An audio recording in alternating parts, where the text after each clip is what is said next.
Good morning, everybody. Welcome to the Municipality of South Dundas budget meeting for its council team and staff team. Thank you, everybody, for joining us today. It is Friday, February the 3rd, 2023. I'd like to call this meeting to order. Are there any disclosure of pecuniary interest and the general nature thereof? Seeing none. Today, we're tabling our first budget as a new council team.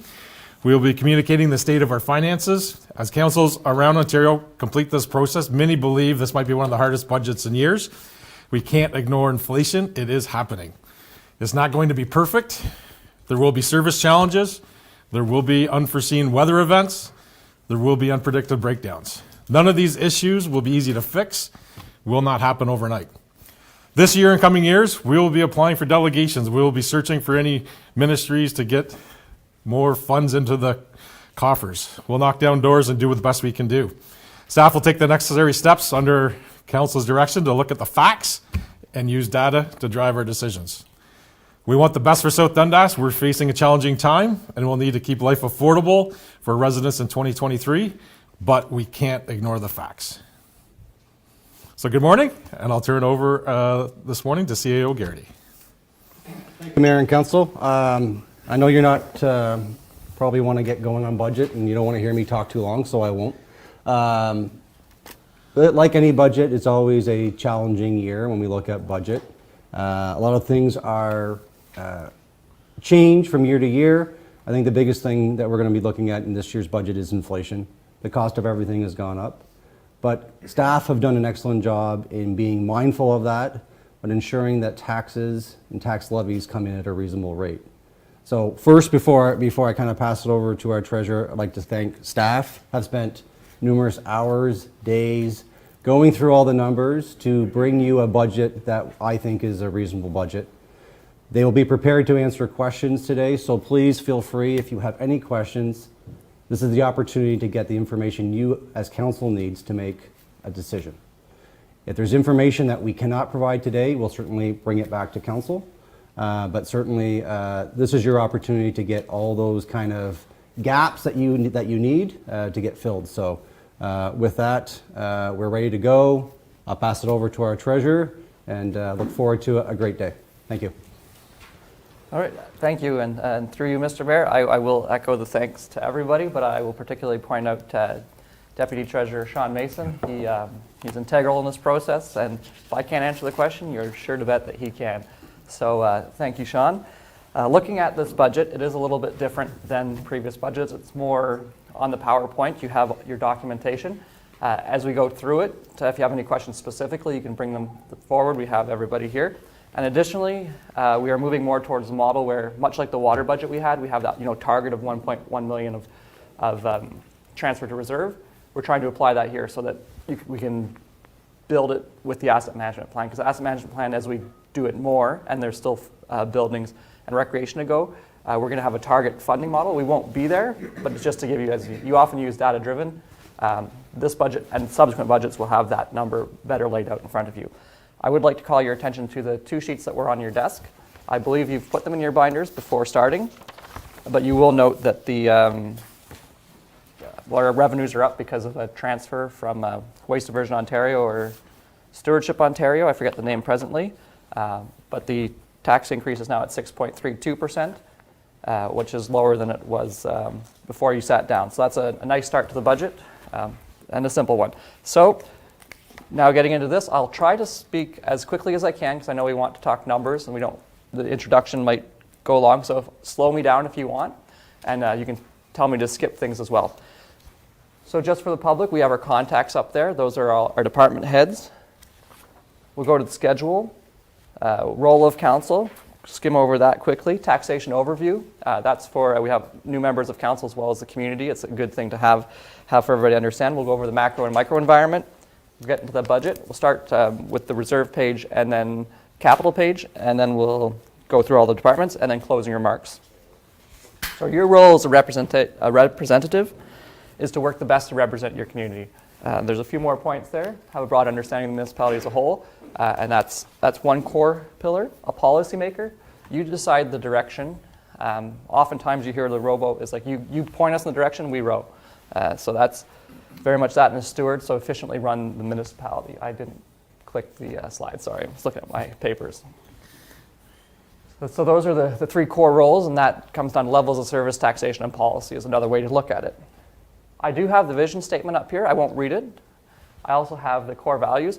You will probably enter into strategic planning shortly, so you will reflect on those things and see if they still represent the community.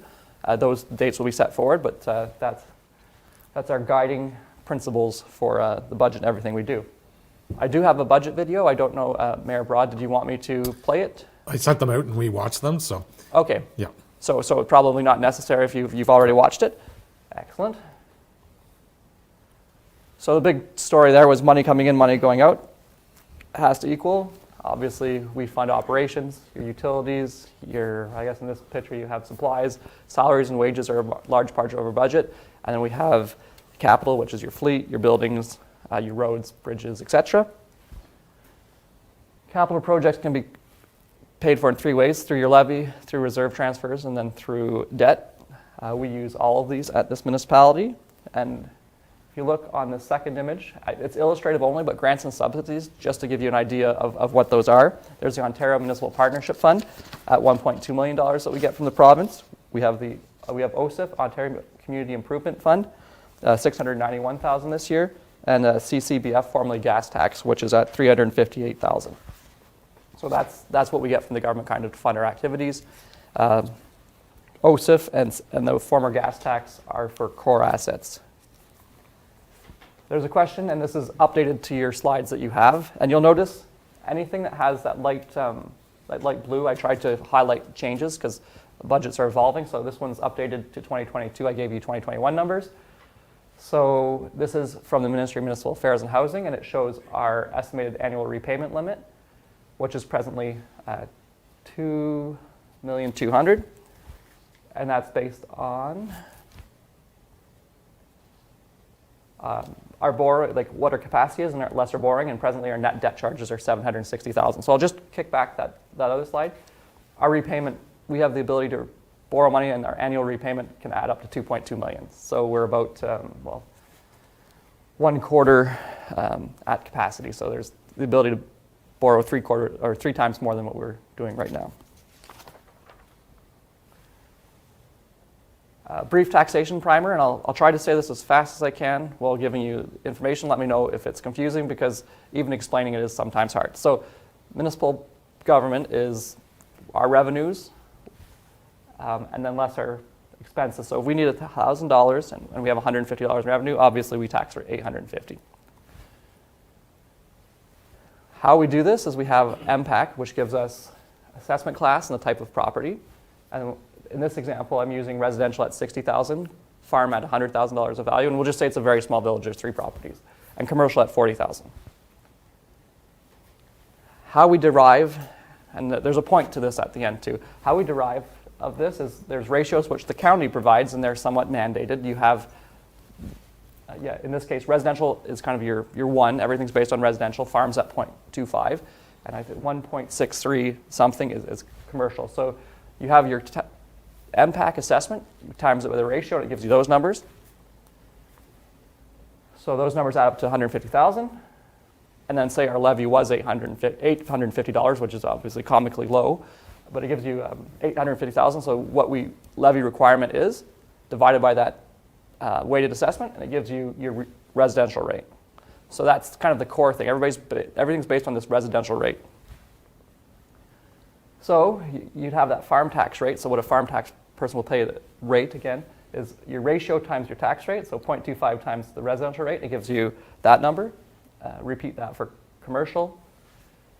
And then you take that rate and it applies to your assessment. That's how you get how much an individual is taxed. The big thing here I want to point out is the tax rate is the outcome. It's net levy requirement. It's what we require that builds all this. Like, there's a lot of factors outside, but what we should focus on is what we require to run our business, and that very much comes back to you, right? Like levels of service, taxation. Like, you describe what we do, you describe if it's affordable, and then that's where this is. And that's why sometimes looking at comparators is hard, because they might provide different levels of service. So really think 3 or 4 years is like, what do we want to do and how much does it cost? And then That's your juggle, right? It's not, the tax rate is an outcome. It's what the business needs. It is, yeah, it's your business. So I guess that's your prime business. That's why we're here. A tax bill, because this is what people see. I just wanted to explain a little bit. If you haven't seen one yourself, you probably have seen several or dozens. So as mentioned, the tax class in your upper left and value come from MPAC. The county is actually a larger portion of your tax bill. So we collect the money for county education and ourselves. Ours is about 42%. So we get probably 80 to 90% of the calls, 100% of the complaints at lower tier. Well, maybe not that much, but it's a high volume, but we actually only collect about 42%. So that's just a little primer there, colored so it's easy to read.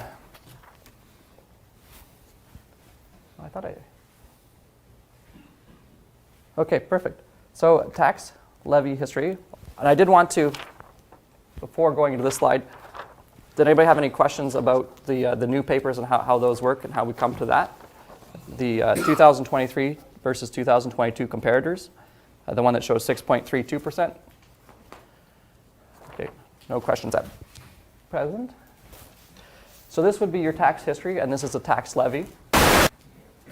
2013 to 2023, obviously businesses grow, and I will put that plug that inflation is targeting us this time. I have a slide to that in a short moment, so I'll talk a little bit more in a second. For those who prefer visual graphs instead of charts, same information, but showing projected before the change this morning.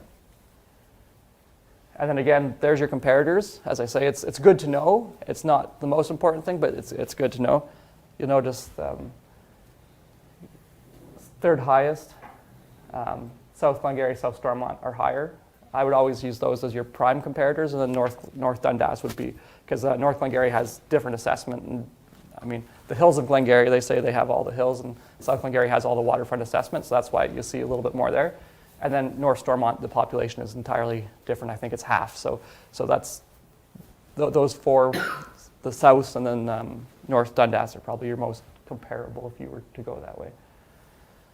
Now on the macro environment, economic output, according to, I believe this one's from the OECD, is recovering, so that's good news for everybody. Unemployment rate is low, and we notice that obviously hiring, it's hard to, everybody's experienced that at many levels.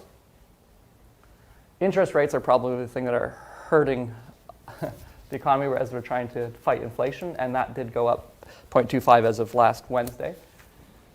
And then inflation, to talk to that, now I'll borrow words of wiser people than I am. The Federal Reserve, and in speaking with Shannon and also Sean, this is probably the hardest budget I've prepared, and they have more history than me, so it's the hardest budget that we've prepared.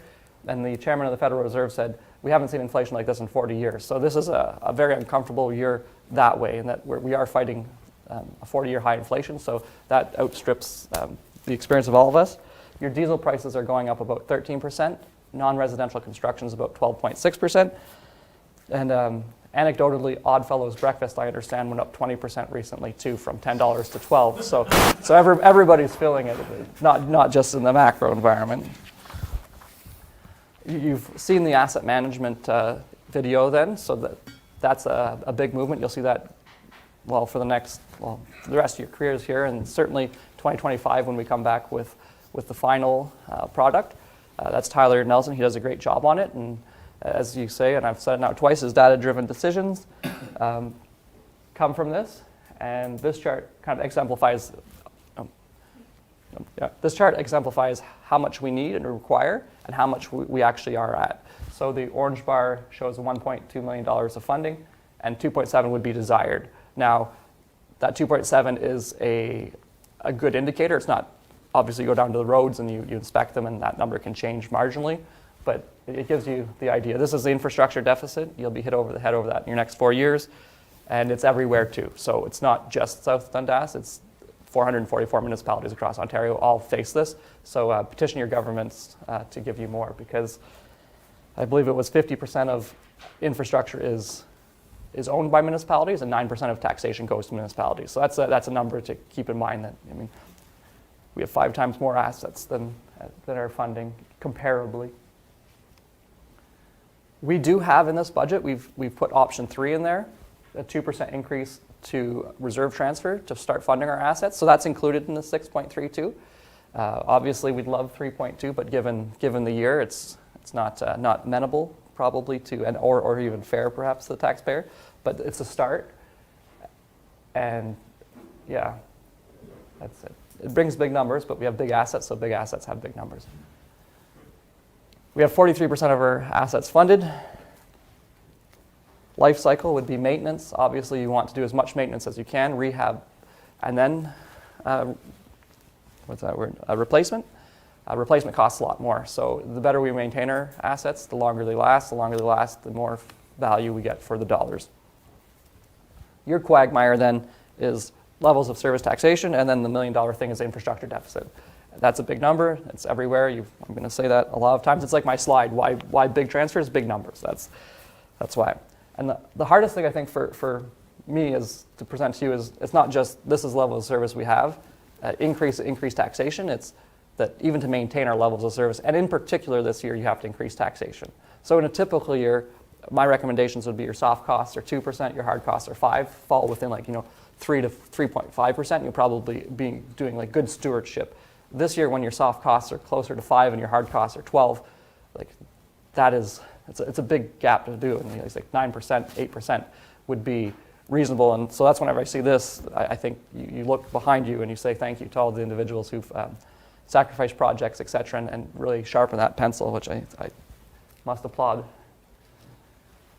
So is what you see in front of you reasonable? Do you want to increase services, decrease services, maintain services? And that's right now you have a maintenance budget and somewhat of a survival budget given the year we're having. Because I believe the first rendition, which we didn't think there was a lot of fat in it, stood at 20% tax increase, and we couldn't come to you with that. So went back, brought it to 13%, and brought it down again. And then today that was just a gift from the recycling gods, we'll say.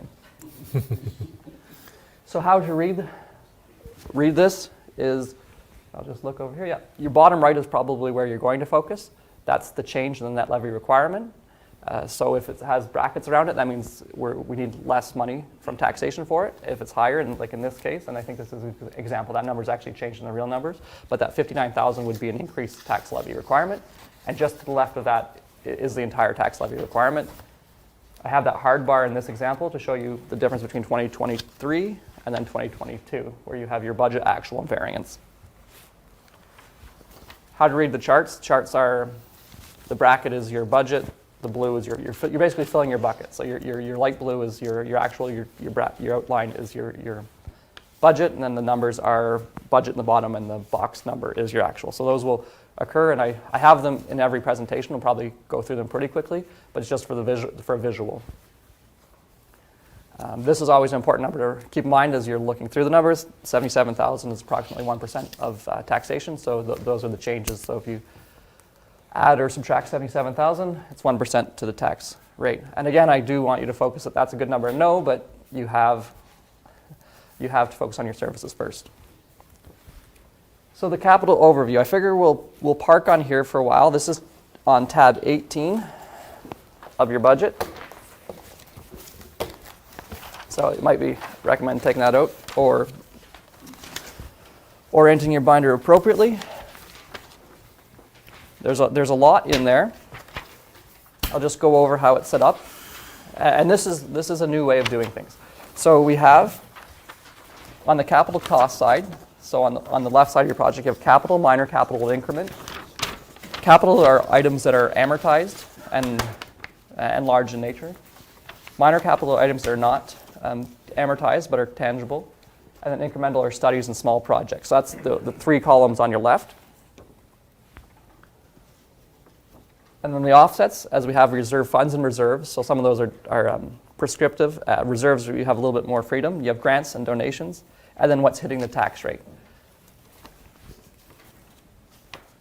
So the sum of all of this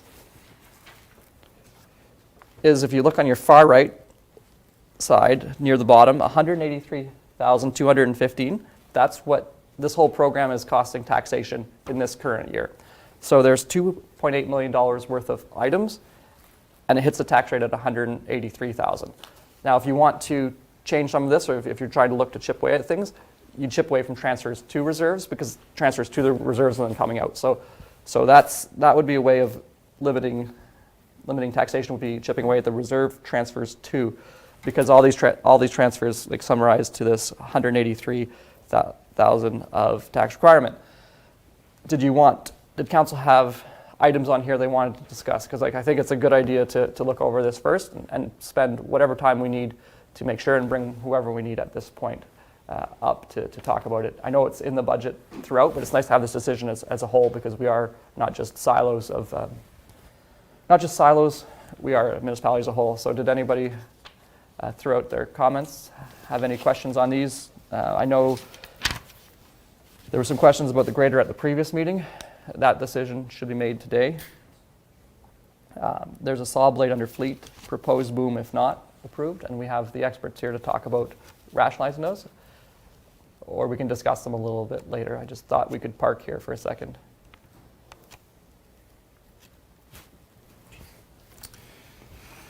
CEO Garrity. So just for Mayor and Council, so as we go through the capital, looking for direction from Council, do you want us to kind of go through each capital with a brief overview, and then as the Treasurer said, we have our experts here that can defend these capital purchases, or do you want to leave it open where if there's certain things you want to touch on? How do you want to go about the capital?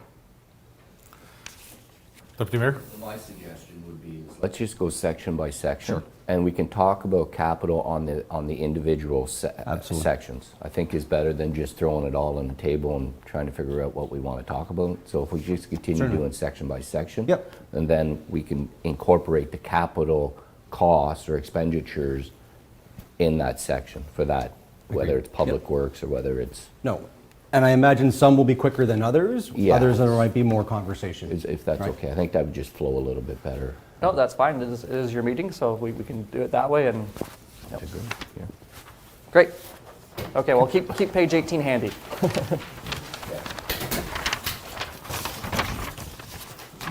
All right. The budget also does have us looking at the reserve funds before getting into operational, and that is on page 2, or the agenda, sorry, I see. Did anybody have any specific questions on that? I guess on a macro level, we had 9.6 million leading into this, unaudited, 9 million at the end of it, again, unaudited. On tab 2, you had all of your information on the right as to what the transfers in and out are. We can speak specifically to them, or we can touch on them if you have questions throughout the operations as well. So that's tab 2, reserves. Oh, yeah. Sorry. See. Through you, Mayor Broad. Just a quick question, and maybe you can explain it now that we're going to start getting into the numbers. Yes. Maybe you can just explain, when I look at the, let's say your levy impacts on, I guess there's no page number here, but this sheet here, Lachlan. Yeah. Okay. Tab 1 summary. Yeah. Just for example, if I look at planning of 62,698, can you just quickly point to council where we're finding these numbers? Just again, as we get into the budget, we talk about specifics. Where does the capital cost come in here? What is in transfers? What is? Just walk us through how. Again, let's pick on planning of 62,698. Yes. Where does that number come from exactly? Okay. Just for the sake of council. All right. So planning, quickly, would be 62,000 is the requirement for spending. Just make sure I'm talking the right numbers. Yep. Okay, so that's the increase. No, sorry. That's the net levy requirement for that department. So that 62,000 comes from, again, your expenses are 92, your revenues are 32,000 for that particular one. In this case, I mean, this I guess is going, yeah, a little ahead, but Lachlan, or yeah. Deputy Treasurer Sean Mason has a statement. Yeah. Great. Thank you, Mr. Mayor. For clarity, for Deputy Mayor St. Pierre's question, when you went specifically for planning, if you go to tab 9. Yes. And you pulled out the long sheet, you'll Yep. look at the very bottom lines, you'll see that the expenditures are 94,798. Yep. And the, at the top, the revenues are 32,100. The net charge to the levy is 62,968, and that's where the number's on that summary at the beginning. So it doesn't include transfers?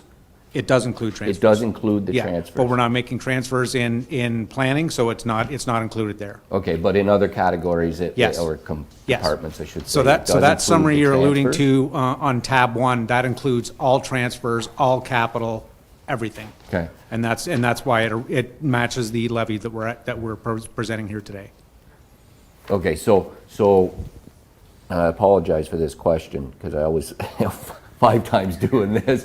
Municipal budget's a heck of a lot different than private budgets, but, so, the levy that we see, again, just bear with me, the levy that we see on that, the 6.32%, the levy was 8,256,000. Yes, That includes transfers. yes, But is the transfers not money that we already have in the coffers? yes. So just explain to me, or explain to council, why that would still be included, if it's already money in our coffers, why that would be included in a levy to set the taxation rate?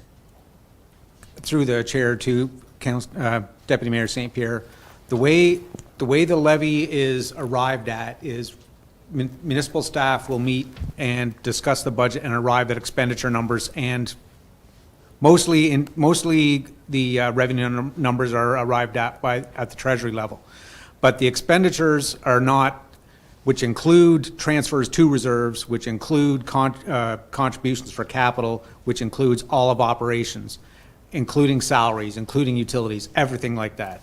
What happens is the expenditures, if we're still on the planning tab, for instance, you'll see that wages and benefits, and sorry, the public does not have this document, it's only an internal document for this discussion.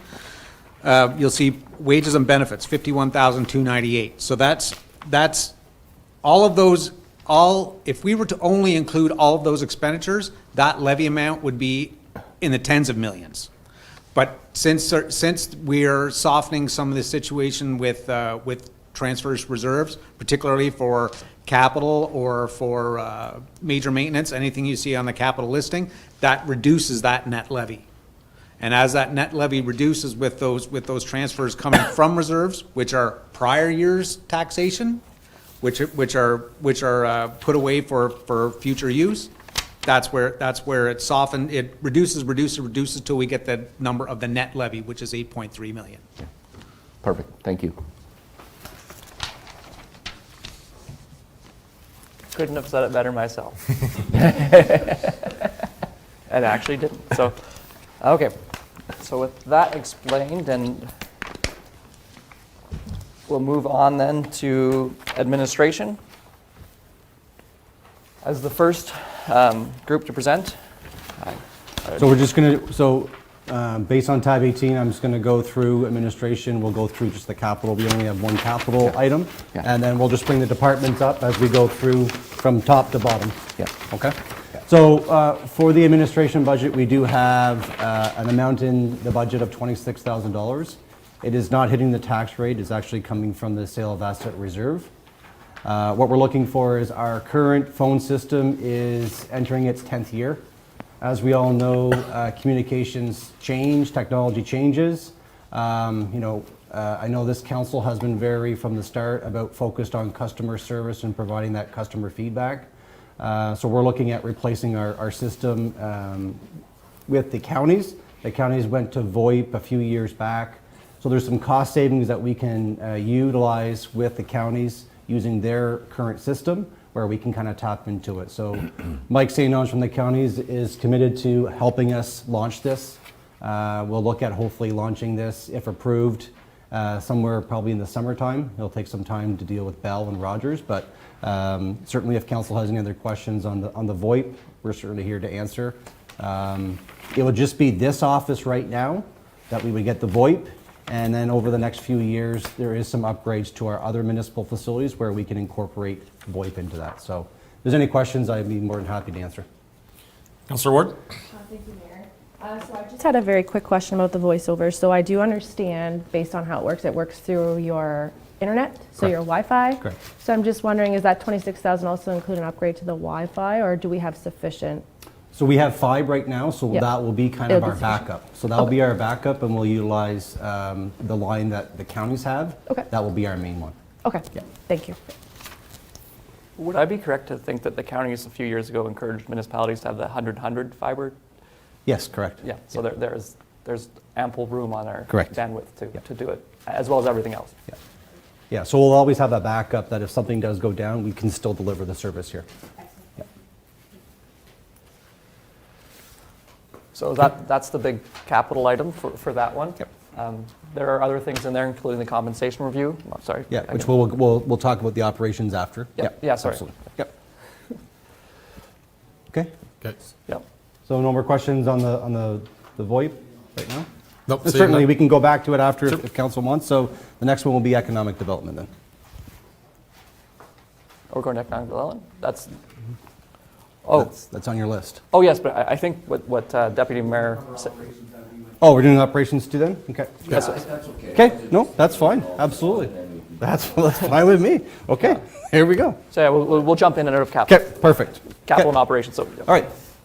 So for administration, in the budget, some of the main variances in the budget is we are looking at doing some computer and monitor replacements. We do lease our laptops, our desktops.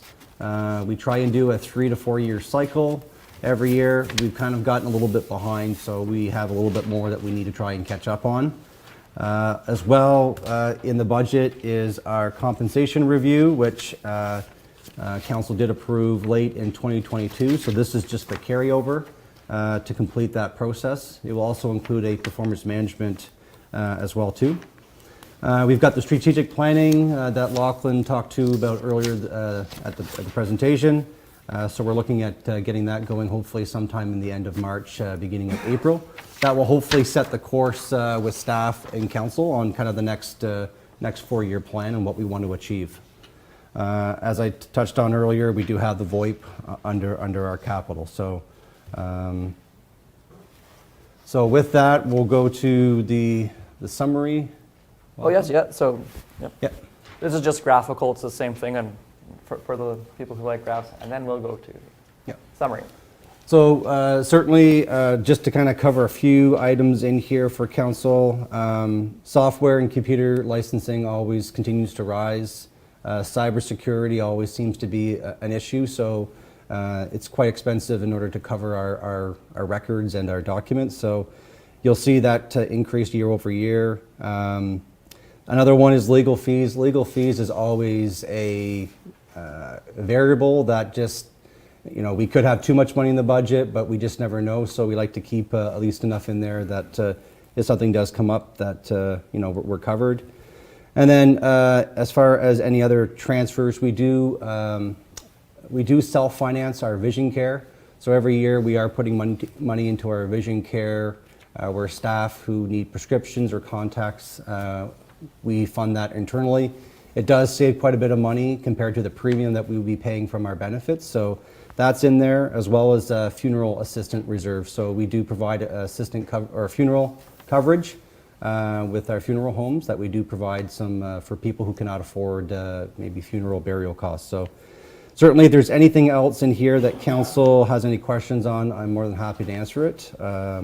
I think as you can see, the year-over-year levy is actually decreasing by $37,000, but, or actually, no, sorry, $212,000. No, it's 37,000. 37? I think I opened up the second from last presentation because that $254,000 is actually moved to PIL. So Okay, perfect. the number in your book is right. I'm sorry. Yeah, so we are down year over year, but certainly available to answer any questions that council has.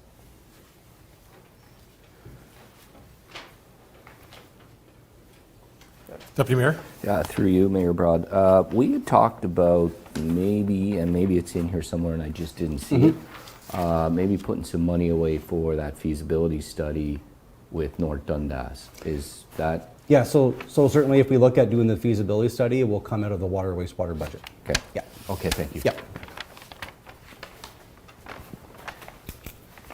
And just to add to that, we do have healthy reserves for water, wastewater, so depending on whether we only need 30,000 or 40,000, we'll take what we need from the reserve. Councillor Ward? Mayor, just to clarify, so the 239,000 that's on this is not reflected in this, correct?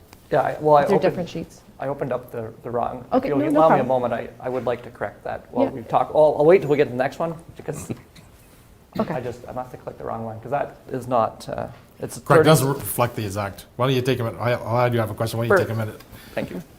Treasurer Loughlin, and fix that for us? That'd be great. And it may come up in many of the documents about insurance, and I know are we at risk? I know some other municipalities have seen quite a big increase in insurance. As your feelings today on our insurance renewal that's coming up? Yeah, certainly insurance is always an expensive venture. Last year we were roughly about 13-14% increase, which was actually a little bit lower than the provincial average across the board. But another thing we're hearing quite a bit is that we're going to expect probably another increase in insurance of anywhere between 15 to 20%. Our premiums will come due March 31st of this year, so hopefully over the next 2 or 3 weeks we should be getting some information from our provider on what our insurance will be. The downfall a little bit too is we've had probably about 3 or 4 claims over the last year and a half when it comes to our fleet. Those will affect the overall cost. So we've put in the budget at least a little bit of a buffer that we think will be enough to get us, but certainly at this time we're not really exactly sure where that target will be, but it'll be across Ontario. So, Sean? Mayor, further to that point, the way the budget is built for insurance is that I took the actuals from 2022 and then marked them up by 5% and rounded up the next $100. The problem with insurance increases is it's generally not 12 to 15 across the board. It's 12 to 15 for casualty, and then everything else seems to be more status quo. So landing on a number is pretty much impossible at this time until we actually get our renewal. Thank you. That's a good explanation. I'm glad to see we have some increases across the board to cover. Yep. And just one other item to see. Obviously, that we're going down on the levy on this one. Cell phones are up quite a bit. I know that's a direct cause of all of council and more cell phones in the system for that, which is really important as not to use personal items on that. So. Correct.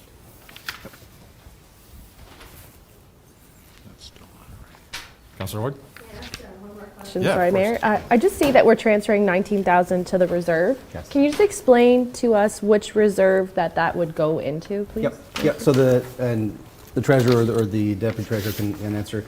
That 19,000 consists of our funeral assistance program. Okay. So I think currently right now 15,000 is what we transfer in there, as well as the vision care reserve. So we'll transfer a portion, I think 4,000 to our vision care, and that will fund our vision care internally for the year.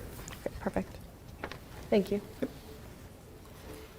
And Treasurer McDonald, thank you. Fixed the slide for the viewers that matches what we have in our book. Yeah, it's saved in, I don't know, it's coming up as an Explorer file, so I'm not able to scroll down as like page by page, so it might be a little bit glitchy coming through, but we can still go through it. I apologize for that. I don't know. That's an odd thing for me. But yeah, so we're satisfied with administration as presented so far. Yep. Any other questions so far on administration? Carry on. Okay, great. We'll move to council. So in your council budget, you'll see some small increases when it comes to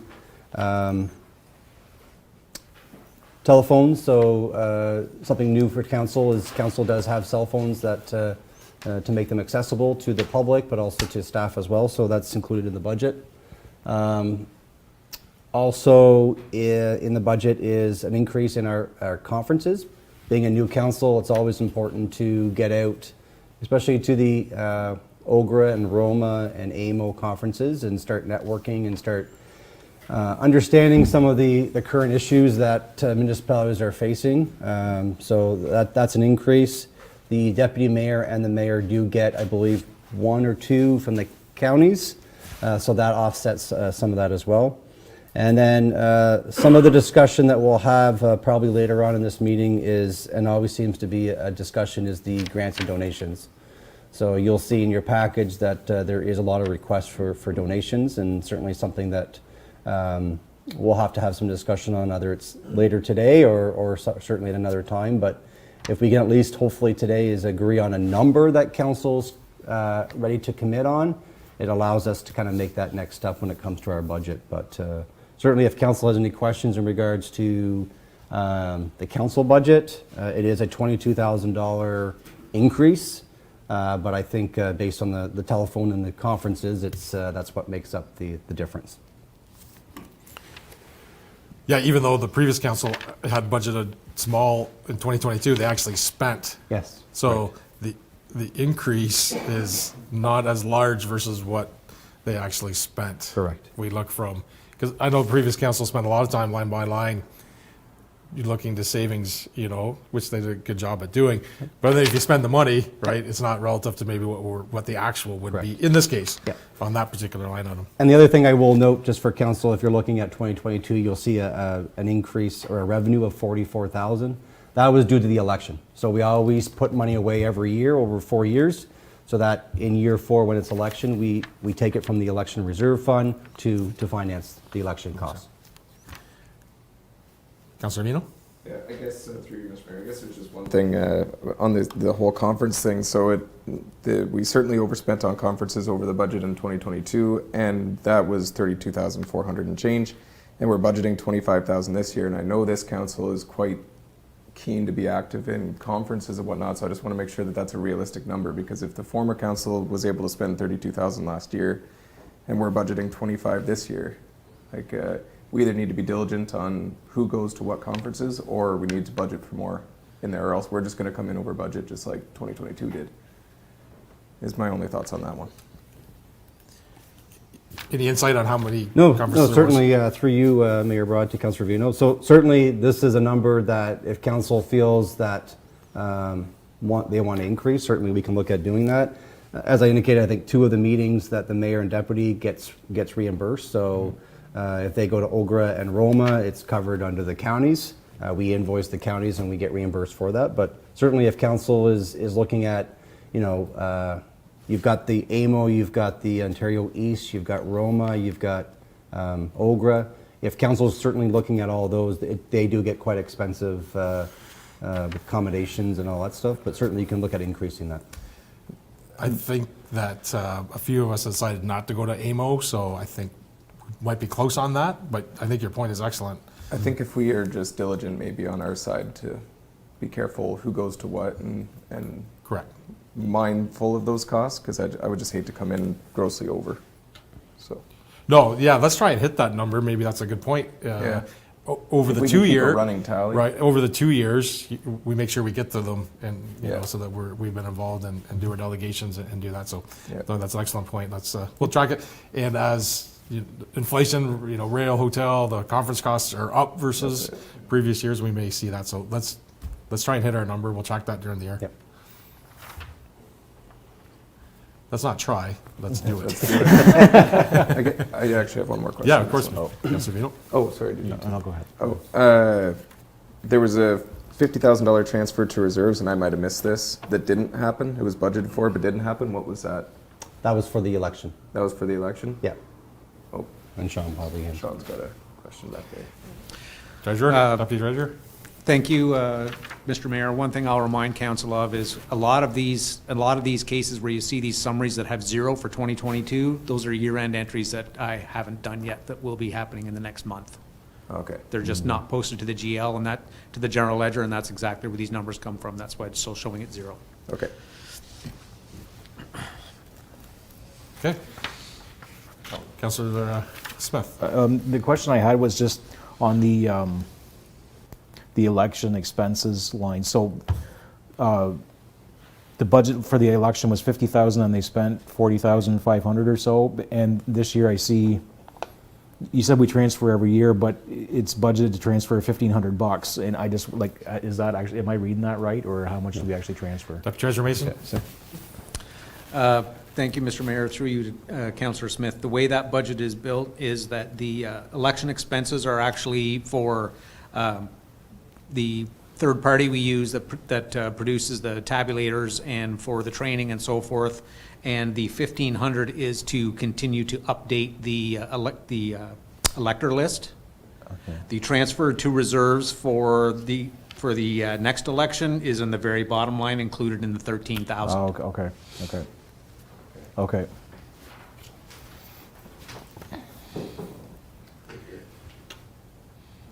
Excellent. Okay. Any further questions? Seeing none, move ahead, Treasurer. Thank you. Thank you, and thank you for dealing with this. If we have a break, I will fix this a little bit here. Yeah. So, highlights of last year: we got the asset management plan done. We presented that. You'll hear about that. Elimination of the vacancy rebate, and we increased our interest income, but that's just by the nature of interest rates going up. If we're looking toward levels of service this year, we will be transitioning to a new full-time treasurer. That course is presently, we're working at that. High interest rate for a full calendar year will affect our interest income. We have been successful in tax arrears collection, so that we'll have less money there, but it will be offset mostly by the increase of our cash holdings making more. And then status quo is otherwise. As noted, I just wanted to say that industrial park debt charge is funded. That's a change to your slide. And yeah, this will have it, and your most recent one will have it. But we moved the debt charges. They're now funded by property, or sale of properties. So that's that was a change from what you had seen at the, I believe it was Friday that we sent out the first one. So I guess we're not spending too much time on these images, so we'll go right to the bones of it, which is here. And what we have here for you is, as we said, we anticipate higher training costs, and that's a new treasurer coming in, as well as probably wanting to attend one conference. This year we didn't attend any conferences, and we have 10 training options there. So we obviously, if we're onboarding somebody, there's likely to be more training. We do have increased debit and credit card fees, but that's a successive use of our programming. And then we are expecting higher interest revenue. And overall, it results in $87,000 less to the tax levy this year.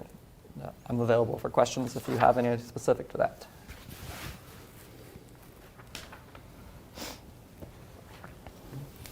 Councillor Ward?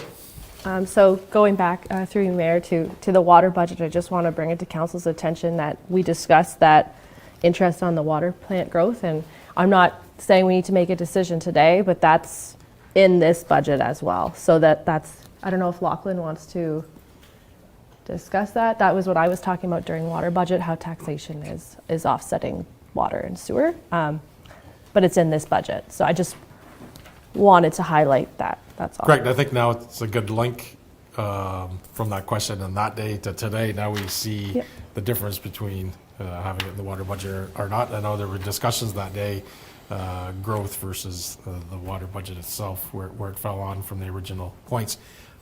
Comments, Treasurer? Yeah. Deputy Mayor Mason may have more, but my thing would be like it's part of how our policy is written, so we continue to follow it. Yeah. It is good to highlight because you do see it coming from taxation. Council it's at your discretion as to how you want to deal with that, if you want to continue it that way. And I don't know if Mr. Mason have any further thoughts to that. Deputy Treasurer Mason? Thank you, Mr. Mayor. With the $25,000 for interest on the water plant growth loan, that, I believe our discussion was that is set by bylaw, and in order for us to, if council were to ask us to remove that from there, we can do that. It will obviously have to be added to the water budget that you've already seen, and then we will have to do an amendment to the bylaw or repeal it all in its entirety.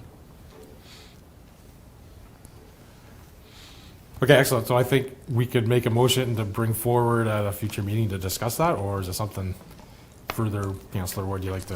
I just wanted to highlight it, Mayor, to the rest of council. I'm not looking for them to make a decision today because I'm sure there's a lot further discussion there. I just wanted to highlight that, if we were looking to if we shave off money on one, we add to the other. It's just, it's just to my point, if we want to lower the tax rate today, like, that's an option. That, in my opinion, that's an option. But I just wanted to highlight that it's in this particular budget and not somewhere else. That's all.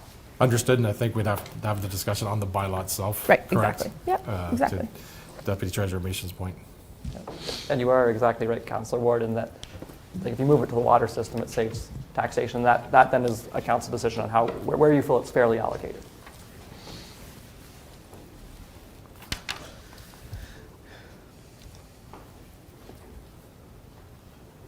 So these first three would probably be seen as slightly easier to go through because most of them are small in nature and also favorable to the tax levy, right? Like the heavy lifting comes with facilities and roads, Yeah, when obviously. the first three spreadsheets have brackets, it's a little bit easier. This is good. If it goes all day like this, we're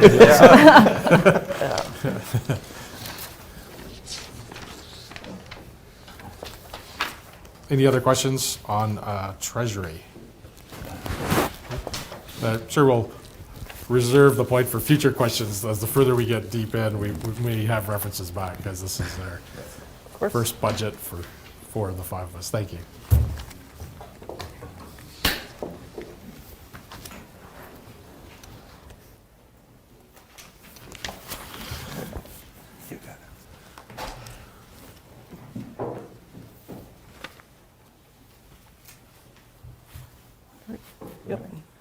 Thank you, Administrator Chris Polino. Good morning, Mayor and Council. So for the fire budget, going through some of the highlights from last year, first aid training, increase in staffing.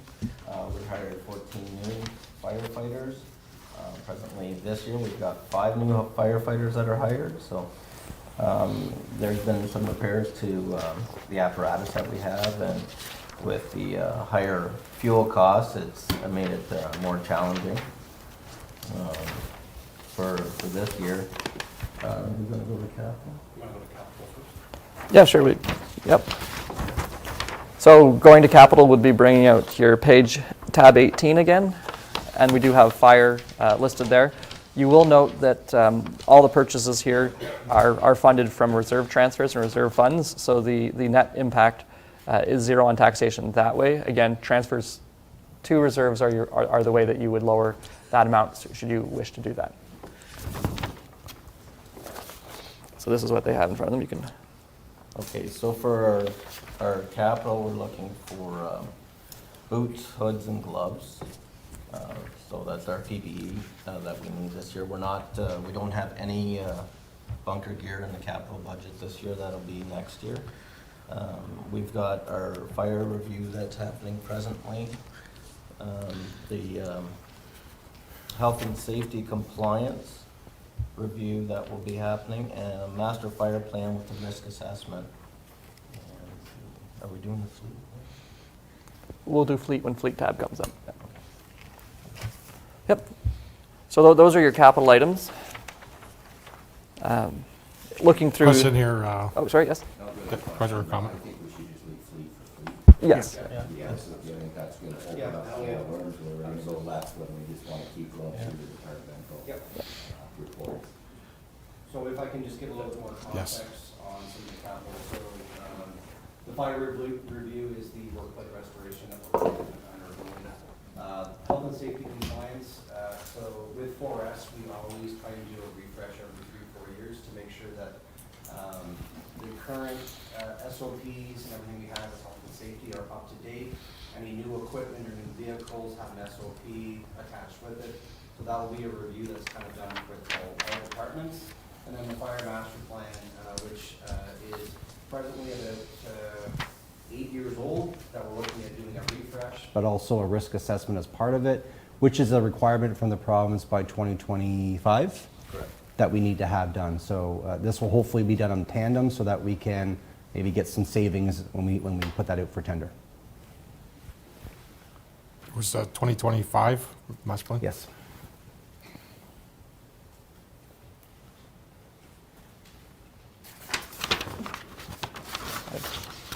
I'll now move to the guts of it because I think I Deputy Mayor St. Pierre. Just a question on the fire master plan and the, what did you call that? Risk assessment? Risk assessment study. How long does it take to develop such a plan? Is that a 5-month, a 6-month, 7-month process in your experience? So the last fire master plan that we did back 8-9 years ago took anywhere between 3 to 6 months because it involves not only getting in and talking with the firefighters and the fire chief, but also a discussion with council as far as what council wants to see. Because what we want is the plan to be a practical plan. Nothing in there that we know we cannot never achieve. So we want to make sure that we're in line with council when we come to our plan. But the risk assessment is looking at all the risks that our community has. There was some discussion before about, is it something that staff can do internally? My caution is, with any plan, people who are in the community they see things every day, so they see the same thing, whereas having somebody else come from outside, they see other things that we would not normally see. So I think if we can do the plan and the assessment together, there'll be some cost savings because the consultant will do both. They'll be in the community at the same time rather than doing two. Deputy Mayor. Just to follow up, and this is just more for council, I guess, I'm just wondering if we shouldn't delay that for another year until such time as we can kind of know which direction, if our current fire chief is going to be, coming back, or if we've got to change a direction, and then what's the vision. So I'm not saying not saying we defer this forever, but I'm just wondering if we shouldn't defer this for a year until such time as we kind of get it settled of who's going to be champion this master plan. So it's just a question, maybe food for thought, but Just, I'll go with Administrator Plano first, just in case he has a comment or he has some. Yeah, sure, Sorry, absolutely. I just reviewed the regulation, and it is actually to be completed by July 1st of 2024. Sorry. which one, the master plan The or risk the assessment. risk assessment? Risk assessment, yeah. So certainly if council wants to look at doing the risk assessment this year and the fire master plan the year after, certainly that's open to council. I will note is that these costs are not hit to the tax rate. They're coming from the fire district. Understood, yeah, and I recognize that Okay, as well. perfect. I Yep. recognize that as well. It's still But still certainly, cost. yep, but certainly if it's something that council would rather have, a fire chief in place that can kind of spearhead it, certainly we can look at doing that in 2024. Councillor Vino. Just further to Deputy Mayor St. Pierre's point, I think postponing that by a year might be beneficial to us with the potential growth in the community, because I believe the Fire Master Plan would need to take into account any major developments or anything in the community, because it needs to account for that, no? Yeah, definitely it would, through you, Mr. Mayor, to Councillor Vino. With everything that's proposed right now, like if you're speaking of the new subdivision that's coming in, well, there's a plan in the subdivision plan's already in place. So that would be looked at through the master fire plan. Yeah. So everything would encompass it, but we would definitely, we don't have to have it here in place when there's a development that's being brought to the table, then it's looked at and it says, okay, so if future growth is going to be this and this is what you're going to have, then we need this to be put into place. I guess it's just with the growth that we've been talking about, it might be a good idea to have that all in place whenever we come to do it. As we execute the restoration and some of the work we're already doing later into this year and starting into next year might be ideal for sure. So just on the point of levy and taxes, the proposal from the capital side would be we're going to fund that all through the reserve, right, which is 90,000. Right? Well, if we add those numbers together, right, we get how much from the reserve? I think you have So 103,000. 103,000? Yeah, 103,000, right? Yeah. And our total transfer to the reserve was going to be 80, right? So we were negatively impacting the reserve in this case. So delaying that obviously doesn't affect the reserve unless we change that 80,000. Correct? Yes. Deputy Mayor Mason? Thank you, Mr. Mayor. One thing I'll add to your comment is that with the fire department, with our reserve and reserve fund policy, any surplus that that fire realizes over the year or any deficit is funded by the reserve. So Okay, that, thank those transfers are also yet to be seen. Okay, thank you. Yeah, continue on, Mr. Plato. Okay, so we're, Were there any other operational items you wanted to highlight? That hit the capital items, so operational items, yeah. So if there's comments and/or a question, Deputy Mayor? Just a quick question for you, Chris. On your 22 accomplishments, you've got vehicle repairs, and then you name the 1623 and 183. But on your 2023 budget, you have vehicle repairs, and you've got 163 and 183, and it's just the same literature. So I'm just curious on. So what's happened? Did we repair and expect them the same repair? we did not repair them in 2022. Okay.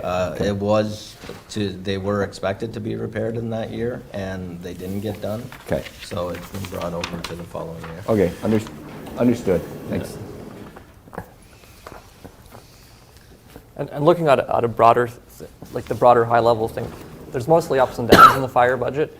The big costs are insurance has gone up somewhat or considerably, and then mandatory certification would be your drivers to like what's forcing this budget up. Because as you see, this particular portion is up 123,000, but it's primarily those two things. Councilor Vino? That's just that was a good point that I wanted to bring up for the public, because the vast majority of our increase in budget year over year is the $100,000 in wages and benefits, and that's directly related to the mandatory certification that's Ontario. It's imposed by the Ontario government, so that's not something that we can mess with. I just thought that'd be beneficial for anybody watching to understand that a very big portion of our budget is coming from that. And being understaffed is probably another reason, right? Compared to the finals from 2023. Yeah, Yes. more staff this year. Yeah, more than- staff, right? We're gonna have a More full year staff, of staff, right? Yeah, I just. But excuse me, sorry. Deputy Mayor? But isn't that still directly linked of the level of service that the municipality wants to provide? We, correct me if I'm wrong, but do we Correct. not have to abide by the mandatory certification? in So, Ontario? through you, Mr. Mayor, to council, the mandatory certification is, in its name, mandatory. We have to follow through with what's legislated by the government to have everybody at a certain level. But to Deputy Mayor's question, it is related to our E&R bylaw, establishing and regulations bylaw. So it is, if we go to a level of service that's lower than what we do now, then our certification doesn't have to be as high. So if we choose not to enter into structures, well, then we need to just train to firefighter 1 level versus firefighter 2 level. So it does directly relate to our E&R bylaw, and that's a decision that council would be making. Yeah. So by bylaw, we made a decision for level of service. This represents the level of service. Yeah, we need. Yeah, we that need to we're have. training to. So both are correct Yeah, statements. yeah, that's why I just want. Yeah, no, that's, clarification. right. That's, I guess the point you want to make is we could choose a lower level of service to decrease that. Correct. Is an option. Yeah, It's not, but. Yeah, yeah, I just Maybe wanted not to make what we sure wanna for the do. public. to Yeah, understand. no, for sure, yeah. Yeah. So, yeah, with the level of service, yeah. Councillor Smith, did you have a comment? No. You're good, okay. Yep.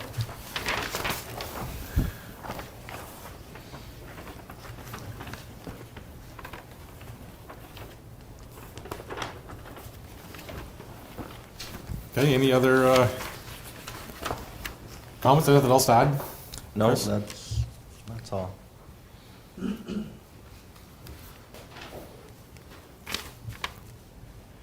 Okay, thank you very much. Thank you, Chris.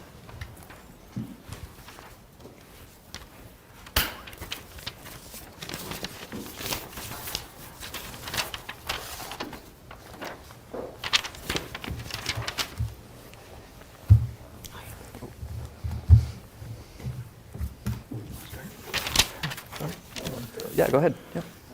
Good morning, my name is Andrew Turner, I'm a Chief Building Official. I'm here to discuss and highlight the Building Department, the Bylaw Department, and the Planning Department. So I got 3 hats today. Awesome, thank you.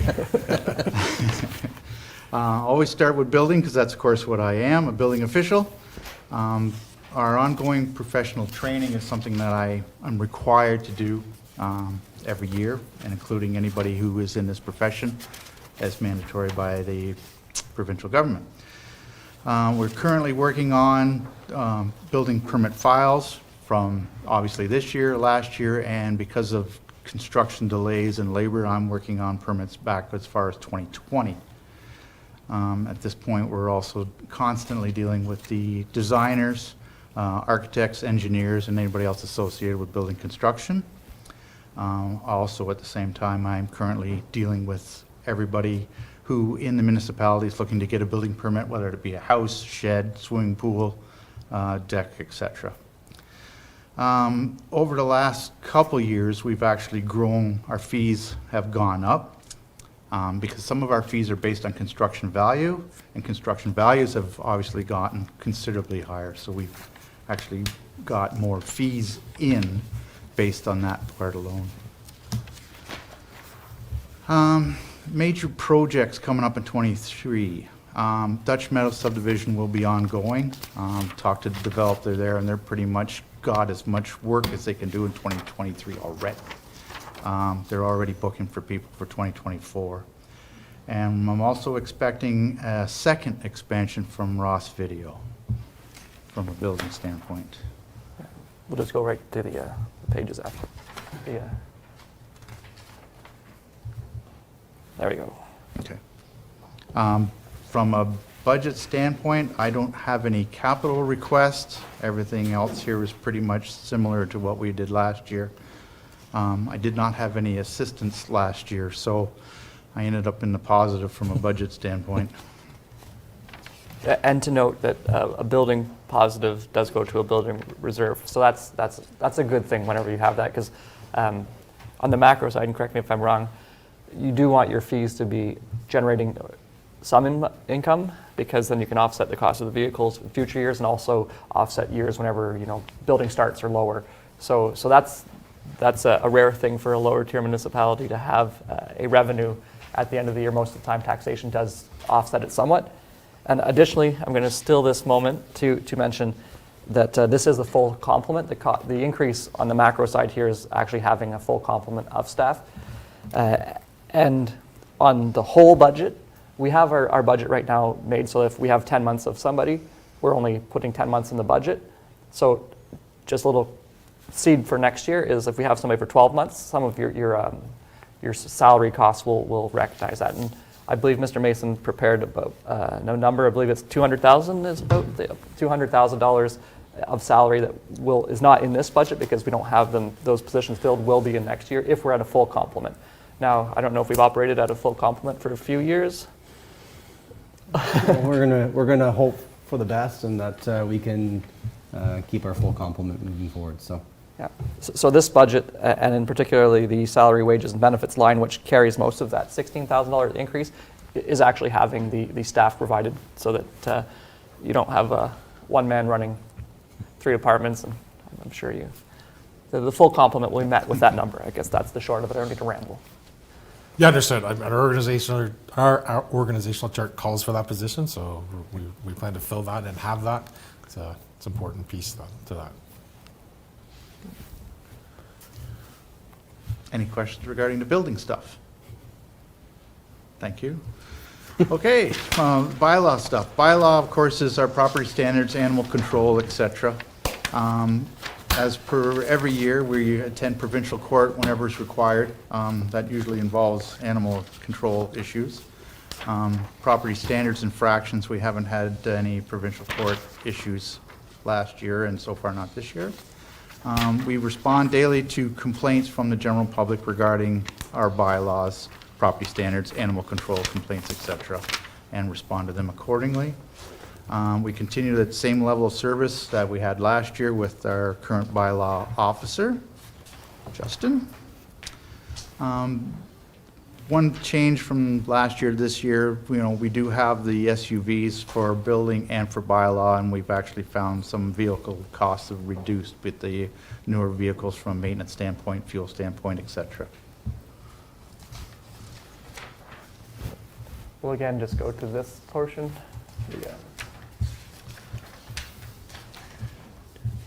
So at this point, we do not have any capital requests regarding bylaw as well. So everything here is operational, would be a proper term? That would be correct, yes. And you see brackets around the bottom right-hand corner here, again. As you noted for the other, well, 4 of the other 5 we've done. Were there any questions of council? I can just take it. Probably have your notes, you're just looking through them, so. Yeah, absolutely. As we've written out our pages and looking and getting explanations, we'll, Yeah, please take your time. Yeah, We don't want to we miss took- one no, we're- for haste.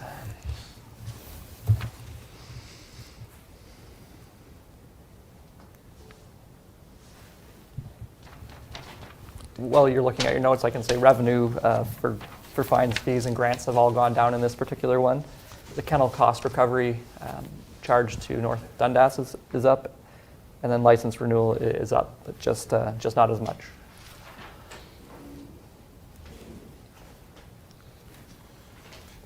any questions? Yeah, Councillor Smith?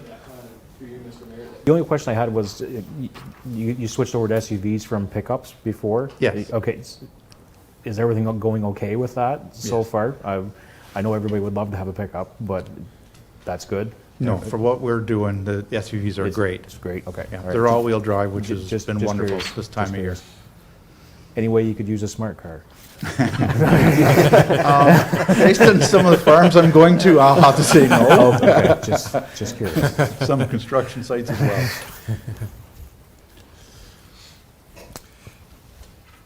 Councillor Ward? So through you, Mayor, I apologize. I'm just looking at the funds here. So the bylaw budget, based on my review, is not impacting the tax assessment whatsoever, correct? Because it has a net, like it's Well, to the general fund, it's, it does affect the taxation. It just affects it less than last year. right, okay. So I believe there was a discussion a few years ago through you, Mayor, to administration that the building side specifically of bylaw would pay for itself eventually. Was that my correct understanding based on the increase in fees? That was the idea? Yeah, so. I just see that it's CEO? still impacting Yeah, the tax yeah. budget, so. So certainly through you, Mayor, to Councillor Ward. So under the Municipal Act, it is the best practice where buildings should pay for building. Correct. Unfortunately, with different variables, over the last few years, we haven't been able to get enough permit fees in to cover the expenses. Okay. Last year, we did, which is probably a good thing that we're now increasing our reserves. But certainly, I think it's something that over this term of council, we'll want to look at our permit fees again to kind of see where our fees are in comparison to other municipalities and where we need to look at increasing fees. We want to keep them competitive, but we also don't want to be putting more pressure on our tax rate as well either. So certainly something that we'll probably look at bringing back in 2024 to council as part of our review. Okay. Deputy Treasurer Mason? Thank you, Mr. Mayor. One thing I will add to the comment about permit fees paying for costs, as CBO Turner mentioned, we're going to be running a surplus in 2022 in the neighborhood of $22,000. So that amount will be transferred to reserve. But you'll notice at the top of the page for 2023, there's a budgeted revenue to come in from that reserve to fund, to help fund that particular budget and to reduce the burden on the tax rate.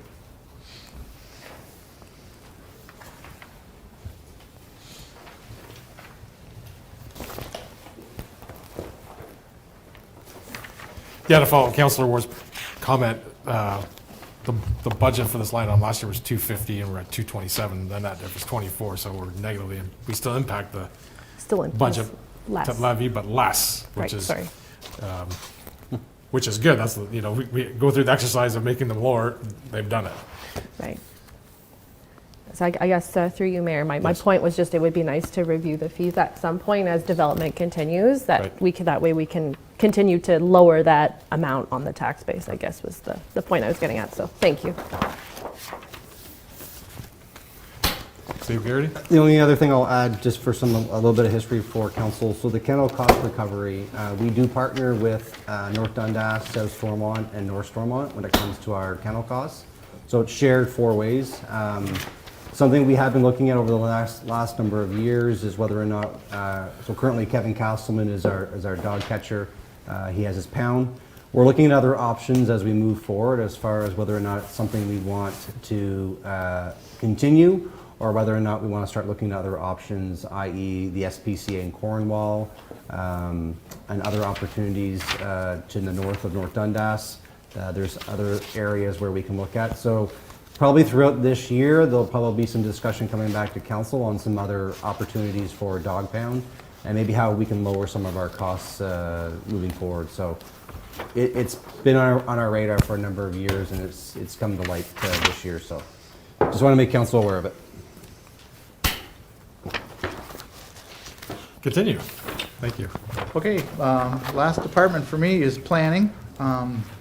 Planning in '22, we've sort of had people and didn't have people and don't have people, and now we do again.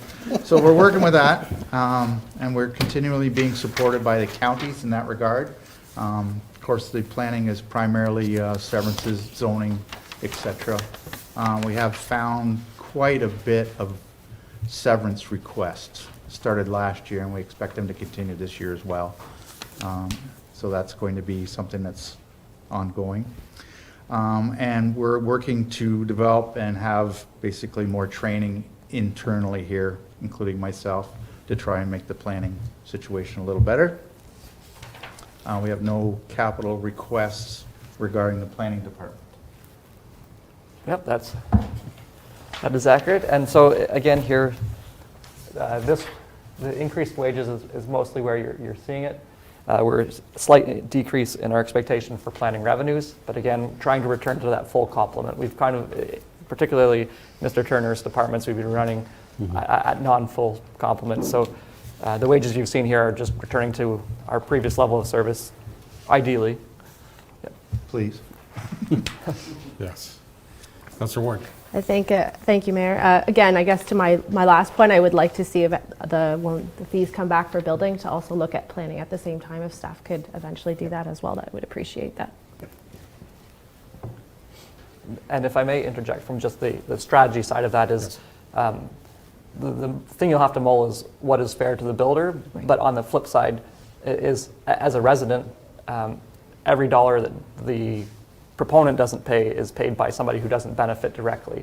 So that's the conversation, right? Like if Mayor Broad, you were to build a shed and your fees covered 50%, that means 50% is coming from taxation, and taxation doesn't have any benefit. Now that's yours to juggle, but that's kind of the idea is how do you do that? And then the Yeah, how do you stimulate growth but recover costs? Right. There's a Yes. benefit on both sides.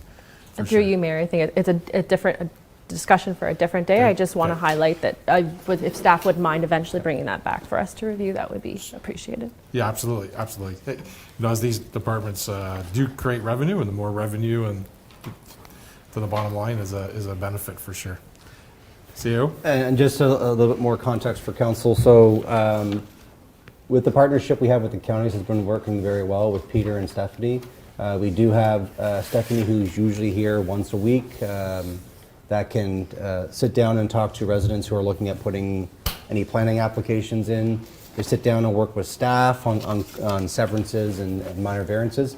But if I go back to 2021 and you look at your contract services for 2023 of 40,000, we were probably double that in 2021 when we were going outside with an external consultant. So I think looking at the partnership we had with the counties, it's saved costs not only for the municipality, but also for the applicant. So I think it's kind of a win-win, and it's something that I think we see more growing when we look at efficiencies that we can have with the counties. So, Excellent. Looking at our agenda and the time, maybe it might be an appropriate time to take a short break. public break. So we'll take a 5 or 10 minute break and reconvene.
Okay, moving to our next item under H, 5H, Public Works, Transportation, Roads, Public Works. We have Director Jeff Hyman here. Before we go into this, Yes. on the slide, I did add some information. The light green is information that might not be in your thing, just to break it down a little bit. So go ahead. Thank you. Thank you, Mayor and Council. So welcome to the Transportation Department's 2023 budget deliberations. So I'm going to follow the slides that our treasurer has modified because they are different than what we originally have. So accomplishments for the Transportation Department. We did complete our 4-year sidewalk replacement program, which was set forward with the previous council. You will, as a new council, you'll be presented with a new 4-year plan in the upcoming months, so we could start planning for 2024 and out. What you see here this year for 2023 is what we need to finish to complete the network. So we did complete that 4-year plan. We completed resurfacing capital projects on Pleasant Valley, Smith Road, Saddlemeyer, Chanette Ridge. And I threw a picture of the hot box in there as more of a little funny because as we keep investing in our rural roads, we'll greatly reduce the need to patch them ultimately. So I'm hoping that that machine becomes less and less. But that's why we put it in there, because as we keep investing in new roadway reconstruction, our cost for asphalt and coal patch hopefully will be reduced. And the sidewalks which we completed this year were Farlinger Street, Park, and Maud. And that's just a snippet of just across from the municipal office here of the new sidewalk in place, and greatly better than what was there before. So again, we received our 2 SUVs for the building department and the bylaw department. 1 half-ton did come in, and a 3/4 ton, which was a late delivery, did come in. We completed year 5 of 5 for our retro reflectivity testing, and we completed the Taylor Road Bridge installation, which was a great success and went very smoothly with very minor hiccups with that one. Just to touch back on the retro reflectivity, we did enter into a 5-year agreement with the said company. Companies that do that are few and far in between with retro reflectivity. The counties have their own machine, and they have their own staff that goes around and does their county work. So we will be reaching out to that same company because they already have our data, they already have our locations, so it works. So I've presented in the budget here as just a single 1-year plan that next year for 2024, we could enter into a multi-year agreement if council does choose to go in that route. So we're into underspent and overspent items. So underspent this year for 2022, catch basin repairs and storm sewers. That's based off of contract work. Fewer contractors were needed to do those repairs. Shouldering and sidewalks, we had fewer repairs where we needed a contractor to come in and eliminate panels and reinstate the concrete. And the shouldering is based off of the roads which we reconstruct. And this year there was fewer entranceways that needed to be topped up to allow people into either their driveways or their farm fields.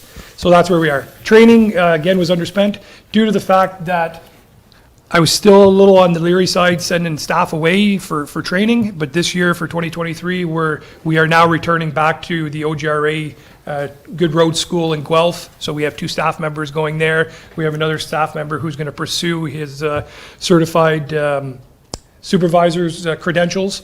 So we're going to start going back into live training.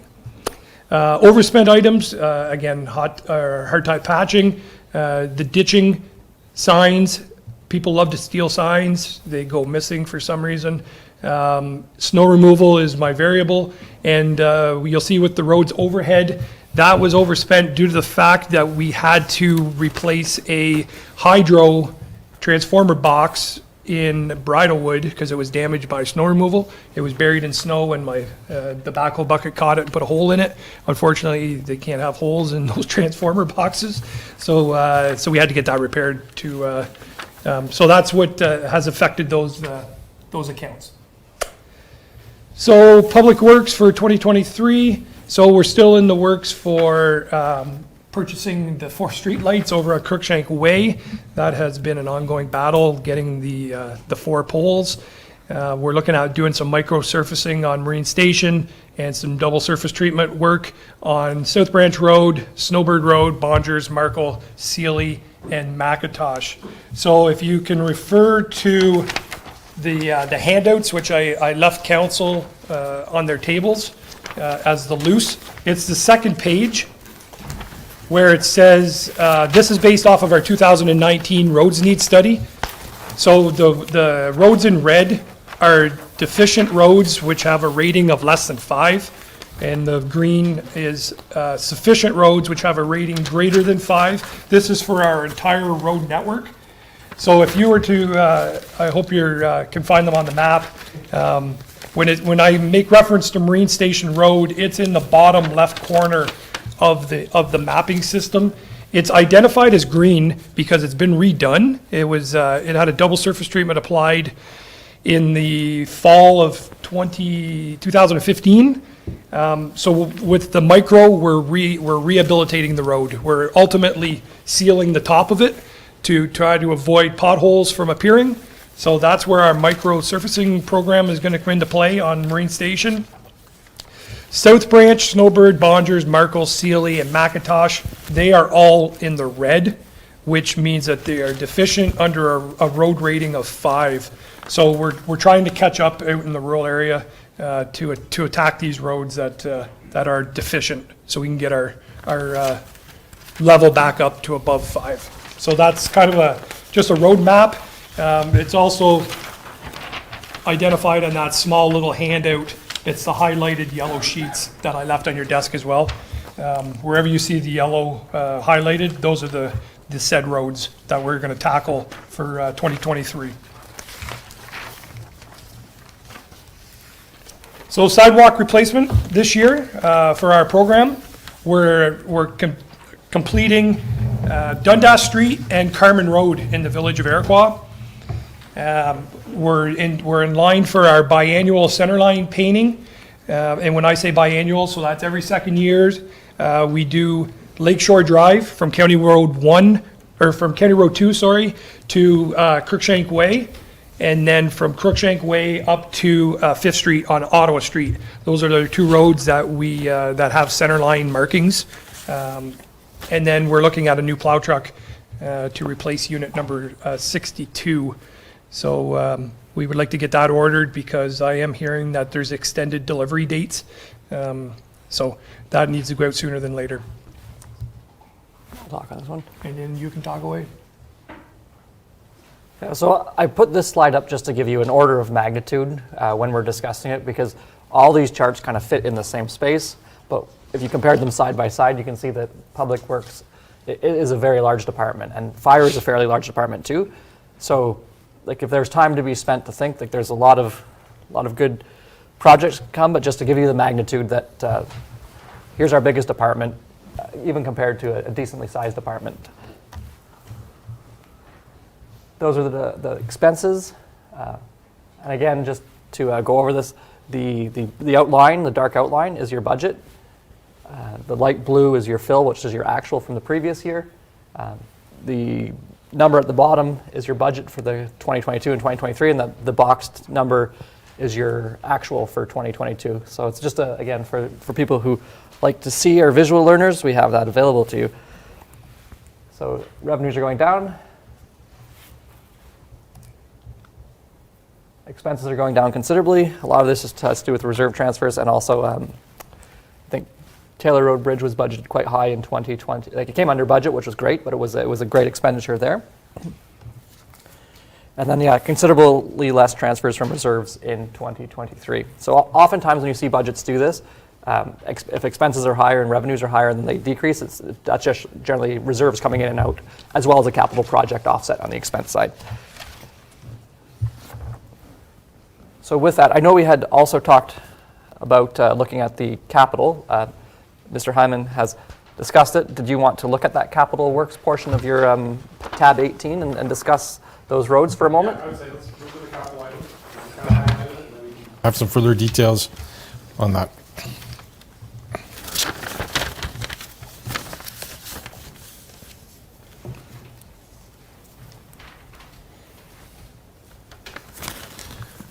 Okay, so for the capital, I've included a hydraulic hose machine. This is now, I believe, the third year that I've come to the table to present this item.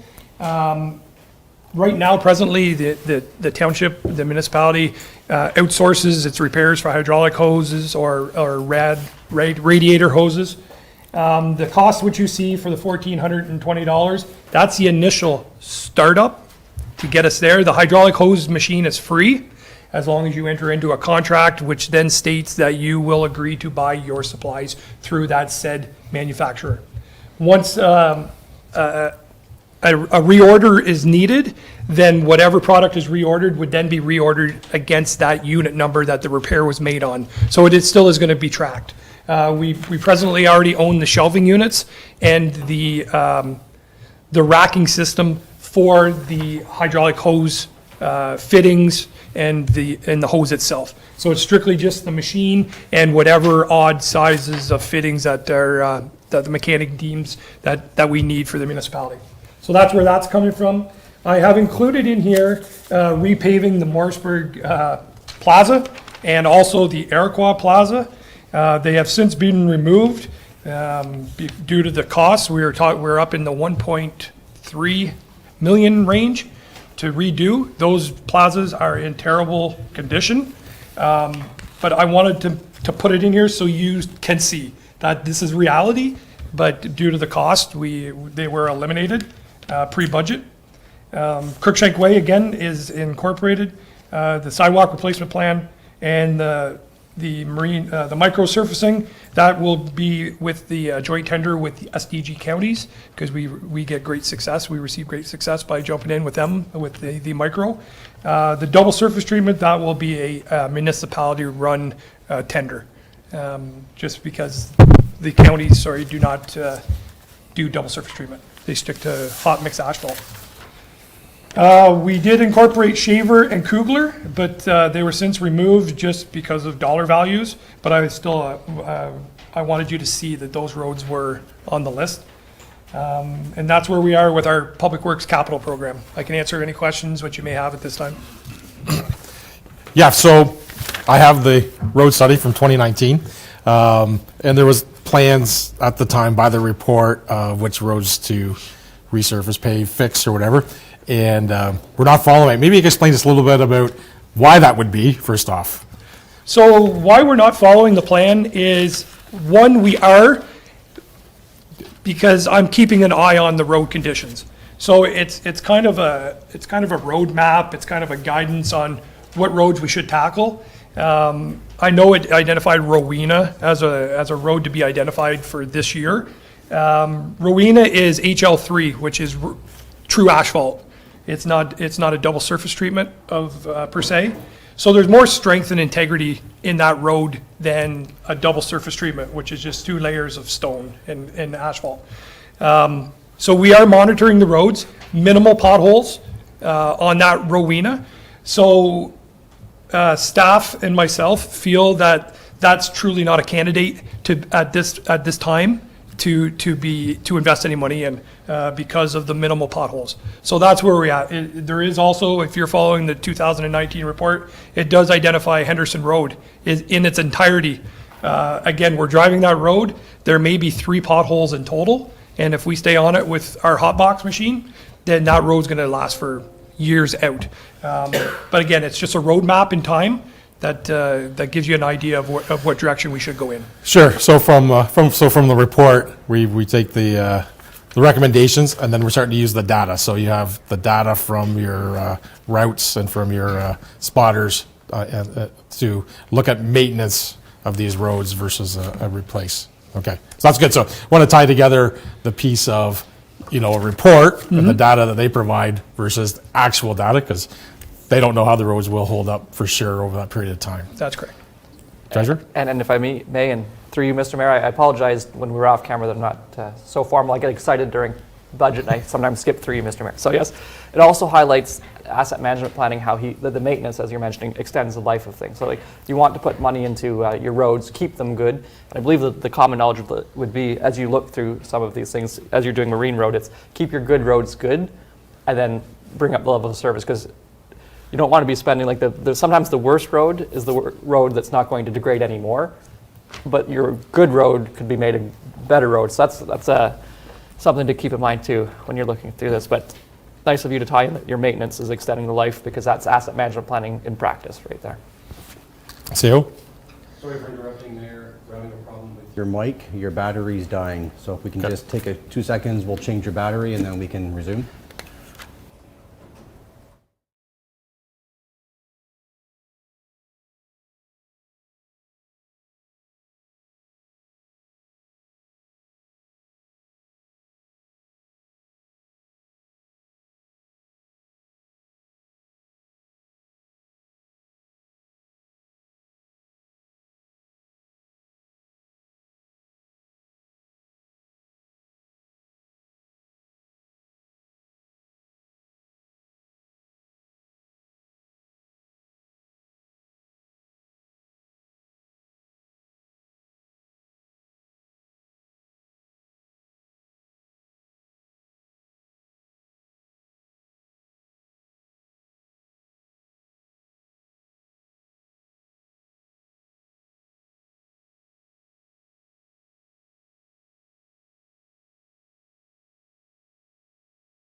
Okay, thank you.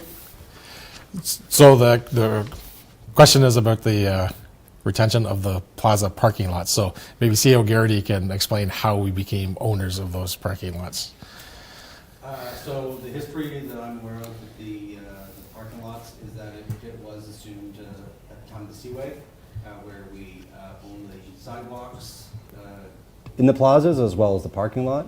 The Iroquois, the sidewalks were conveyed back in 2008 under a grant funding that we received to do a rehab in the canopy area in the Iroquois. So as of right now, we own both sidewalks and parking lots, and we assume all liability, including insurance, risk, and everything to those. So it includes snow removal, garbage pickup, Pothole patching. pothole patching. So everything is done through the tax rate. Deputy Mayor? The, comparing the mall, the rating for the mall, asphalt of the mall, compared to the roads, what is worse? So the roadway, which is called Main Street, which goes down in front of the Yes. plazas, 100%, because it's fairly new asphalt. Parking lot, not so much. It was not rated because it's a parking facility. Yeah. It's like the hall at Dixon's Corners it's in bad shape too. It's like the dockside at the boat ramp.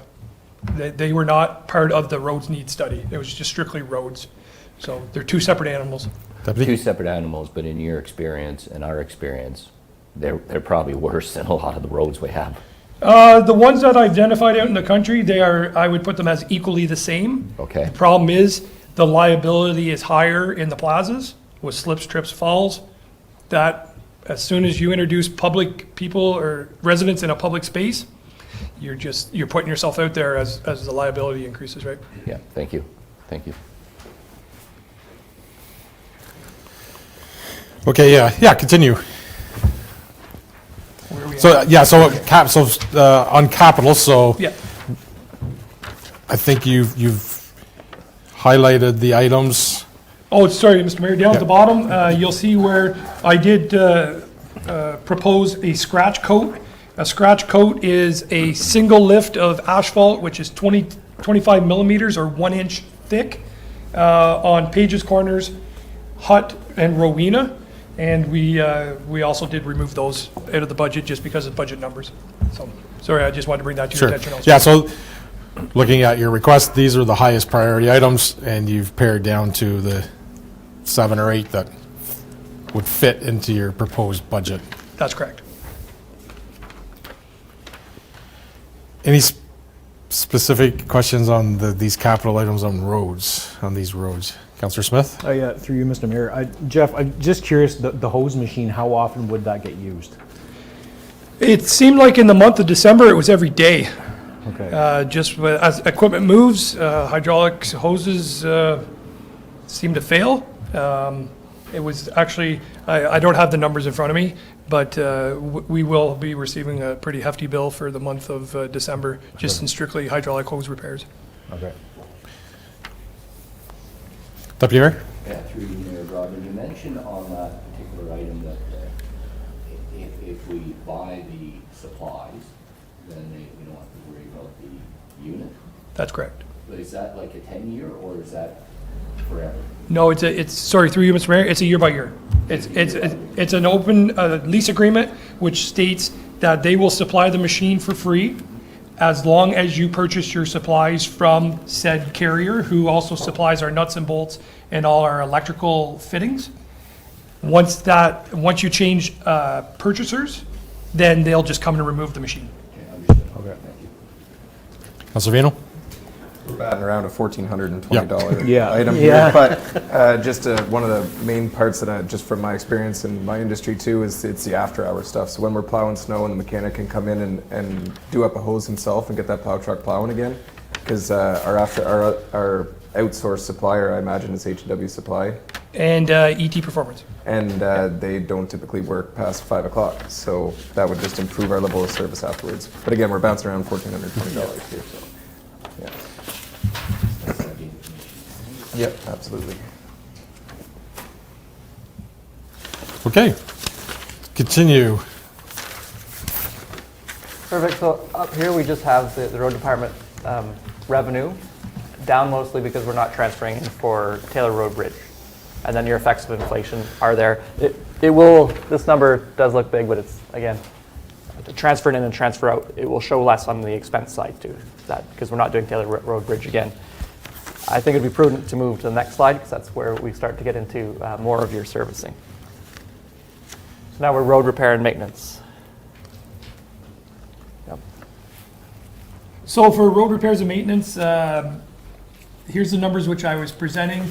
Based on what we're seeing with the increased costs, nothing seems to be going down, unfortunately. With bridges and culverts, that encompasses our OSIM reporting, which is the Ontario Structures Manual that we have to do biannually. So this is 2023 is our year for that. We will then jump in with the SDG counties on their tender for that. Catch basin, or hardtop patching, that account absorbs our HL3 asphalt that we purchase off-site, and it also includes our coal patch that we purchase for patching in the wintertime. We are seeing increased costs with the coal patch side of things, so it has increased. Our mowing and weeding, when I say mowing, that's roadside mowing. Last year was just a one-year contract, one-year tender, so we need to go to the street this year.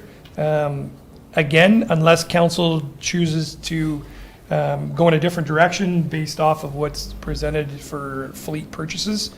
And then we're talking, the other increased value is our sidewalks. It has increased because of contractor rates, just for coming in and the cost of concrete, unfortunately. Those are the significant changes right as of now with the roads program. I will note that the gravel resurfacing has increased, and the grading, because those are the additional hours that if council chooses not to proceed with the grader, those unit costs and hourly rates have been incorporated in those numbers that you see right now for grading and gravel resurfacing for hiring out the grader. So I can answer any questions which you have at this time. Yeah, and if I may highlight a few more items through you, Mr. Mayor. You had said in one of our meetings, winter maintenance, we're seeing more storms. You had a number for that was, I think, pretty enlightening for that bottom line. So in January, we'll compare the month of January, 2022 versus 2023 this January.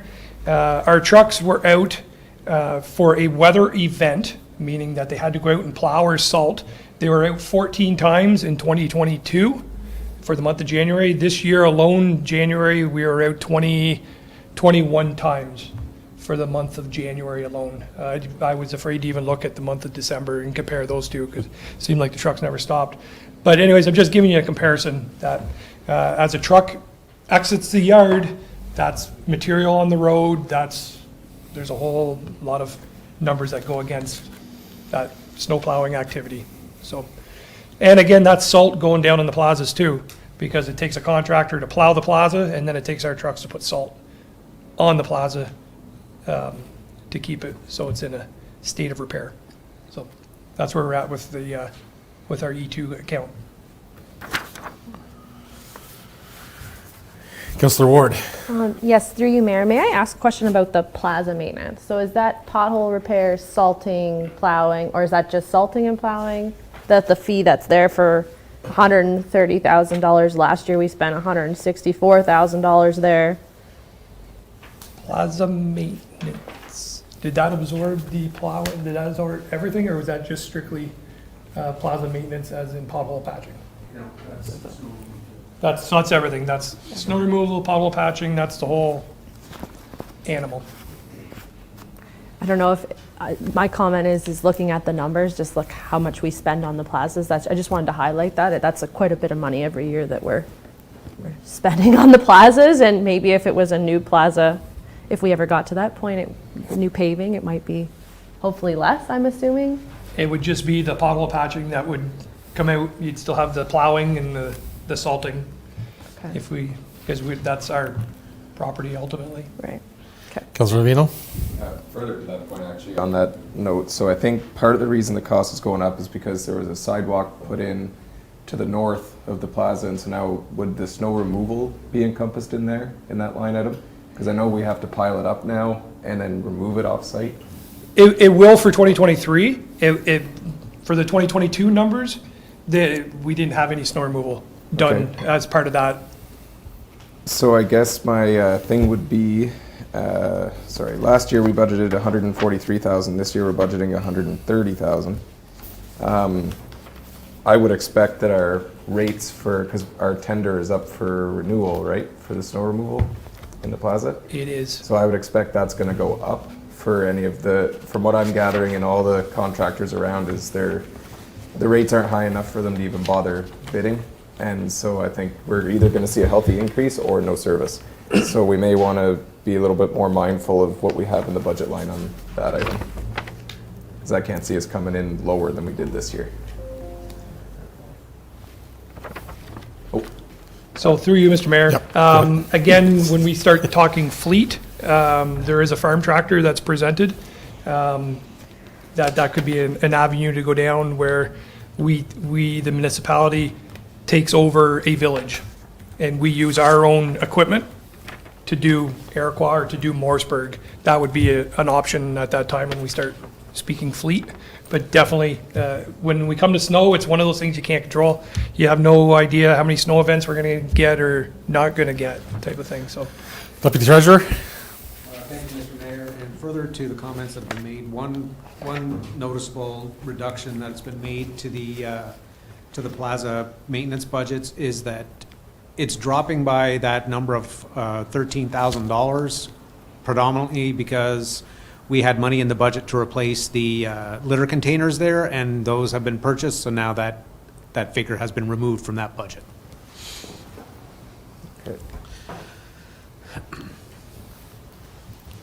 Would you like to see us increase that budget line to be, you feel, is that something council, well, you don't want us to, but like to properly recognize it, it is a fair point, and council can make that decision. I would say we probably are at risk on some line items that are those contractual pieces with gas and wages, right? We're going to take some best guesses at this point, and Yeah. Deputy Mayor or Councillor? Oh, Councillor sorry, I Ward. thought Councillor Ward. I was just, through you, Mayor, I was just going to ask the treasurer, the deputy treasurer, if they accounted for, usually they do account for the increase. Did you account for an increase? Sorry, I can't quite see Mr. Mason, so I have to lean around. Sorry. Sorry, Councillor Ward, an increase for which specifically? For the contracted services at the plaza, sorry. I didn't produce that budget, so Oh, okay, I apologize. just one second. Let me see what we have on that line.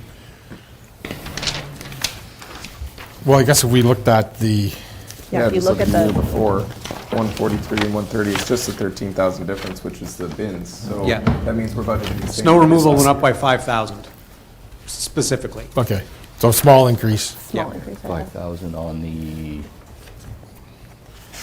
133 minus 13. Yeah, so it's not a lot. Oh, It won't be not a a lot. lot. It's not. Couple percent. Yeah. I think we're going to be a little higher. Well, through you, Mayor Brown. Deputy I Mayor? mean, I think we can discuss that as part of, you know, where I believe we're going to be moving some money around here and there, so, you know, come up Yeah. with that. You just have to note that and Yeah, we should make a bit of address it, yeah. Okay, so like for the effort today is we'll leave it at that, but we recognize some of these contracts could come in much higher, which you're saying probably, so we'll see. Deputy Treasurer? Thank you, Mr. Mayor. And further to your comment, one thing council should remember is that this is a budget and this is just an estimate of what might happen. Yes. If the contracts come in that it's going to be a significant increase, that's just something we manage through the variances throughout the year. Right. Okay. Okay, continuing.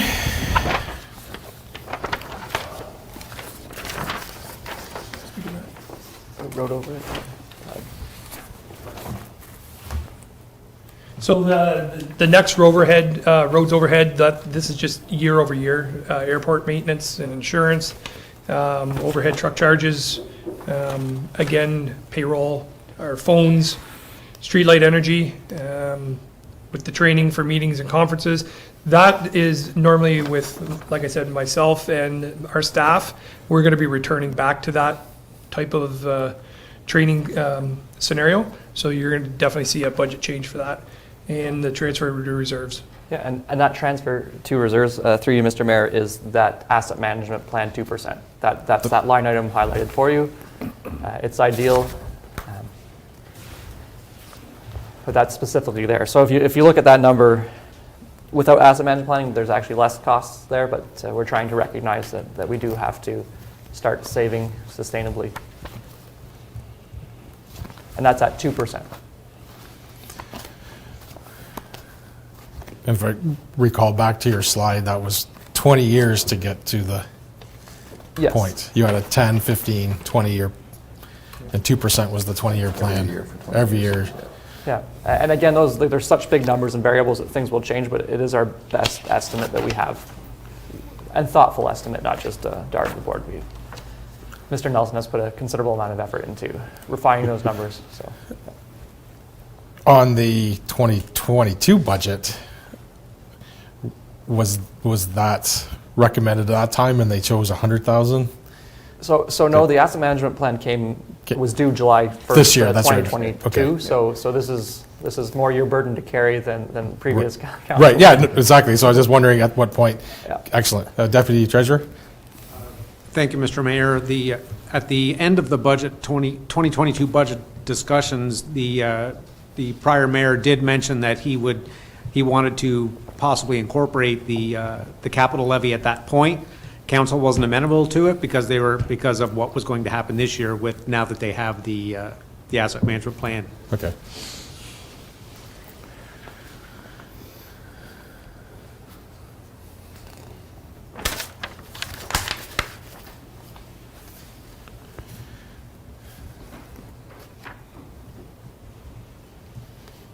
And I guess lastly on the report is bridges and culverts. It's the last line item. Oh yeah. So capital items. So this year there was no proposed capital for bridges and culverts. We are going to then refer back to the OSIM report, which we will receive next December, to give us kind of a roadmap to move forward with the bridges and culverts. The road construction I have already identified. Plaza projects, there isn't any due to funding. And then roads overhead projects is our Road program. the road program, sorry. So that's where we're at with the roads capital projects. Right, and that's captured in the capital items. Deputy Mayor? Yeah, through you, Mayor Broad. I'm just going through your first page here, and you've increased your bridge and culverts budget by $30,000. That's through you, Mr. Mayor, that's for the OSIM reporting. Okay, just strictly for that? Yeah. Okay, got you, sorry. If you said that, I apologize. And through you, Mr. Mayor, that's every 2 years that will show up in your budget. Okay, sorry. Councillor Ward? Thank you, Mayor. I was just curious, so the Taylor Road Bridge, the financing for did we take a loan out for that, and where is the debt charge for that? The debt charge for that, I believe, is later, specifically under debenture and health. I think that's tab number 17. So you'll see it there. So we don't pay through it? Like how come it's not, I guess, sorry, through you, Mayor, why would we not put it in the roads budget? Sorry, I may defer this one to Mr. Mason because Okay. he's a little more knowledgeable. of the Deputy history Mayor? Deputy Treasurer? Yeah, well, if you got a good answer, go ahead. Deputy Treasurer, excuse me. Thank you, Mr. Mayor. Generally speaking, with any long-term debt, we make transfers to a reserve every year over time at a relatively flat rate. And then we transfer the funds required for the current year debt charges out of that reserve. When we get to that tab, you'll see that for 2023, we're also including, we're specifying the industrial park loan on $105,000. Now that we've sold the land, our proposal is to take the proceeds from that and pay down that debt until the proceeds are exhausted. So it's generally all held with, all the funding for long-term debt is held within one area, save for what's in water and sewer. So Yes, one Lord? follow-up question, and I apologize, Mr. Mason, if this is, I'm just trying to wrap my head around it. So there's a transfer from roads to pay that debt? Or we're paying off that debt with the funds from the sale of land? Sorry. So through you, Mr. Mayor, to Councillor Ward, specifically for the Taylor Road Bridge, it's incorporated in the debt charge in that specific tab, in tab 17. I think it's 17. Nope, tab. Yeah, I don't know.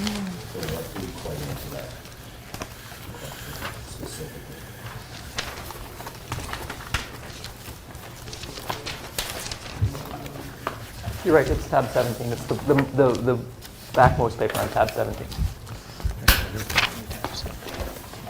Let's take the time and take a look and get the right answer here. Yep.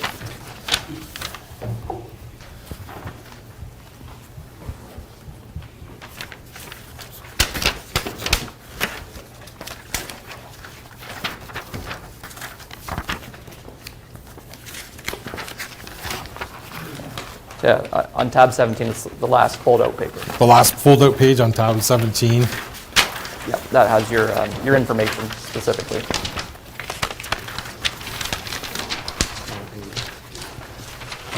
The title of it is debenture payments. Right. It's right here. This one. Yeah. Nope. Keep going. Yeah, the Yeah. very last Yeah. page. Debenture payments, yeah. Yeah, so you'll see an OILC loan repayment, Taylor Road Bridge of $27,281 in the budget. So sorry, may I apologize, I'm just trying to wrap my head Yeah, around no, of course. Yeah, we want to know where the funding's coming from for this page. Correct? Right, yeah, that's where my question lies, I guess. So in layman's terms, where is the money coming from? Are we transferring money from the transportation department to this debenture payment account to pay that? Like, how are we paying this loan, that $27,281? Is it reflected in the transportation budget? Or how are we paying it? Deputy Treasurer? It is not, through you, Mr. Mayor, to Council Ward, it is not reflected in the transportation budget. It is reflected in the debenture budget. And what we do is we budget the amount that we need from the levy, and then we transfer the money that we require from the levy to the reserve, and then consequently, we draw the money out of the reserve to pay the debt charges. It's really just an in and an out. Okay. Okay. Okay. Is that answers? Yeah. Okay. So just one other clarification question. Is that how we fund all loans? That is how we fund all Correct. loans? Okay, all right, thank you. I just won't expect it in the budget sheets for each department then? is what Correct. okay, thank you. Correct. Appreciate that.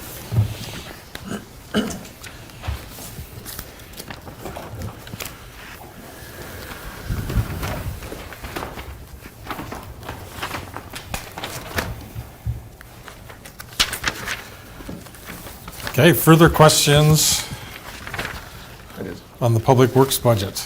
Just one for Councillor Vino. clarification, and it's so obvious that I probably missed it, but the just over $1 million that we didn't spend on bridges and culvert projects last year, is it the Taylor Road Bridge came in that much under budget? Nice. Okay, I was just wondering if it was work that we just were electing not to do, that we budgeted for and that we just weren't going to do, but if it's all because of the Taylor Road Bridge, then that's good. Yeah, it was a shining star in a world of inflation. Yeah, I wouldn't have expected it to be that big, that's why I Very much asked. of a surprise. Yeah, yeah, I wouldn't.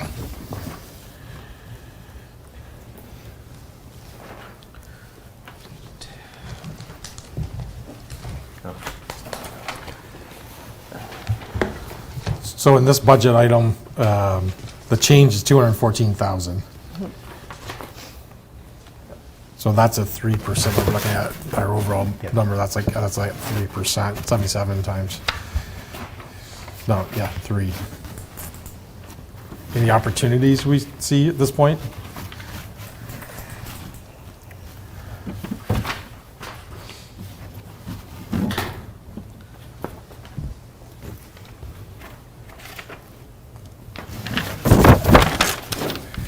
I mean, really what it comes down to is, and you said it before, we're generating a budget on projected revenues. We're generating a budget on projected expenditures and whatever's left over. I mean, we could just quite simply say, listen, are we over budgeting on items? If we take $10,000 from every department off the works, we come down 1% on the tax rate, right? It's really, we don't know. We don't know from year after year. There's some true hard costs we recognize, but we really don't know. And I mean, we'll get into it further when we start talking about our facility costs, but you know, when you see high costs, to your point, you budgeted $1 million or $1.1 million for the bridge and it came in considerably lower, right? You just don't know. So, you know, that's going to be a discussion that we're going to have is, do we just overall just reduce to get the tax rate down, and whatever happens during the year, once we get recognized costs is how we adjust through the year. Yeah, because part of me feels like the previous councils spent a lot of time looking at individual line items to get them as low as they can, right? And they've done, so if we're looking comparables and that's what we spent, Yeah. and you think about inflation and where we're at and the work you've already done to lower the budget and only have 200,000 in the massive budget that it is overall to come out of 214, that's Yeah. not very much No. in the overall scheme of things, right? And I'm more interested in what the actual was, not the budget in 2022. And through you, Mayor Broad, I 100% agree. That's why I always struggle. To me, you know, I've done budgets before where, yeah, this is your budget, but these are the actuals. And then, you know, we're kind of taking 2023 budget and increasing it based on the 2022 budget, not really on the actuals. And I always have a hard time with that. To me, I always said it should be on the actuals, and then you adjust your next budget based on the actuals. But anyway, Comments, that's for another Deputy debate Treasurer, philosophy. did you have a comment? Some comments? Thank you, Mr. Mayor. a further comment to what Deputy Mayor St. Pierre was just bringing up is that we really don't know what's going to happen. Like, I mean, last year we didn't know there was going to be a war in Ukraine, which was going to drive fuel costs through the roof. Ideally, what happens, you can, council has the opportunity to pick an arbitrary amount, and I'm going to say, let's say you want to take $100,000 off the budget, which is just about 1.5%, say. That will reduce the required levy, and as the costs come in, if the costs come in over what we've budgeted for, that's what produces the variance.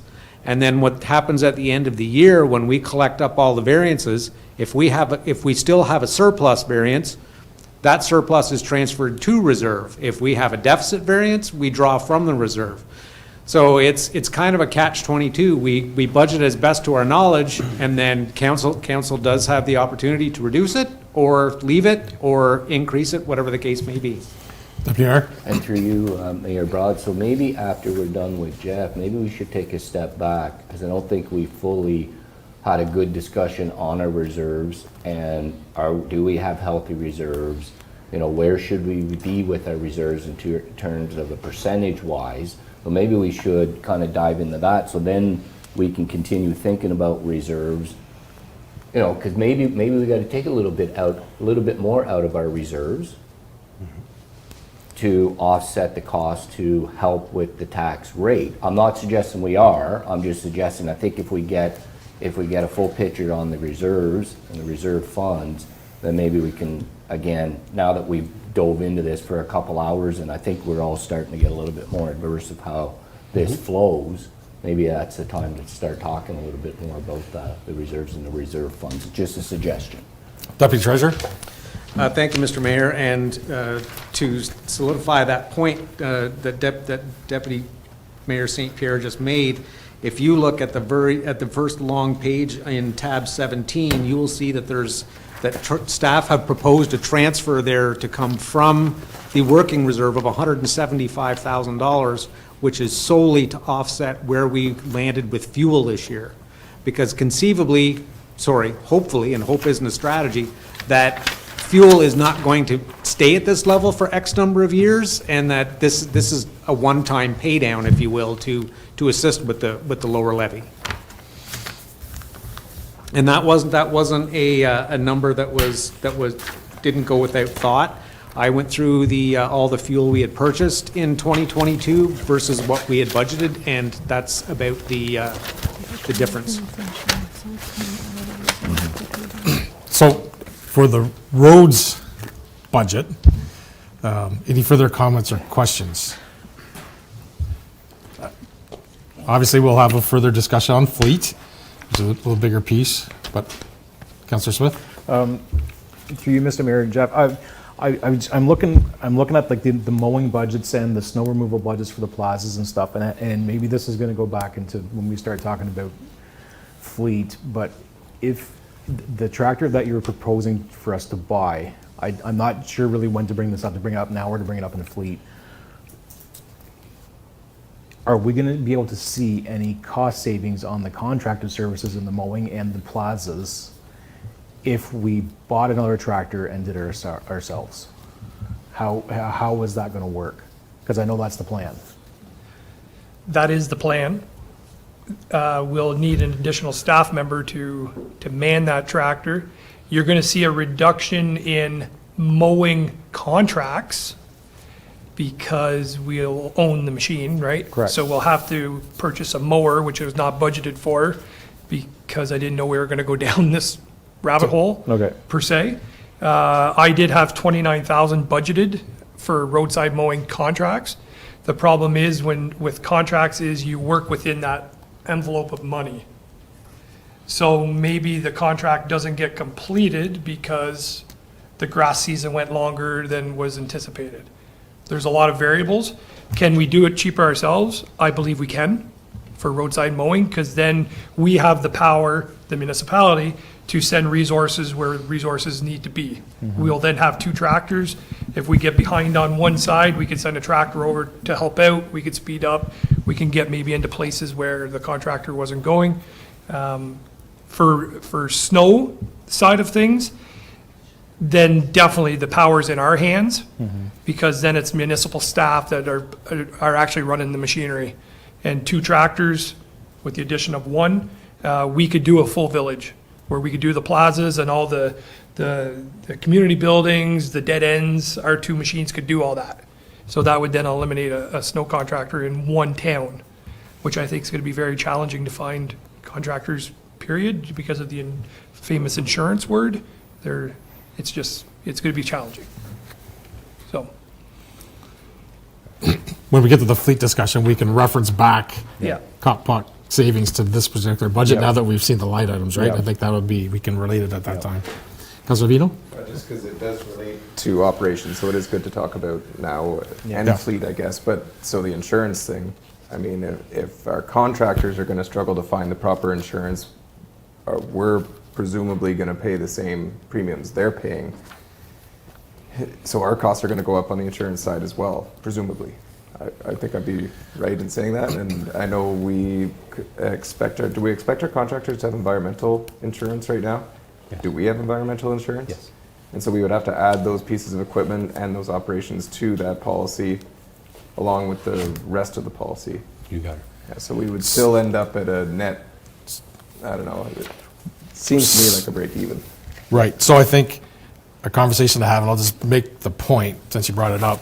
When we look at a fleet schedule, right, and if we want to add a vehicle of any sort, right, it's not only a capital expense to buy the vehicle, it's then needs to be put in for a replacement at some point in time in the future, and then all the associated insurance and all along with that. So not only is it the maintenance, right? So that's the total, return on investment for having it versus contracting it out, right? And contracts are getting very expensive too, right? So there was a time when it was much cheaper to contract out, and those are things we have to look at. I guess the only thing I would say, doing it in-house versus contracts, contractors are meant to make money, so we pay for them to profit. Whereas the hourly that we would be charging against ourselves, we're not aiming to make profit, so we should save a little bit there. We also have to think about the local business owners as well, too, I think. Yes. Yep. Treasurer? Yeah, just, we were discussing kind of big projects here, and I'd be remiss not to look back at the asset management plan and the slides that show 43% funded. And I'm a big advocate of reserves. I don't think we're overly flush on reserves. Like, I mean, they're healthy, but they're not massive. And if you look at this plan versus the ideal, again, is we put about 1.2 million into our roads, and the suggestions right now are 2.7. So that is a big quagmire. So when looking at roads, like there's a gap to fund. I don't know if that gap could be. I know over time that gap can't be funded through taking from reserves. It does require like that 2% over time. And I've always been a steward of reserves, so that's just my opinion, though. And it is they are council's reserves, and you can do what you wish to make taxation fair to individuals. And it's a good time also because talking fleet, next slide is fleet, so that was a good question. So just for reference, our asset management plan that came out last year, it's clearly page 1, exactly what you're referencing to, Treasurer, so that's where we're at with 43%. I think it might be a good idea, if it's good with council, let's move to tab 2 in the reserves. Okay. Tab and review that now, because we hit it on earlier, and now is a good time to go back because we have been talking about that. So thanks, Jeff. The roads budget's good, and we'll Just stay here for yeah.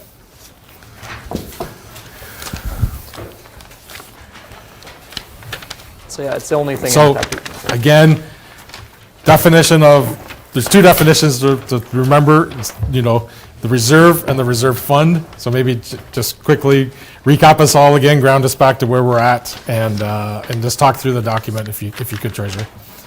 Okay, do you want to? Yeah, we'll take this one.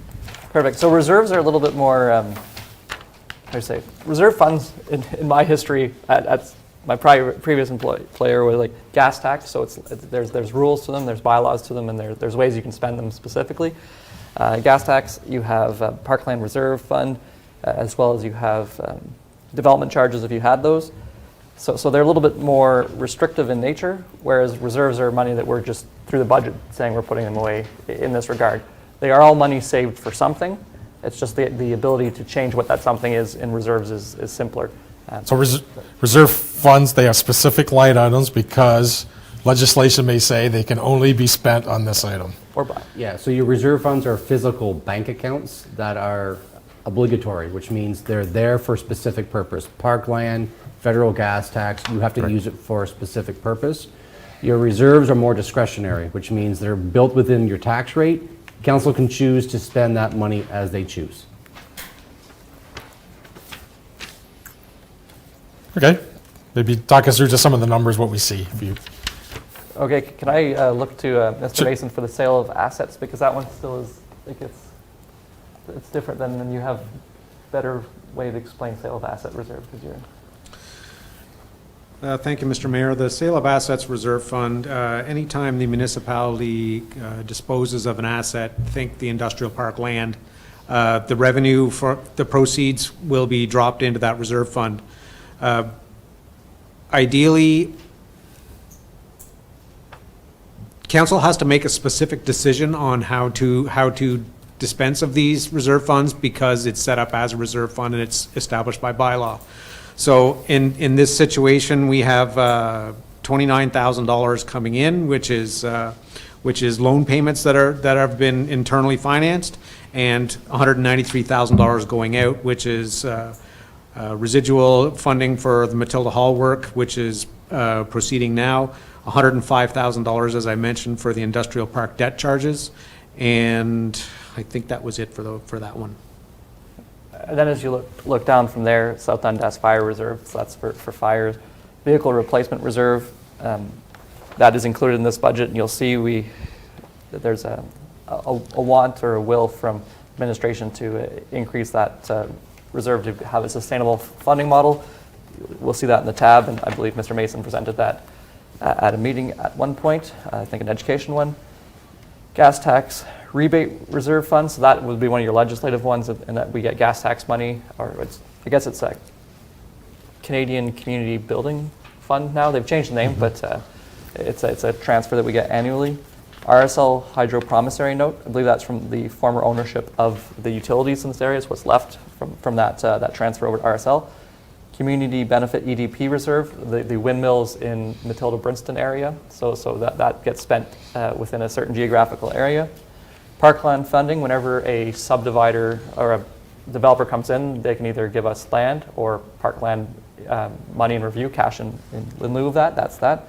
OSA funding, that's one of the core fundings we talked about at the start, and it is an annual one and decreased this year. Ontario Community Infrastructure Funding. General Working Reserve, that's kind of the money that at the end of the year you transfer either into or out of. You could kind of almost say it's a cash flow to help with the municipality that way. Recreation money for money projects. I think we discussed that at one point recently, perhaps the last meeting, that the community can come to us through a policy, ask for 50% of a project. That will be discussed also at the end of this presentation. Mural Reserve, Planning Reserve, Landfill Reserve, Marina Reserve. I mean, those names are quite self-explanatory. The Marina Reserve, we tried last term of council to bring the marina so that money generated from that pays for the cost of it, so it doesn't affect the taxpayer. Road Reserve, Insurance Reserve, Economic Development Reserve, Winter Control Reserve would be your, for years where you have high snow cost, right? That would be an ice blading and et cetera. Vision Care Reserve, that's for benefits to staff based on benefit program. Tax write-off contingency reserve, that holds just in case we have a tax write-off that is over budget. Service delivery reserve, I don't know specifically what that one is for, but I imagine it would be to do a service delivery. Those were Review. funding that we received a couple of years ago, that there's towards, I think we did an org review and all that kind of stuff, so that's the balance that we have left. Okay, thank you. Modernization funding, that would be, I believe, the one-time top-up plus potentially applications that we have So modernization in 2019 gave municipalities anywhere from $400,000 to $700,000 and said be efficient, and that has been spent throughout the time. Safe Restart funding, that's COVID related.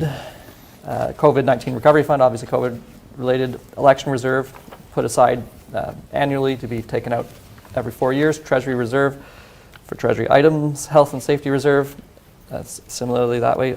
And I believe that one's available for doctor recruitment. And then we have recreation facility reserve, again, for facilities and recreation. Some of them are, I don't want to gloss over them, but I do want to go over them. So if you want more information, let me know. No, yeah, no, it was just more of, I think we could kind of spend a few minutes, we can read and follow along, and we're getting grounded on exactly the list, so this is good. Just Yeah, so many of the other ones down here are, like Just funeral assistance self-explanatory. program reserve is a unique one that the municipality has, that you can support individuals who, well, I guess they're deceased and they don't have the means to provide a funeral. This township has an opportunity to offset costs there. That's animal shelter donation reserve. People donate to the reserve that way. Campground, again, is another one where we're trying to make sure that the taxpayer isn't burdened. So if it's any revenue surplus to expenses goes into this one. And then the waterfront reserves are obviously for those committees to, as they form up and get their terms of reference, they can use that to spend. I did skip over a few of them, but most of those were semi-straightforward. We talked about building reserve before. Rec programming reserve, it's there in case, well, for lending library items in particular, and recently. And then the values to the far right, on the macro side, unedited, and I mentioned that before, 9.6 million at the start of the year, 9 million now. And then all of your comments and earmarked funds for this year are on your rightmost side. Deputy Treasurer? Thank you, Mr. Mayor. Just a few additional comments about reserve funds. All of the reserve funds you see at the very top of the page, those are actually interest bearing because they sit in their own bank account, so they earn interest. Reserves do not. Reserves are held within our general account, so the interest line you saw in the Treasury budget incorporates the interest from all of those lines. And the RSL Hydro promissory note has a year-end balance in 2022 predicted to be at $1.3 million. A little over 900,000 of that is the shares in Rideau St. Lawrence, so they are not. That is not a financial instrument. It is a financial instrument. It's not cash. Very good. So, Treasurer McDonald's point, start the opening balance at 9.6 million. We close at 9 million, so we're taking 600,000 out of reserves, all between all those balances, net to pay for our budget, which is part of the plan. Like when it comes to fleet, we save money, and then when we need to buy fleet, we buy it. So having money transferred out in this example is correct. And the total difference between what we put into fleet to take out this year is 550,000, which is really almost the total difference. So that kind of is planned versus using reserve to offset potential tax rate.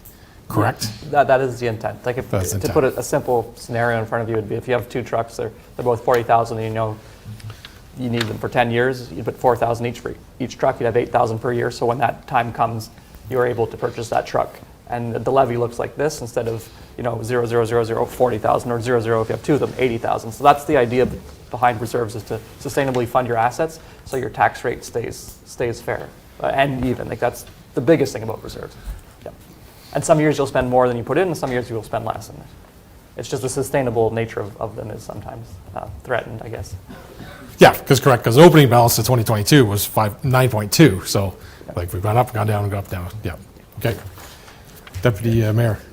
Mayor, through you, I guess my question is, in terms of the overall health of reserves, where do we sit? Do we have healthy reserves? Are we lacking in reserve percentage-wise? Where should our target be, and where are we at? CO? Through you, Mayor Broad, to Deputy Mayor St. Pierre. So, as our auditors have come back over the last number of years, they've always made it very apparent that our reserves are very healthy. We probably have one of the healthiest reserves probably in SD&G when it comes to reserves.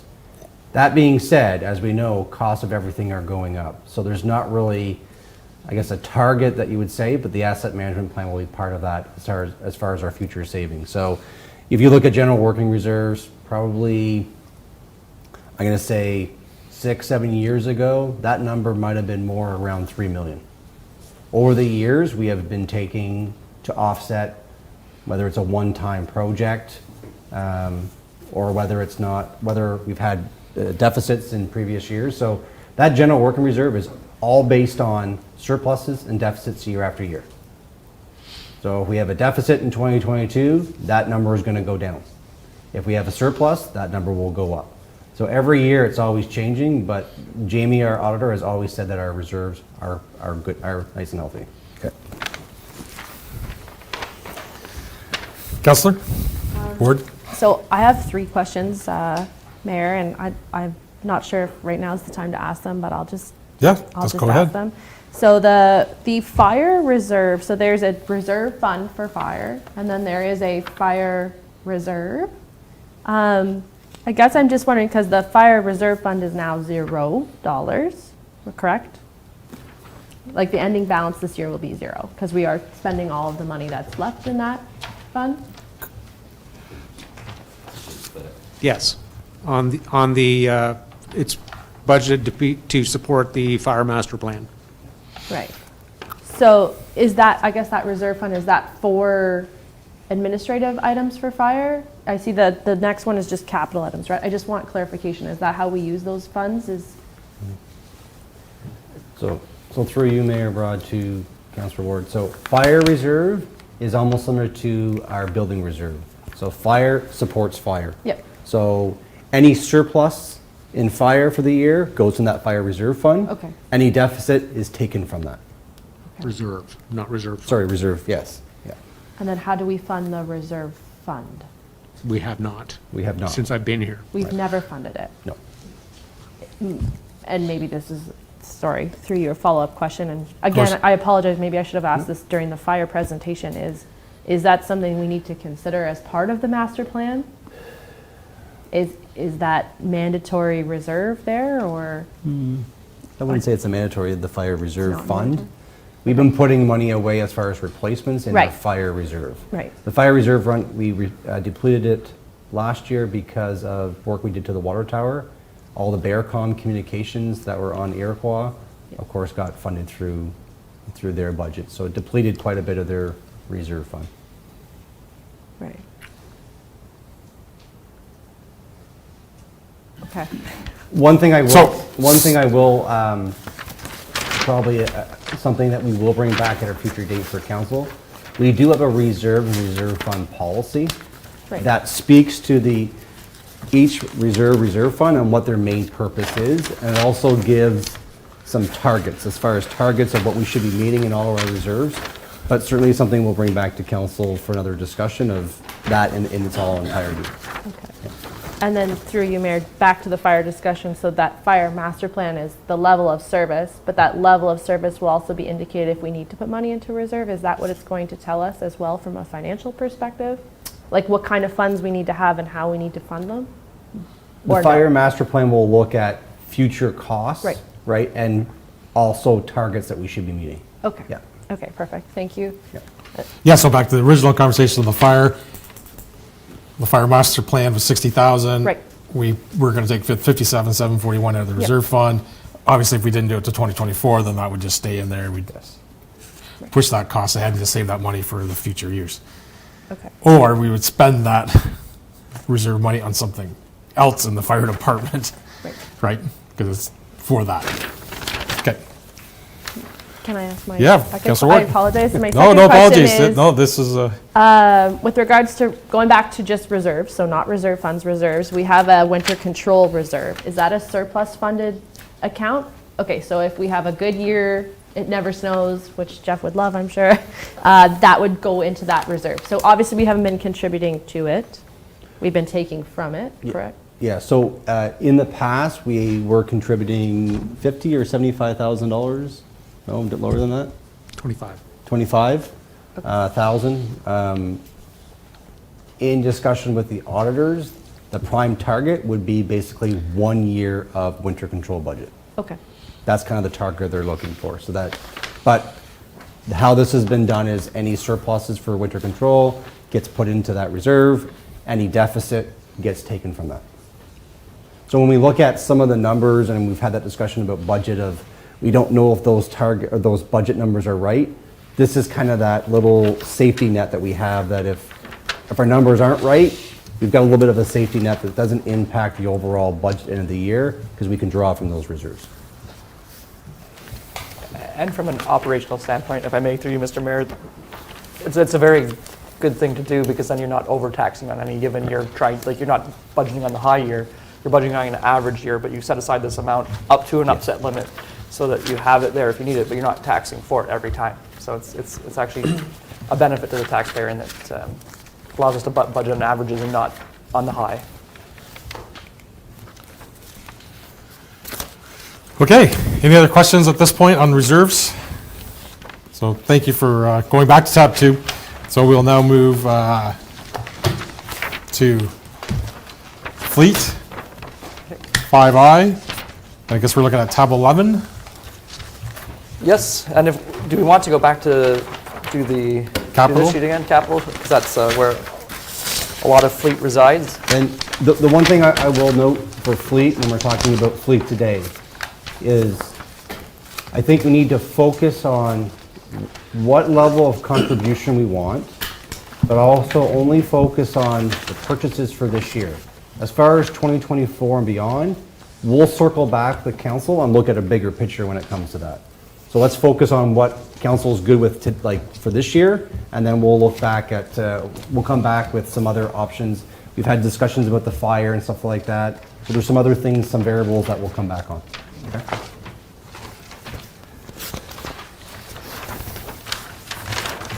Do you want to go ahead? So is this fleet repairs or is this fleet purchase? Capital. Fleet capital. Oh, capital.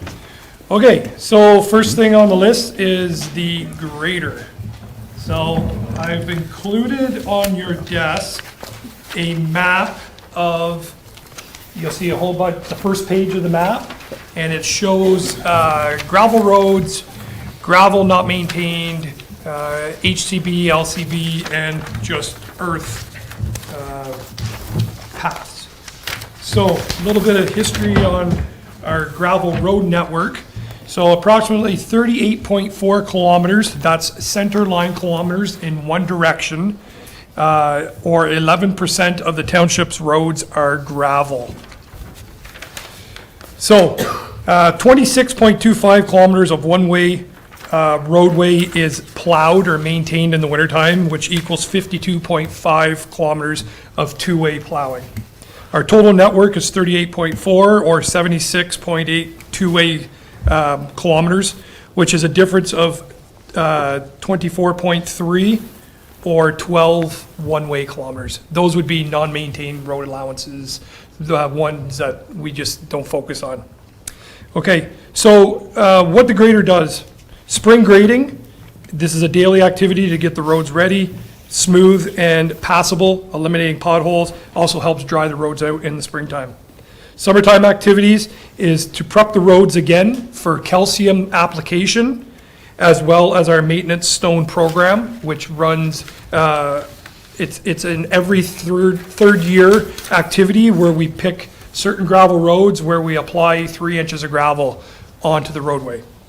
So that's normally a week's work. In years past, we would use our own grader with a hired grader to aid in that program. The fall, what happens is we're prepping the roads again for the winter season, eliminating potholes. In the wintertime, we use it for ice blading, steady scratching of gravel roads, which then reduces the material needed when we're out plowing, and it keeps the gravel showing. So we always have grip and traction if the grader's out skyfiring the roads. We can also use the grader for winging back the country roads for high snowbanks, like in December during Christmas. We could have had a grader out pushing back snowbanks, pushing back corners, opening up the roadways to improve sight lines. It also assists with snow removal. So when we get our snow crews out, the grader pulls the snow off the snowbank onto the roadway, which is far easier than using backhoes and farm tractors. So in the year of 2021, our grader was utilized for 525 hours, which could have been used more during the winter seasons, but I did not have the staff to run it. Back in 2021, we had the appropriate amount of staff to man the plow trucks. We did not have a surplus staff member like we do right now that you council has decided to brought in, where we have that surplus staff member who's not patrolling. He can then be in the plow. So we could easily have put on another 200 hours on that grader during the winter season, out continuously scratching the roads, keeping gravel showing. We're then reducing material that we need to apply onto the roadway. So I know in 2022, we had numerous problems with that grader, and it's since not here anymore. So now we're having the discussion with the grader. Earlier this year, I presented a lease program, roughly averaging $9,390 a month for the grader. So if we're running simple numbers for a year, that's $112,680.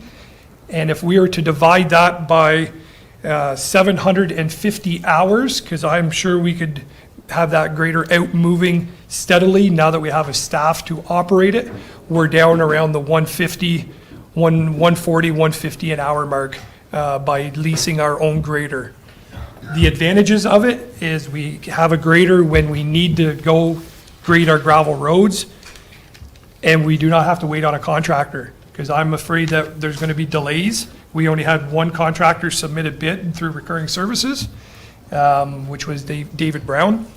So we would have to be then at the mercy of them to supply a grader. I use the analogy of farmers owning a combine.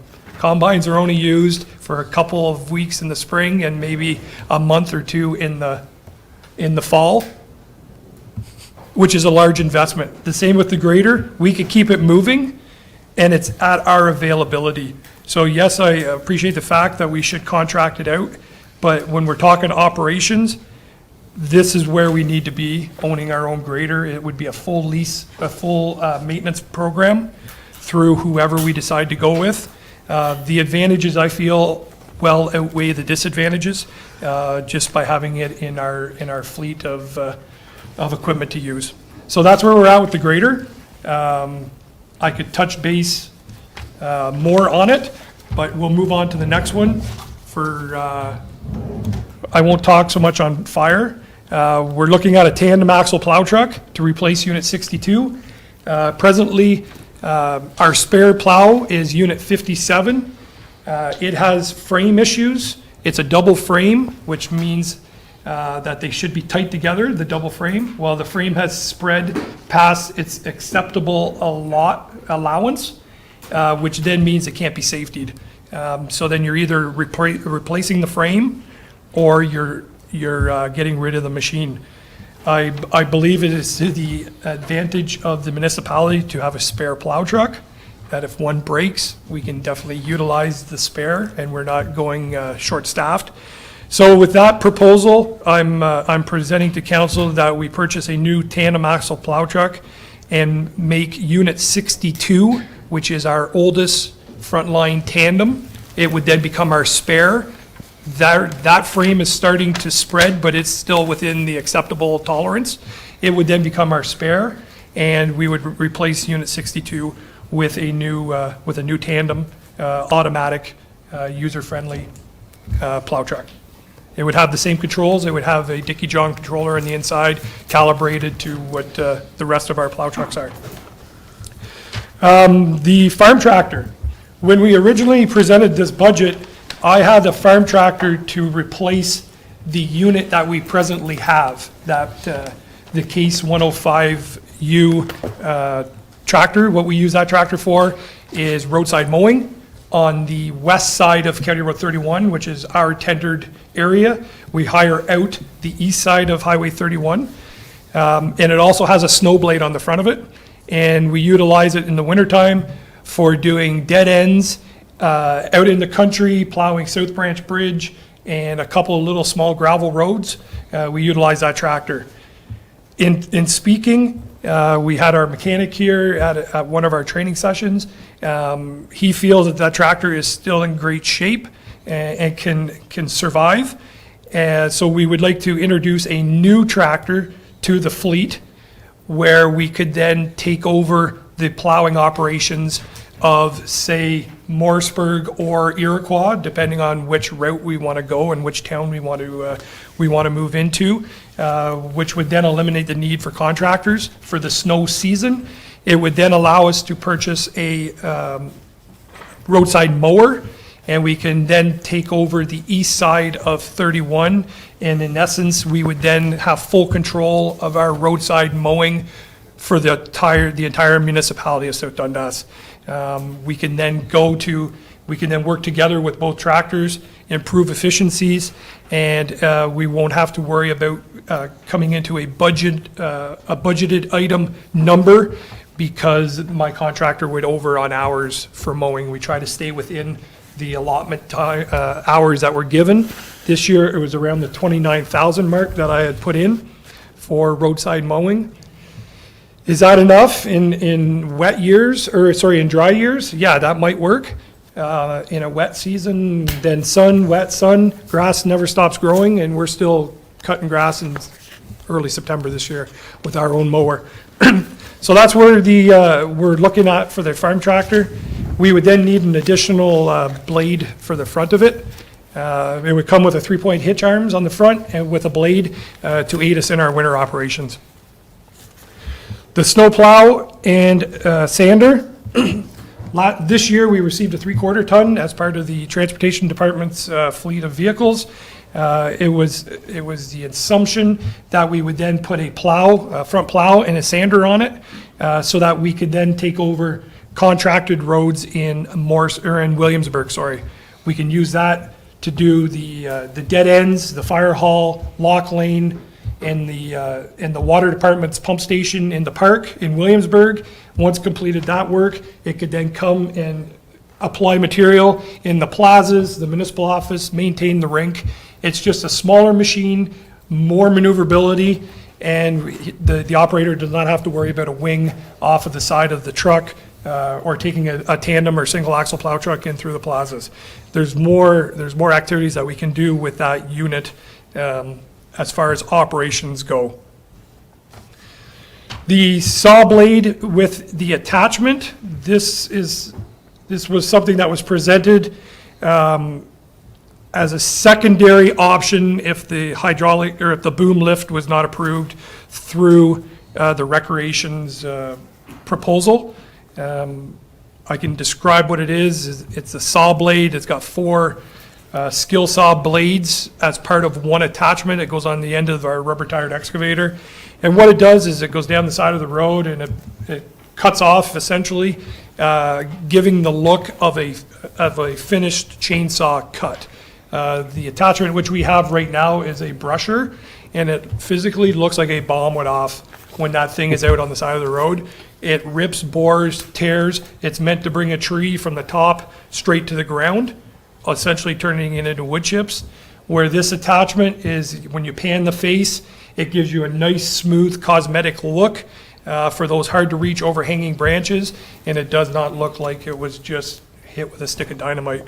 It has its advantages. We have an operator of that machine that can run that attachment with no issues. That item, the saw blade, could then be removed out of my budget, the transportation budget, if the lift from recreation was then approved. That's all as far as the roads capital per se for fleet. I can answer any questions which you might have at this time. Oh, sorry, I forgot, and the purchase of a half-ton. That is to, I know Deputy Mayor St. Pierre, I might have had him confused when we had our little training session on vehicles being jockeyed here and there and all over the place. So it was proposed during our last council that unit number 80, which is a shared truck with our drainage department, be shared with our mechanic. We tried that form of operation, and it does not work. With our drainage department, he is constantly going out visiting job sites, following up with this contractor for drainage, planning for future work. So the sharing aspect of it did not go well this year for 2022. So what Transportation Department is proposing is that we bring a new half-ton 4-wheel drive crew cab. bring that into our fleet, and then take our road patroller's truck, which is a 2019, I believe, that is getting up in kilometers, and giving that vehicle then to our mechanic, which would then extend the useful life of that vehicle to our mechanic. It's four-wheel drive. If we have vehicles broken down in the wintertime, he's got that mechanism to get there to the trucks. And then bring in a new half-ton to replace the road patroller's truck so that they have a good, reliable vehicle when they're out patrolling the roads at 2 in the morning. We hopefully reduce our breakdowns with that vehicle. So that's where the half-ton is coming into play. Sorry, I jumped over that. That's my bad. So again, I can answer any questions which you may have at this time. Councillor Smith. Okay. So if we get the boom lift, so it's going to be shared between recreation and the roads department. So basically, this is a lot of what the saw blade attachment would be used for. Was you're just going to go down a road and any branches, trees that are hanging over, to keep it up to minimum, whatever, 15, whatever feet high. So the saw blade attachment would be a lot faster than having to. It could be done with one person. How many people would have to be if you were towing around the lift behind a pickup? How many people would be there? So through you, Councillor or Mayor Broad, if we're talking the attachment, it would be the one operator running the rubber-tired excavator, and then there would be a crew of two or three staff members behind with our roll-off plow truck that we have with our roll-off bin to cut up the branches and remove them, because we just wouldn't leave them laying in the ditch, right? If we had the lift, it would be, the lift could then be attached to the back of the roll-off vehicle essentially. Okay. So then it could operate, man up, cut branches, the ground crew throw it in the roll-off, and then we need a half-ton truck with one staff member. So we're probably the same amount of staff. Okay. But I think the lift is operationally, it supports transportation, recreation, and it supports the economic development by putting the banners up on the light poles. Yeah. Where we wouldn't have to job that stuff out. Yeah, I was just curious. I'm thinking that the lift, my personal opinion, I don't know if anybody's even thought about this, but I think that this lift is a good idea because we already contract out $20,000, it was like $20,000 or something this year, and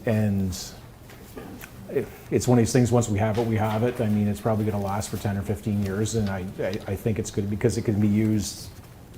Once we get the thing, we're going to find out a lot of uses that this thing is going to. So I sent out the question. I asked about the working at heights, how many, like if we need that, but a lot of people here already have it. So, but just in terms of speed, if we're talking about trimming trees on rural roads or wherever in the town, would the saw blade attachment be any faster?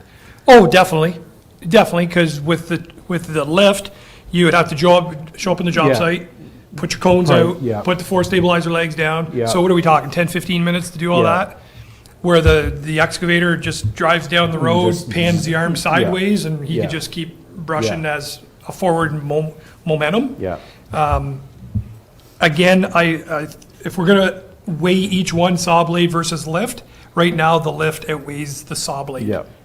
Okay. For my department. Yeah. Because I could have more uses. I could have more uses with the lift. Yeah. Yeah, the saw blade is specifically for cutting. Yeah. Period. Yeah. Period. Yeah. Because the lift, you're physically sending somebody up in a bucket with a chainsaw and cutting every branch down and all that stuff. Yeah. Deputy Mayor? Through you, Mayor Broad. So if we want to rent, I think the number was $1,500 a week to rent. That's right.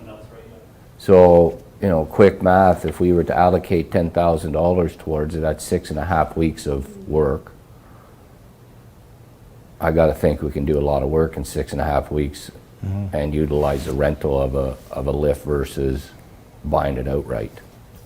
Because you buy it outright, again, it adds more to the fleet. It adds more insurance to the fleet. We are still, let's not be naive. We know there's going to be maintenance and operation of it. I just think it's an add, and it's not a $68,000 purchase. It's something quite more through over the next couple of years. So, you know, I think we need one, we utilize one, but I think we should just really consider renting one. And just, like you say, 6.5 weeks, I think we can come up with a program through the various departments to be able to utilize it effectively in the 6.5 weeks or 7 weeks. And if we want to up that budget a little bit to get more weeks out of it, that's fine. But for me to purchase additional equipment, you know, I'm kind of not in the favor of the tow behind lift. But again, we can have that further discussion about it.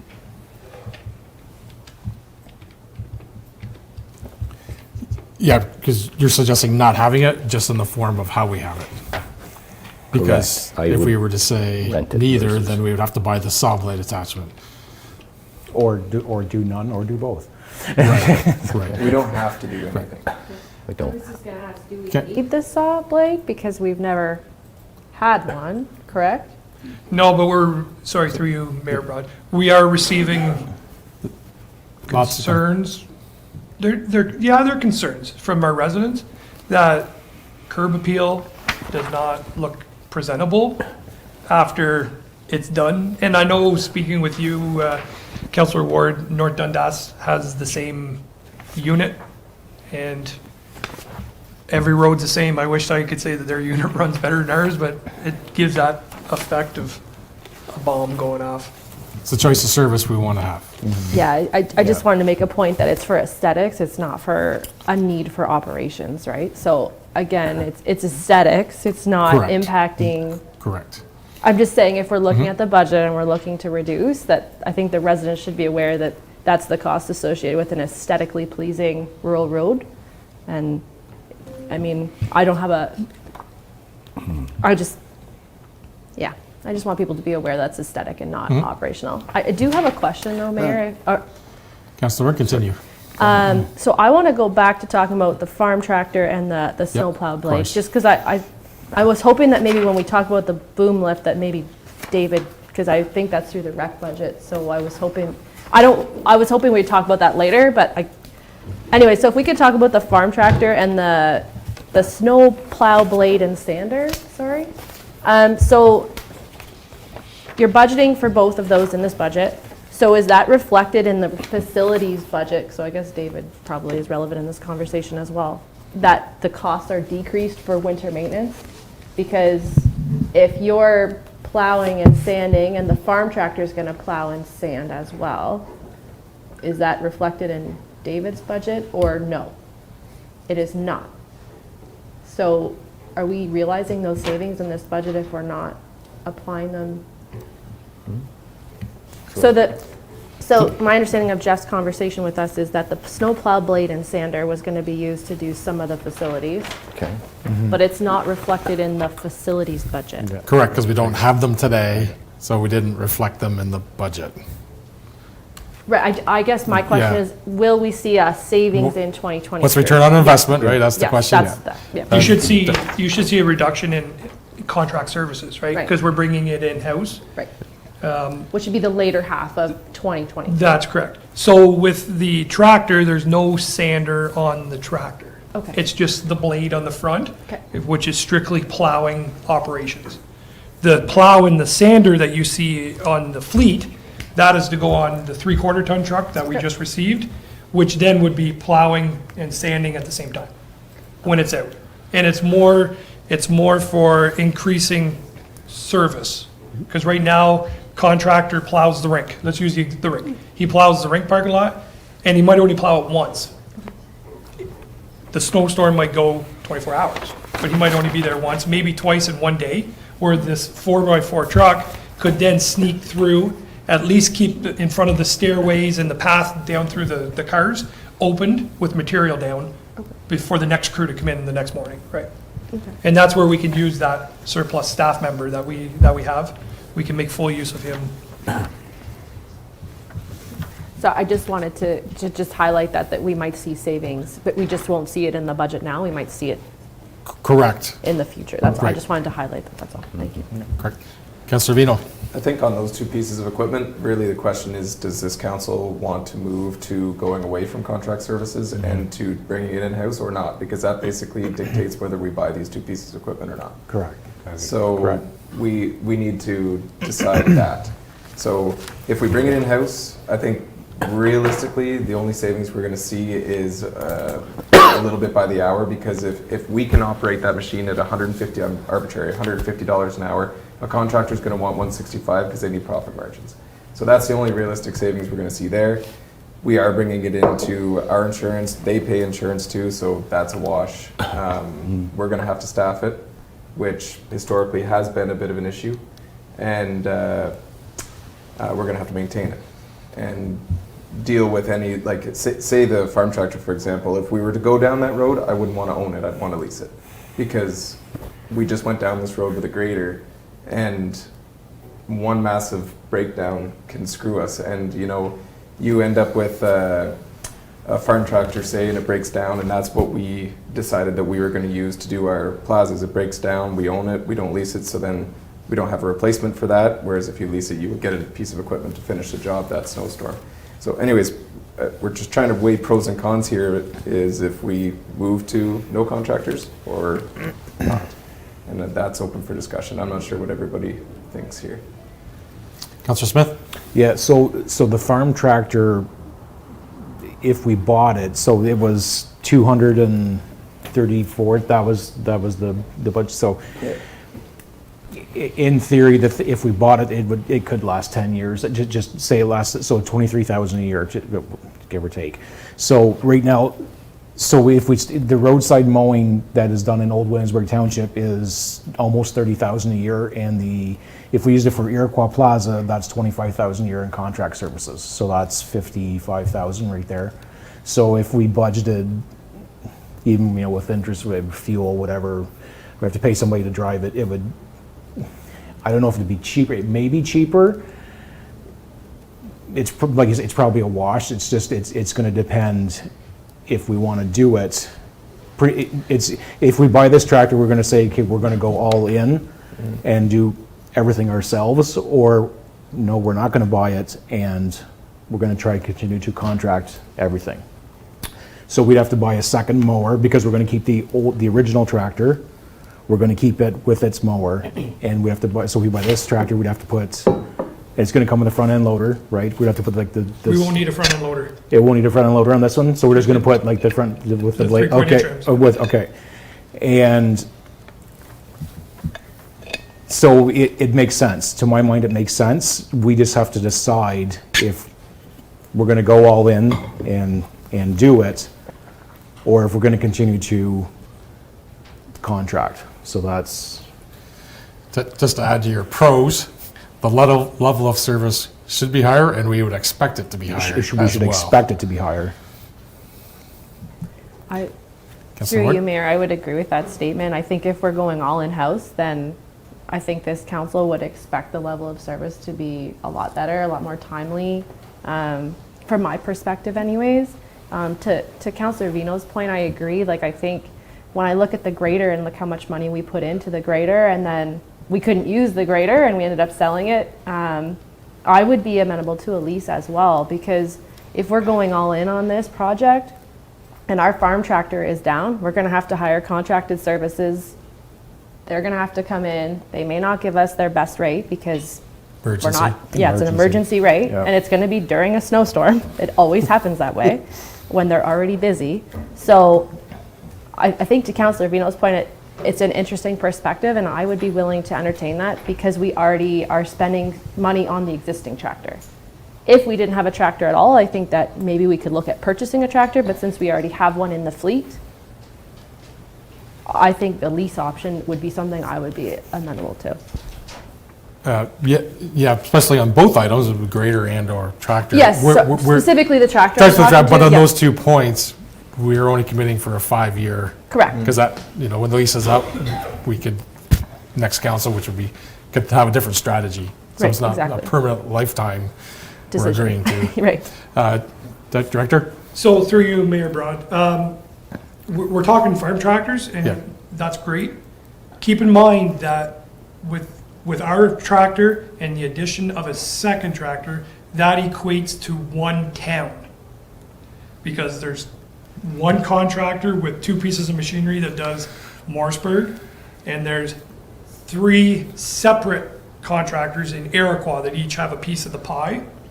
So if we were to do 2 tractors, that equates to 1 village. So, yeah. So we would still need either A, a contracted service, or we would then need to, or B, lease 3 tractors. Okay, no. If we're doing, both villages, no, I want you Where's to it hear, going? if we're doing both villages, Contract. Yeah. because the pricing, let's say the pricing comes in astronomically high, I would agree then. then you would then need to lease 3 tractors or 1 tractor, which equates to 1 village. And that's what Councillor Smith's referencing was mowing on one Yeah, east so- part of the road right. and one parking lot, Correct. village parking lot, Correct. period, not all of. So it essentially, we can get 12 months, well, not 12 months of use out of it, but it makes sense because we can get Multiple. 2 seasons. you can get 2 seasons out of it, yes. Yes, That's- but 1 tractor Yeah, you're not with eliminating. us equals 1 village. I just want you to be assured. Absolutely. We're And that- not gonna take So we over gotta- both and villages. you're Right. totally, We can only Yeah. do 1. Contract them.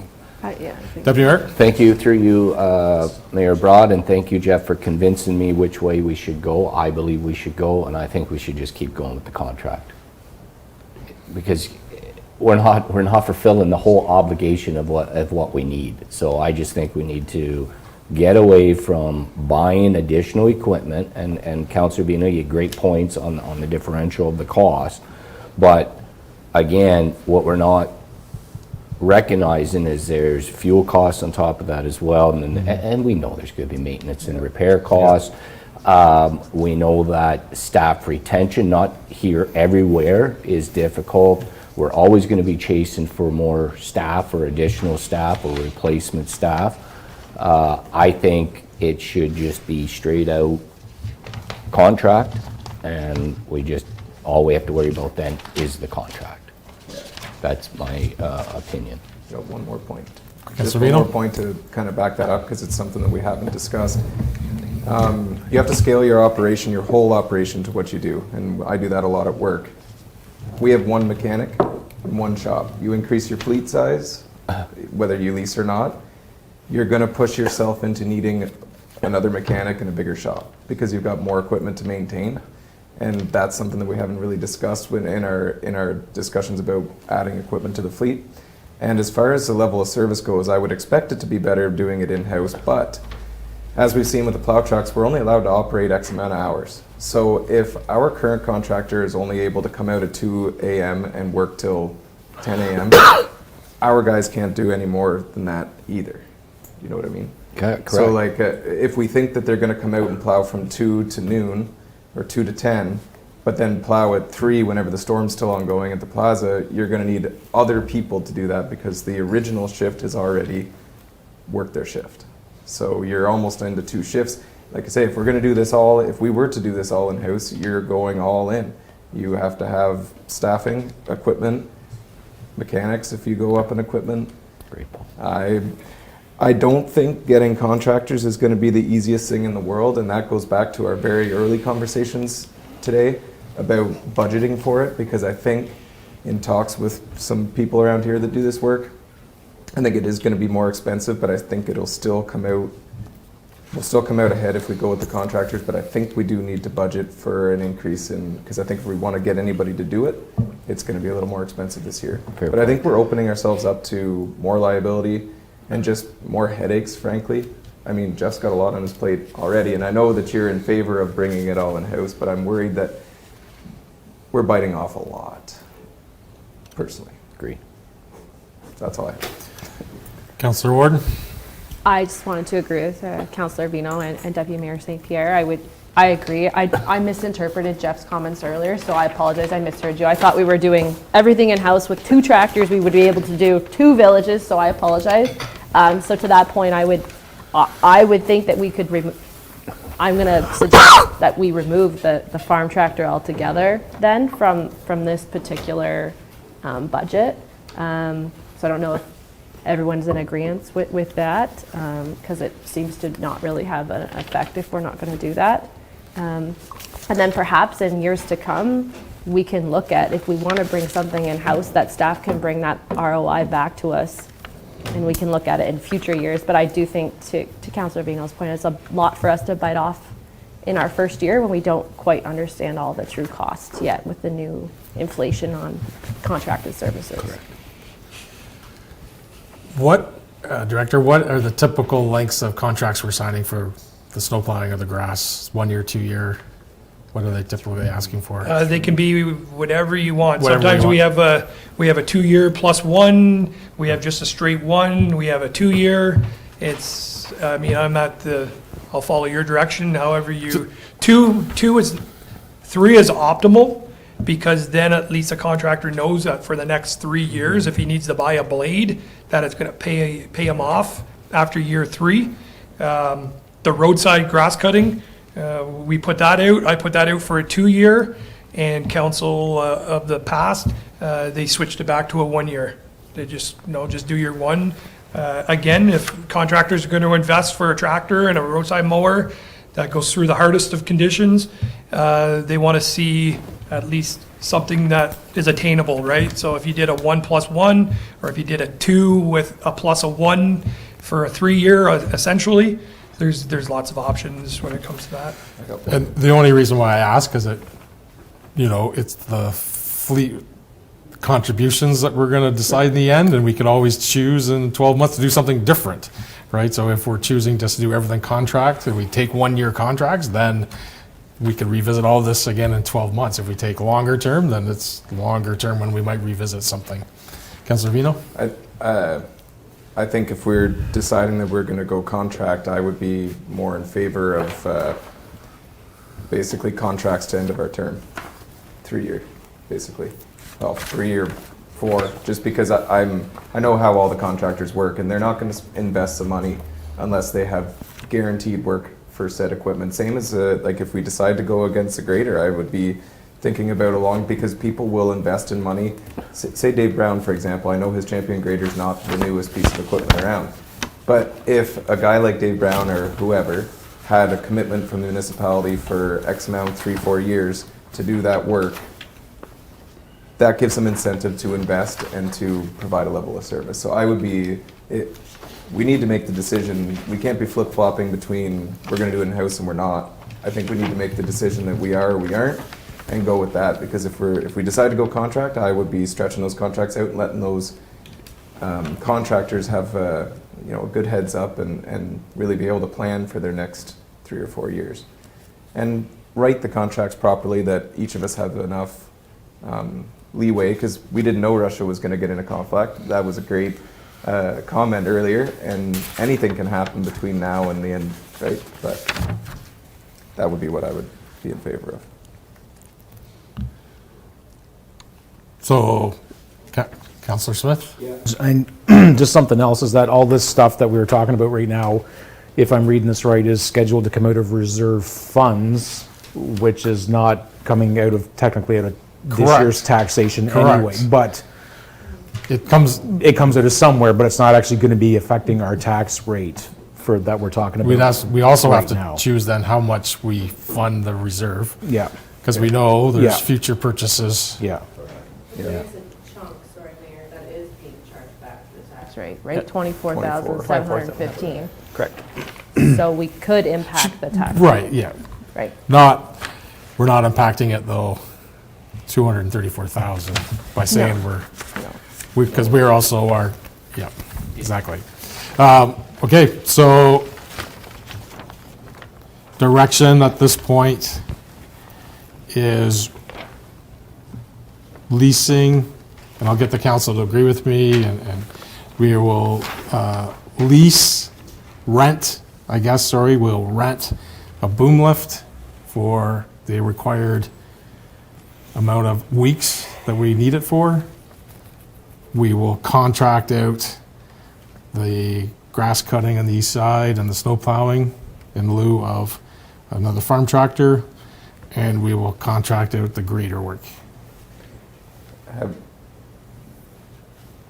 don't know if we never really talked about the So grader. Okay. And also, and the plow truck too, because I was going to comment on that, because I am actually in favor of the plow Yeah. truck and sander. Yeah, no, of course, Yeah, that's, that's. yeah. I didn't say that, so, Yeah. My comment would be maybe we just, every item quick, just run around and Yeah. take a vote. so, I don't okay, know. my I don't comment, know. so, we are choosing not to buy a farm tractor because we can contract it out, Okay. but we're gonna choose to rent The a lift. grader, no, a grader, Okay. release a grader. No, we haven't, We haven't Okay, talked about it. well, no, because we made, the comment was, we're either all in or we're not in, so we can't be all in on one thing or all things. That was But my, we're specifically So- talking about that Okay, one item. all So, right. my suggestion is we don't go through and just vote. Just let's just compile all these notes. At the end of it, let's recap, and then Okay. we say yay or nay. Yeah, I still wanted to talk about the grader and the plow truck. Correct. yeah, well, the plow truck was Correct. separate because it's in the fleet replacement, so. Correct. No, sorry, the plow and sander Okay, for the 3/4 ton. yep, Because, so for that piece of equipment, I'm actually in favor of. It's funny, I saw one driving around, like doing the salting in the plaza, like the little salt bins, and I was like, you know, that'd be really handy if we had a plow on that and a salter so that we could do this stuff more. And then it came into budget, I was like, so they were thinking about that. So, we were talking about level of service, and I was talking about how whenever our contractors come out and they don't, I think Jeff touched on this, some snowstorms we do get that just run and they just keep going. And so whenever I use the arena as a good example, whenever we're going to the arena and you're walking through a foot of snow because the crew was out and plowed earlier that day, the plow truck can be kind of bombing around and just taking care of opening things up and tidying things up until the plow contractor is there again and putting material down. And I think you mentioned about it could take over Williamsburg because Williamsburg is quite a small piece of our snow removal puzzle. So I think the cost benefit, so the plow and sander equals a total of $30,000. I honestly believe that we can recoup that amount of money quickly on an ROI. I have a plow on my truck and I know that they last a long time. Like you can get lots of life. The sander, depends on how much salt you put through it and how well you maintain it, lifetime. But I would be in favor of that because I think it would kind of bridge the gap between what we contract and what we don't. I think it would increase the level of service around here. So that's where I stand on the snow plow blade and sander for a 3/4 ton. I think it is a good idea. So that's, if we want to just if we're going point by point, right? Like, is that what yeah, we were just Yeah. discussing the three So that's just where items I- that were either, Yeah, okay, so that's where I stand on it. comments? No, I mean, I would have no comments because I've got no experience with that. So I don't. Okay, grader? Sorry, Councillor Ward? No, keep going. I was just going to ask if we, sorry, keep going. Please keep going. Can we do the half-ton first?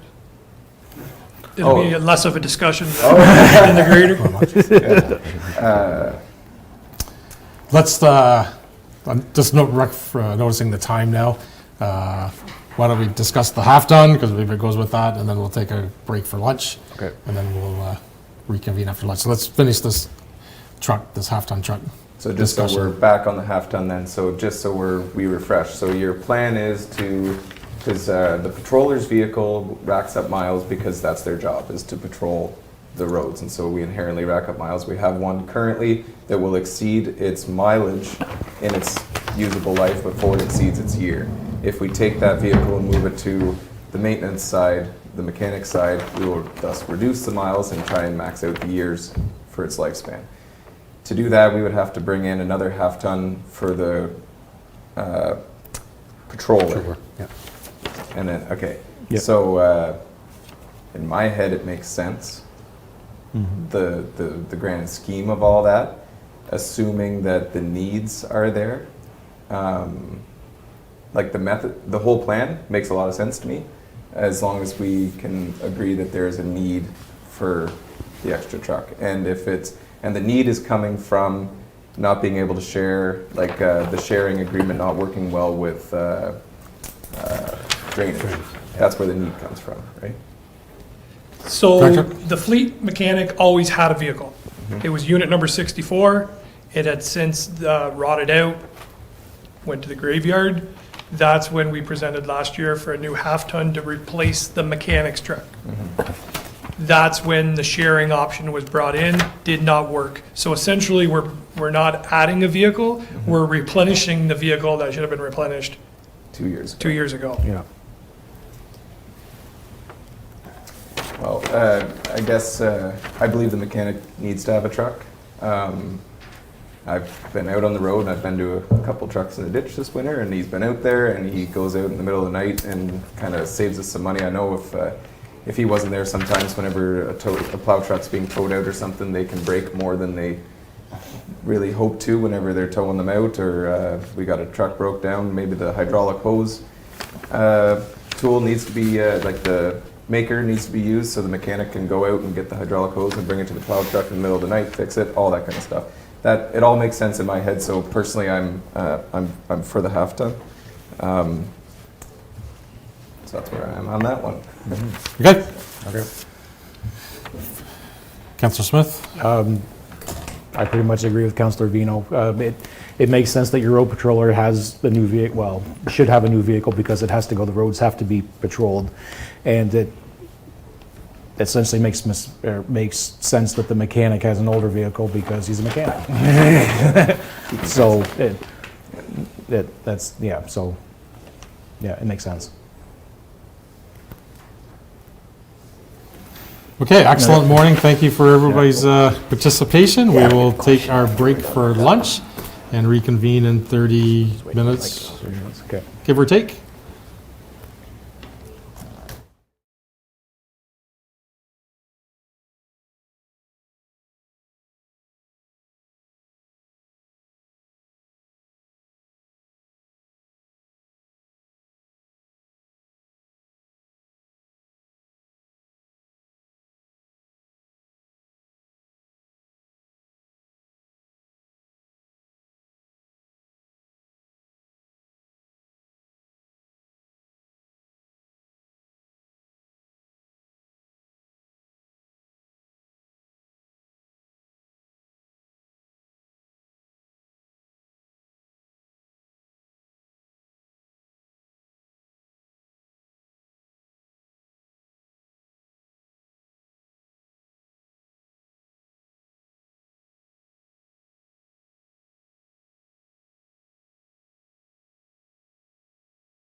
Okay, thank you. Reconvening after our lunch break, 2023 budget meeting, February 3rd, 2023.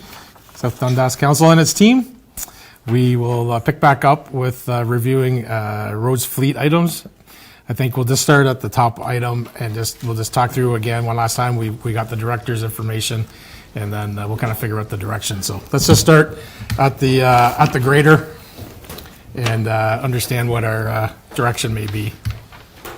Director? Before you have your debate, I just want to inform council that the hourly rate through the recurring services with one submission was $160 an hour from David Brown Construction. Thank you. And we only received one submission. Councilor Vito? So, whenever we were talking about earlier, so you used the number 11%, sorry, this is you, Jeff. 11% of the roads are gravel, That's correct. but out of that 11%, not all of it are maintained. That's correct. About 12 kilometers, I think, was the number. Those are non-maintained roads Okay. that we do not, we might scratch it once, and that's it. The rest are regular traveled roadways. And that's predominantly what the grader's useful, like that's what we use the grader for, is predominantly those roads, the gravel roads? Exactly. They're used on gravel roads for grading, our maintenance program, just shaping up the roads. It also goes into the landfill because it's all gravel roadways in the landfill. And then in the wintertime, like I said, for scratching the roads, winging back, working alongside with snow removal. That's what we use the grader for. Okay. So I was doing a little bit of math, and it could be right, it could be wrong, but later on in the binder, there's the final submission. It ends up being roughly $112,000 per year for the 5-year lease on said grader.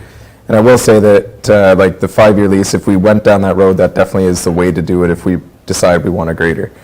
So that works out at 750 hours of usefulness to $150 an hour before operator, fuel, and there is no R&M because it's a full service lease. That is correct. So it's operator and fuel. So operator at 20, what do we pay for an operator? Do we know? 26 an hour or something like that? Yeah, in there. Plus CPP, plus EI. So say 30 and times it by the 750. Yeah, yep. And so we put operator and fuel in there. Those things, I can't even remember what they burn per hour for fuel. So anyways, with the, it was $165 an hour. 160. 160 is what the only provider gives. So anyways, obviously just by that math, it doesn't make sense to own a grader. But for the operations, it might. We just came through a pretty big debacle with a grader for the last few years, and my idea would be if we don't go straight to contracting it for a long period of time, I would at least like to take a year without a grader to figure out how things operate without a grader, and if we can make it work with Dave Brown, or if there's anybody else that will come to the party. Just because we're talking about 11%, not even, of our road system, and we're going to be operating that thing at over $200 an hour, well over $200 an hour. So that's what, like I understand the usefulness of it, and I also understand you can get ice scarifying blades for our plows. Maybe we could look at that. That would solve that need, and then see how Dave Brown works out or any other contractors, but that's a lot of money for that size of our road network, personally. So that's my thoughts on that one. I don't know if anybody else has any thoughts on that. Councillor Smith? So through you, Mr. Mayor, a question to Jeff. If we, if we get the grader, we're gonna have it'll have a plow harness on the front and a wing. How much use does that actually get in the winter when it comes in terms of actually plowing? Will it actually be used to, could it be possible for it to be put on a designated plow route? Yes, it could be. The only thing to keep in mind is it does not apply material. So if you Okay, put it on an asphalt road, Yep. you have just a plowed asphalt road. It will come prepped with a front plow harness. We already Yep. have a plow that we could put on it. So again, during the Christmas holidays, when we received all that snow, it could have been out busting through snowbanks, Yeah. pushing back snowbanks. Yeah.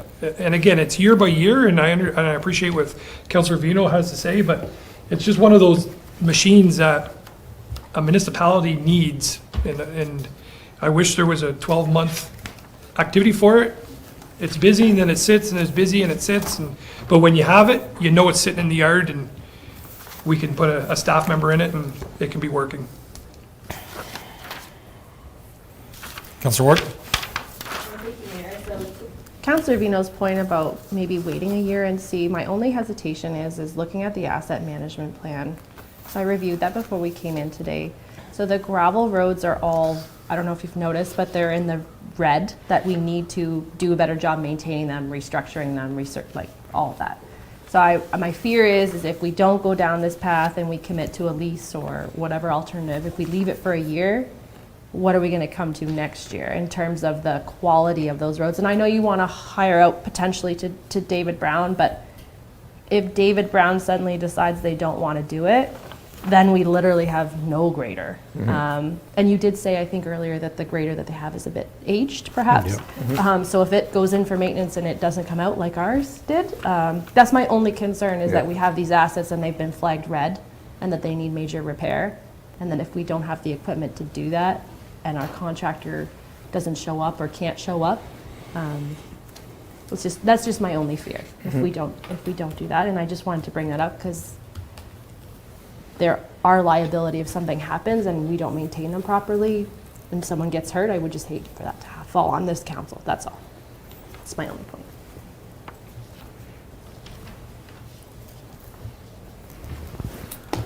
Deputy Mayor? Yeah, thank you, and through you, I tend to agree with Councillor Vino. I think we need to contract this out. We do have a contractor retained to provide this grader service for us, maybe not particular for roads, but to provide a grader and to provide service. I'm comfortable about let's contract this out. Let's see where we sit in a year's time, and then we can make a better decision whether or not we have to lease or we then entertain buying a grader. So I support what Councillor Vino says. Councillor Smith? I guess there's two ways we have to look at this. If we just look purely at the math says don't lease one ourselves, we're going to contract it done. That's what the math says. So now we just have to decide, is that what we want, or is the level of service that's we potentially might not have worth the extra costs of us having one at our disposal at any moment in time? That's what I guess what we're going to have to talk about. Deputy Mayor? Through you, Mayor Brown, I agree with what you said, Councillor, but we're not going to really recognize if the level of service is going to go down or up unless we try, if we go with the contractor, again, to do it for the year. Yep. And then let's get the results, because then it's, as we always say, then it's fact-based. And we can make a proper decision in 2024 if we need to address it in a different way. Councillor Ward? I just have a question, Mayor, to the Director of Transportation. So the $160 an hour, how long are we locked in with that rate for? Is contracted services up this year? No, it just went out. just So I think, Two reoccurring is it a services. two? I Sorry, can- I Yeah. apologize. Reoccurring services, I apologize. Just let me open it here.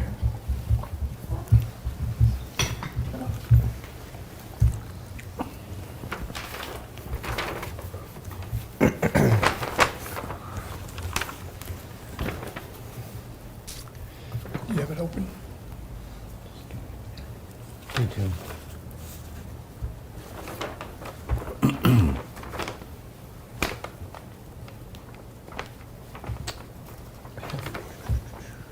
His password was 123. And whenever it has to change every month, it's 321. We're just verifying the length of the recurring So I got service the price. report, yeah. Well, it's The locked in for current the one is year. 160.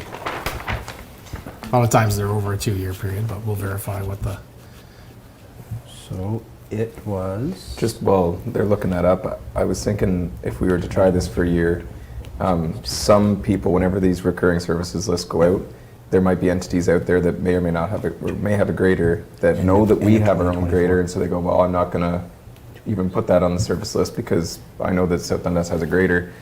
But also I would, if we decide to do the 1-year trial, I would ask staff to go out grader specific and see, because I know like it's not Coco now. They've changed names. Is it GFL now?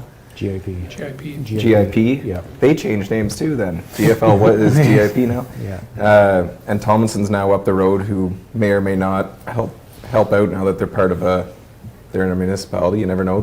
Anyways, these other bigger groups that have graders might be more into it if we actually have the work for them. so it was a 2-year. 2-year? 2-year. The end of 2024. Is what the pricing is Yeah. good for? Wow. Councillor Wood? Pretty good. So I guess my comment is if it's good for 2 years, like, are we gonna leave this item in the fleet contribution? Because we don't know what we're going to do. Right, so we have the lease, this is the price Jeff's come to us with, Director Heineman has come to us with for the 5-year capital lease. So if we decide not to lease it this coming year and we do it another year, let's say, should we leave this contribution in the reserve? I guess is my question, like if it's worthwhile keeping in the reserve, because perhaps next year then we'll have the money in existence to help us know. Deputy Mayor shaking his head. Sorry, sorry. My apologies. No, I it's wasn't- okay. wasn't- And I'm looking to council for this decision. I just wondered if we'll maintain that contribution to reserve, because I think that's the number we really have to focus on, right? So I'm just wondering if it's worthwhile keeping it in there, or if we want to remove it altogether and then address it next year. So on our master fleet schedule, we are behind Right. in future years. So the contribution for this year was 400, sorry, Deputy Treasurer, everybody's just trying to look it up. 4065. Pardon me? 4065? 406, correct, 406,500. With- So that was the proposed contribution to fleet for 2023. And at that, if we did that every year, we still don't catch up to where we need to be. Correct.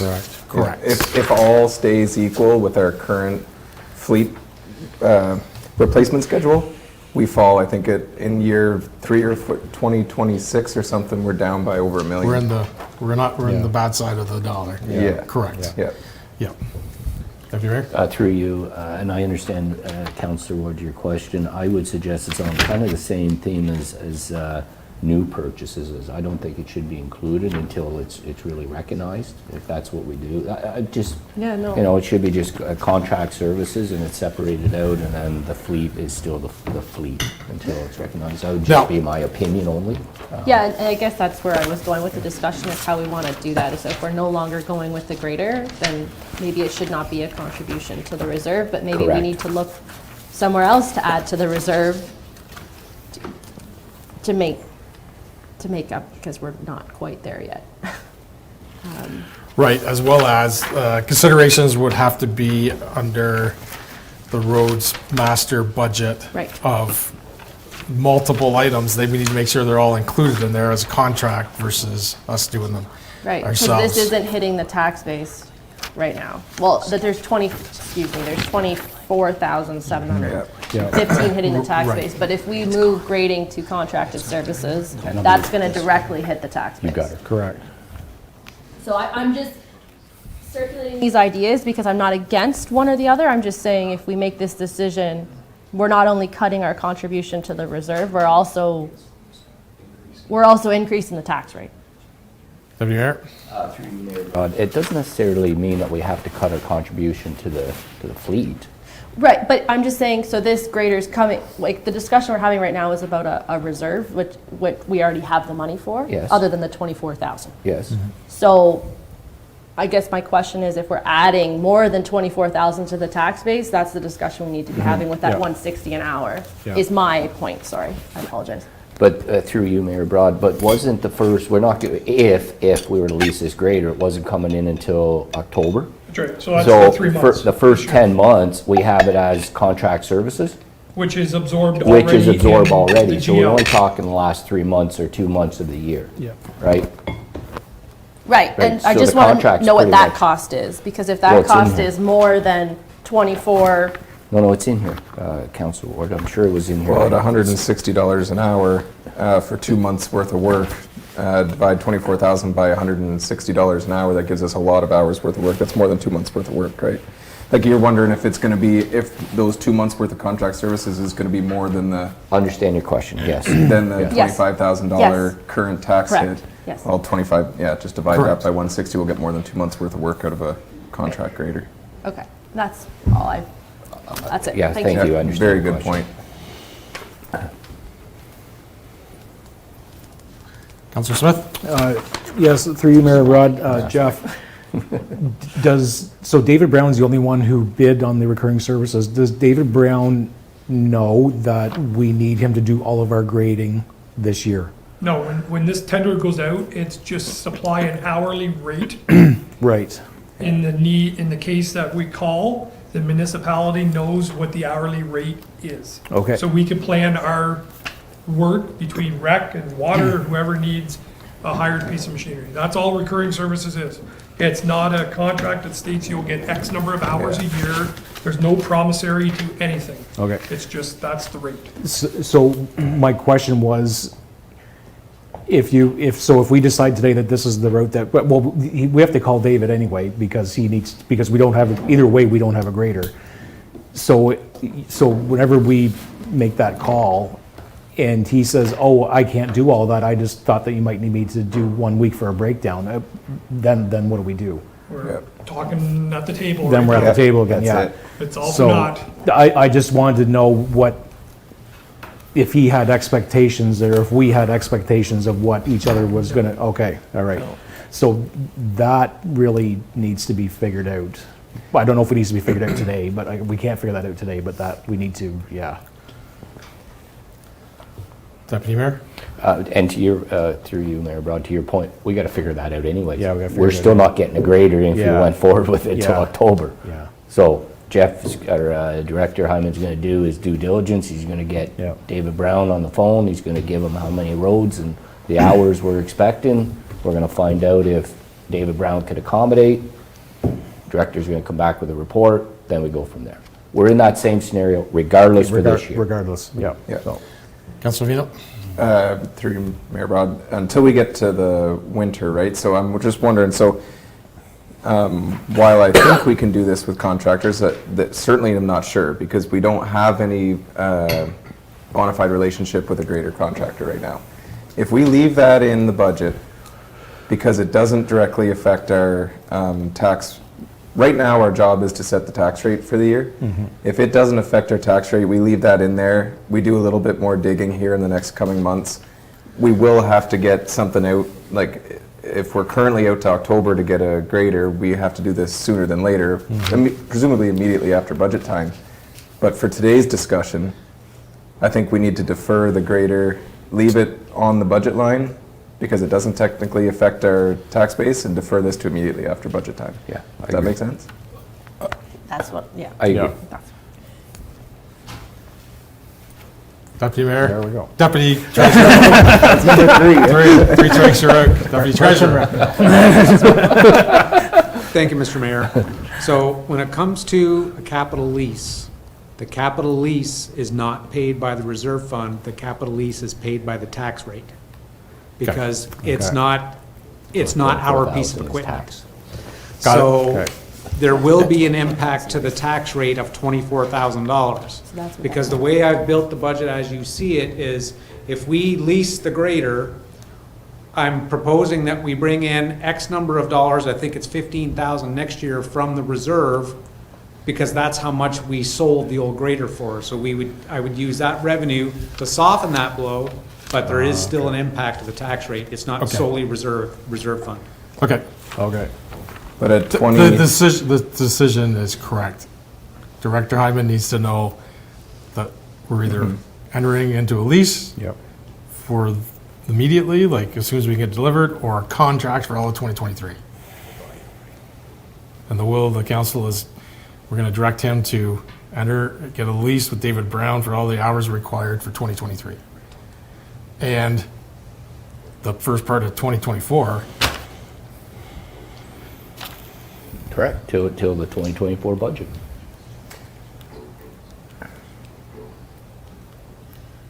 that's what we're saying if we don't want him to move ahead with the lease. so we can't, so if we leave it in budget and we tax accordingly, because it realistically then only is $24,000 of tax base, we can still make this decision on a grader after budget time, after we set the tax rate.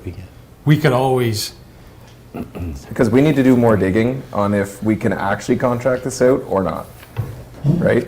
I think, because like you mentioned before, recurring services is recurring services. It's not like a snow tender or a lawn, like Dave Brown could easily come to us on Monday and say, I can't do all that with my grader and you guys are SOL. Yeah. right, then we Right.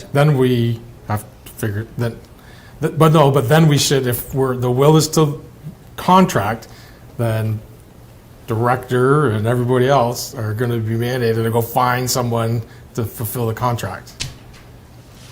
If we're saying contract is the way to go, then that's what they should go and find, Yeah, I guess now I'm a little right? little Like, I'm just skeptical like, on- because Yeah, You need to get a grader, if you're thinking of leasing, we need to order yeah. so that we get in October. Because if you, We the need to longer you decide wait, this today. We need to decide this today. what, if the direct, so we need to decide if we're leasing. If we're gonna lease, then the director will go and work with Dave Brown on the hours required between now and when the grader arrives. If we're saying we're never leasing, post the next time we bring it back to the table, then the direction will be for him to go find a contractor to do all that work, and then it'll be in his operating budget. Okay. So then at the end of the day, I would be in favor of skipping the year like I had originally planned, because if we're not going to get a grader until October anyway, then Dave Brown's going to have to, somebody is going to have to take care of that regardless if we lease or not, Yeah, all year correct. until October. Correct. Then we're into snow season, which we've gone through this winter season without one and have been okay. I would be looking to do this next year then, is where I'd be at on that one. Looking to, Revisit leasing a grader 2024 budget and contract this year, because if we're already having to contract until October anyway, so then we will be contracting until next October, because if we don't Yes. decide, yes. so then ultimately you're 2 years, because you won't receive it until the next October. We'd receive it, October Not this Oct- yes. 2024. So then you're 2 years Yeah. ultimately. Yeah, correct. Deputy Mayor. Through you, Mayor Broad. However, if we get a contract in order shortly, within, let's say, the next 2 months, we're going to recognize what the true costs are. Then we can plan for 2024 immediately, knowing what the costs are, if we can contract it out. If it's just on a reoccurring services, then we won't know until the end of the year what the true costs are. Correct? So Correct. if we contract it out, let's say 2 months, and somebody comes in and says it's $120,000 to maintain whatever we need to maintain, we know that's the budget number. And then we can come back and decide, is $120,000 a good value or a bad value? Then at that time, we can start kind of thinking our way through for the previous years. I see Shannon wants to, our CAO deputy. CEO deputy. CAO deputy, I'm very confused on who's the deputy around here. Yeah. So I'm going to suggest if council is opting to contract it out based on a procurement policy, recurring services is for the one-offs. If you're Understood. looking for a plan, Yeah. then it needs to be a separate tender where we're Yes. going to the street Correct. looking for hourly rates. Yes. Right. Once we have those hourly rates, then council can make a decision if they want, or we lock it in for 2 years. You might get a better price, I'm thinking, for more than 1 year. Correct, whatever. So if this council is willing to entertain that or go a 2-year cycle, then Jeff can put the tender together based on his needs, and we go out to the street and we find out, we might not get anybody that can commit to that. Correct. Yeah. And then we're back at the table leasing a grader. Correct. Deputy Mayor. And to that point, if that's the direction we go, I'd go 1 year with an option of 2. And then that gives us the option to opt out, gives the option of them to opt out in the second year. But again, it's just about cost. It's about recognizing the cost. And the only way we're going to do that is, to your point, if we go out for a contract, we know what the costs are. If Mr. Brown wants to do it on a reoccurring, under the reoccurring, I understand that's not what it's set up for. If they want to do it under that, we still recognize what the costs are. At least if you're upfront with a contract, you know the value. Yeah. So then you can weigh that against the value of leasing or purchasing a grader. Yeah, so, through you, Mayor Brad. So I guess, obviously I am in favor of contracting this out, but this council needs to understand how, we have to have a contingency plan if nobody comes to the table. And if that happens, what's our method of, can we put a lease together for a grader outside of budget? Know what I mean? Like, do we have to wait until 2024's budget? No. No. So we could, Keep if it in the fleet replacement. Yes. As your protection, that if this doesn't work out, we can. get one coming, and it may not be October, it could be February of next Correct. year, but we have one coming. Because I would like to at least entertain going out to contract and seeing if we can solicit somebody to contract this, and then if not, we need to have an avenue to fix that. That's all I'm saying. Like, I am in favor of the contract, I just want to make sure that if that falls through, that we have a method to rectify that. Yeah, understood. And to your point, and to Shannon's point, and I'm still not in favor of putting it on the fleet. I just think we just do it as operations. It's a contract. It's outside of the fleet for now, but the money's there. I mean, we just keep doing this a little bit. We're saying the same thing. And so. we need to decide, Yes, and it is kind of important because it's $500,000. Yes. We're Yeah. deciding how to spend. yes. We're going to spend it this way or that way, and it could be Yes. more, it could be less. So I know we're talking, $160 an hour and $28,000 this year, but overall, 5-year lease is $500,000, right? Or reoccurring services, or a contract is several $100,000. So we really are trying to figure what's best for the resident in this line item to deliver service that's more than acceptable, to Councillor Ward's point. So, final word, Councillor Smith? Final word. Final word on this topic. Yeah. Yeah, so, Yeah. we've gone, there's been a lot of talk about this, because it's a big decision. By just quickly doing the math in my head, we're going to spend 125-ish thousand, maybe more a year if we lease it and operate it ourselves, versus it's going to be a 1%. It's going to be a 1% per year tax increase. This is what we're talking about. So if I'm doing the math kind of correctly in my head, would it be that much of a difference per year? The graders and the fleet replacement already, so the contribution is what's on the tax rate. The contribution of 400 and... 6,500 this year. sorry. But Am it's- I wrong on That that? doesn't count. It doesn't make a difference in this case. It's It how doesn't, we're, okay. your point is, we're gonna spend the money, but in what form are we gonna spend Yeah, it? in what form Right. are we going to spend it? So, yeah, I guess that didn't, it didn't come out right. It's Yeah, just, I know what you were trying to. you know what I'm trying to I know what say? you're trying to Yeah, say. it's going to, I think if we lease ourselves, it's going to cost more, but at the end of the day, like I said, we're coming down to the service. So, but we don't know what the service is going to be until we try it. So, See, Garrity? I think if council wants to contract it, direct staff to go and look at options. Let us go and do it. We'll come back and report back to council. That's okay. fair? I'm in favor of Fair. that. That is what I'm in favor for. Take the 24 out of fleet, put it in operations if that's where you want to do it. So it's not part of the fleet. That's it. Okay, so Okay. we will bring back Okay. options for contracting. Yep. Okay, So the direction is, contract. we're gonna contract Got a it. contract. Let's go to Yep. the market and get the quotes Okay. You'll work on and that. enter a contract. Okay, fire unit 145. Chris, if you want to join us for a minute. We'll just go in order of the sheet just so we keep it.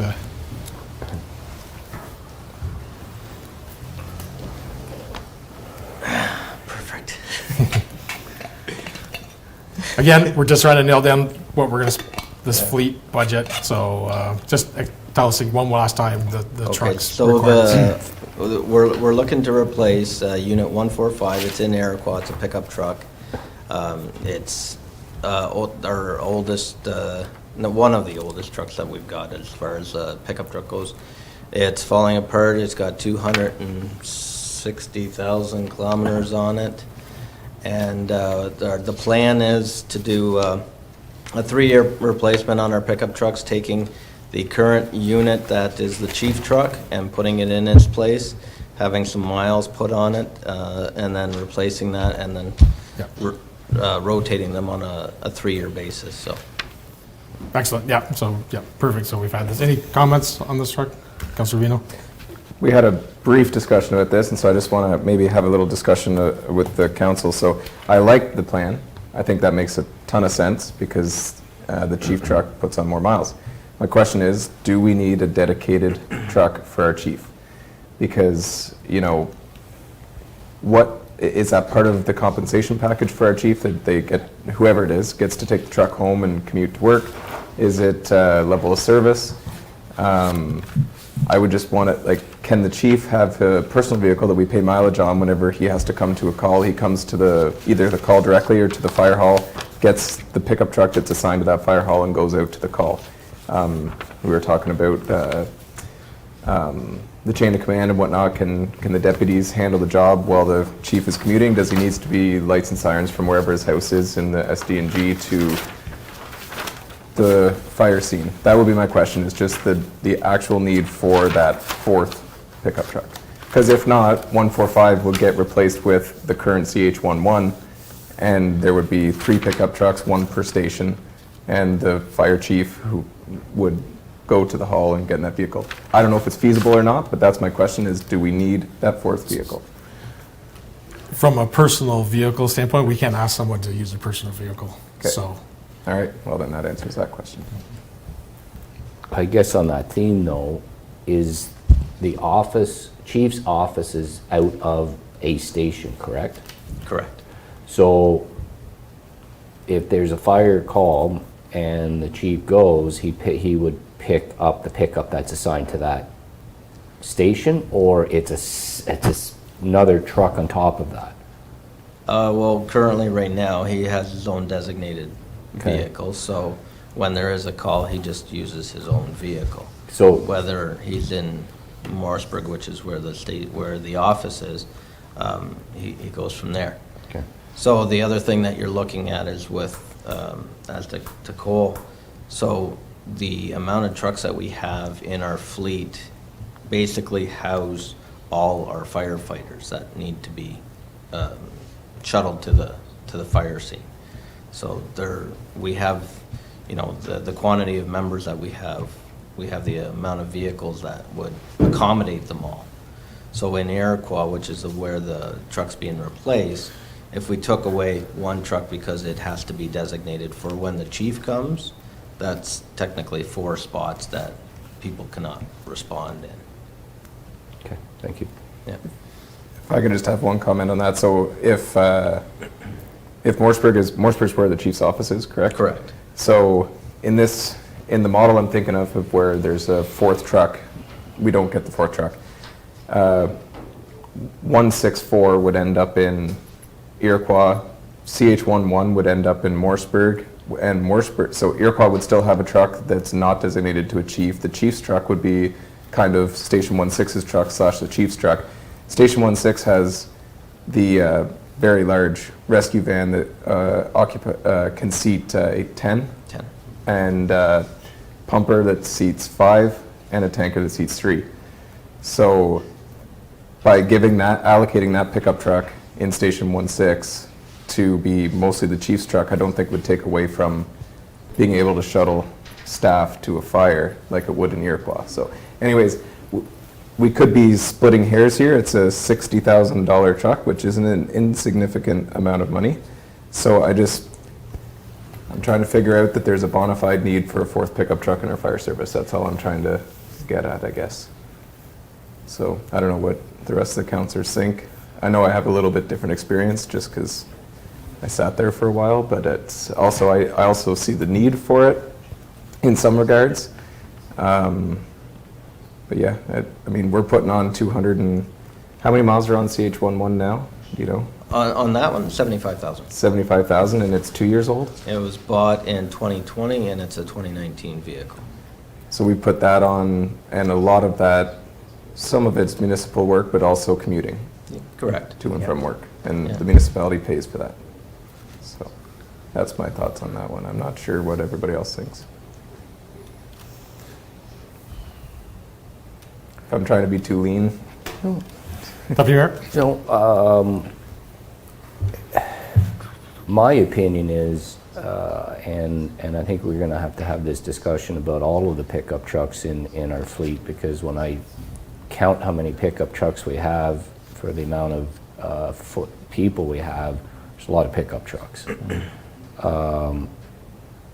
So I think that we need to look for efficiencies. I think the reason why we're one fire service is for efficiencies. And I would think we need 3 pickup trucks is plenty, and I think that the fire services can figure out a way to make it work that there's trucks available. So I'm not, I would defer buying a new vehicle for the fire services and having 4 pickup trucks there. Going down to 3, you mean? Just one per station. Yeah. One per station, especially when the fire chief is operating out of a station on a daily basis. So that's my opinion. Councillor Ward? I guess my perspective is that I think, again, we're just looking at the contribution to the fleet reserve. And I would assume a tender would come back from fire when they are looking to get a pickup truck, correct? Yes. Yes? So it could be decided at that time whether or not we wanted to pull from fleet reserve to pay for that truck. Yes. So I feel like maybe we could have a discussion on a different day about that truck and leave that contribution to the reserve. And I understand we want to not contribute to the reserve if we don't have to, but to the point earlier that you made that we are behind in contributing to the fleet reserve, I just think that these are discussions that we need to have, because we're looking at changing the way we do fleet and what we've done in the past. A tender will come back Yeah. to award a truck. And at that point, I think we can discuss whether or not the chief needs one, because he's not here, and I just don't want to make that decision, and I Yeah. don't have a lot of knowledge about how the fire department works. So I'd prefer to leave it in the fleet contribution, because again, it's not really impacting the tax budget, and leave it to a discussion on a different day. Good, Councillor Vito? You know what? At the end of the day, you hit the nail on the head there. These discussions really don't impact today's discussion. If we're happy with the contribution we're going to contribute to fleet, then we're happy with that, and we can decide how much we pull out of fleet at a later date, and that is what will adjust our fleet deficit years going forward. We want to contribute at least what we have in there now as our prospective contribution, because we are behind and we're going to be behind. If we're just happy with that contribution, then that's just itemizing each of these vehicles right now probably is a discussion for another day, because that's just going to dictate how much we pull out of our reserves. But if we're comfortable with what we're putting into them, that's the discussion we have to have for today, correct? Or am I wrong in saying that? No, I'd say that is somewhat correct. I think that since we've seen the overall fleet lists going out 10, 15 years and how far behind. Our strategy process right today is that we're trying to figure out a fleet strategy to help us in that future contributions that we're going to need, that we should do as a separate event altogether. So I think the point is, though, it's in there to say go buy, and I think the will of the council to say, let's not buy it. Let's determine what the fleet for the fire department should look like. We need to do an exercise to determine all the pros and cons to what that is. So then the direction right now. So would the be- direction is, we'll leave the amount, we're not going to decrease the Correct. contributions to the funding, but we are going to look at whether we buy that or not. Yeah. Yeah, I agree Okay. with that. I agree with that. Okay. The Well, fleet maybe we- contribution So we is proceed with the 10? predicated on the amount of fleet we have. Yes. And the future projections. See, okay, ready? So just So I for agree. context, So currently, right now, there are two individuals that have a dedicated vehicle to and from. That is our manager of water and wastewater, Dennis Villeneuve, as well as our fire chief, Cameron Morehouse. If we're looking at changing that, we'll need to have a discussion in closed session because there is implications from a personnel perspective. Correct. Yep, Okay. fair enough. Understood. Thank you. Tandem axle plow truck. Delivery is 26 months, up to 26 months, Director Ryman? It varies on the brand of vehicle. Right now, Right. ultimately, there's some suppliers that are telling me the fall, and there's one supplier, international, who's stretching it out past 12 months and hopefully before 24. So that's kind of where we're at right now, but we can't get it in until we get it ordered. Yep. So that's the stickler right now. I'm in favor of the new tandem dump truck, or plow truck. Order the plow truck. Moving on to the next one. How easy that one was. Farm tractor, I think we've discussed this, and we're going to contract. Yep. Okay? The crew truck, we discussed it, we're going to purchase. So, Mr. Mayor, Yep, with the half-ton crew cab truck, yep, that will be a tender. yes, During the tender process, we will identify as a second truck with the color red for the fire service. Okay. And then they'll give us a unit cost. okay, So then you'll know when the tender closes, here's the cost of that secondary truck. We'll put it in as a provisional, then you're not bound by it, and then you have options. thank you for that. Snowplow and blade sander, purchase, Yes. Yes, Yes. Yep. yes. Yes. I say yes. yes, Yes. yep. The saw blade attachment, which kind of was tied together with the boom lift. I think that was a no. No, This is, yeah, So- If we're gonna rent the boom. we're gonna, we rented so the no to boom. the saw blade. We're gonna rent a towable boom for the activities we need. So now, Mr. Mayor? so, Yes? With the rental of the towable boom, that will impact the economic developer's budget, because he did not allot for rental of a lift. So that will then definitely change his Okay, budget, just so you're aware. perfect. We'll add that onto his lines. Okay. And the very last one, and we'll move to Parks Rec Manager, Facilities, David Jansen, to discuss the ice surfacer, which is, Mayor, which, is this the last time we'll be speaking to Jeff? yes, I believe, yes, so No, so we will speak to Jeff, just I not, just say like that Okay. he No, sat we up here can- for a while. So. He'll stay Acknowledge around that. for the environmental. Oh, okay. okay. so, I just didn't know if he was. Okay, sorry. I apologize. to preface the ice surfacer, like, it's in the fleet, it's to be replaced.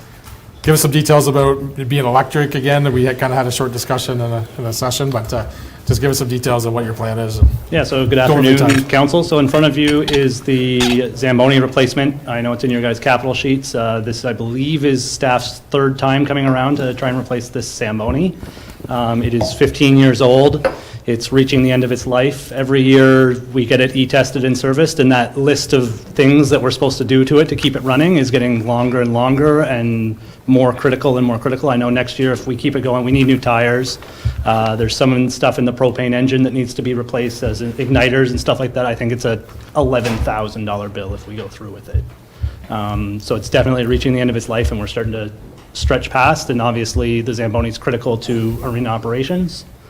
So that's in there, and then I put a little bit of information in there for council about electric versus sticking with the current Zamboni or ice resurfacer that we use now, which is propane.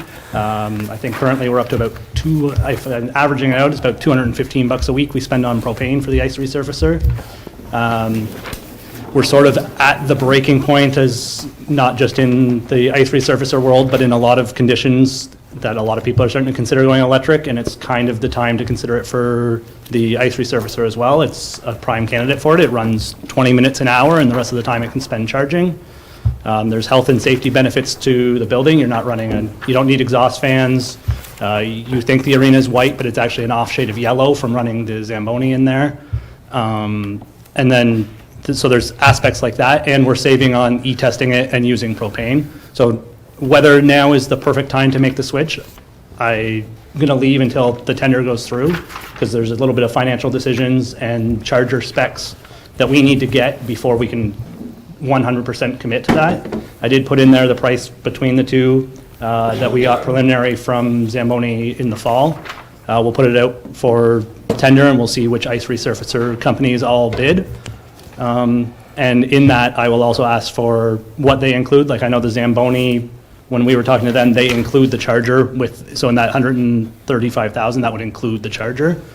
I have to make sure it fits with our infrastructure that we have now. Our Zamboni room is not huge.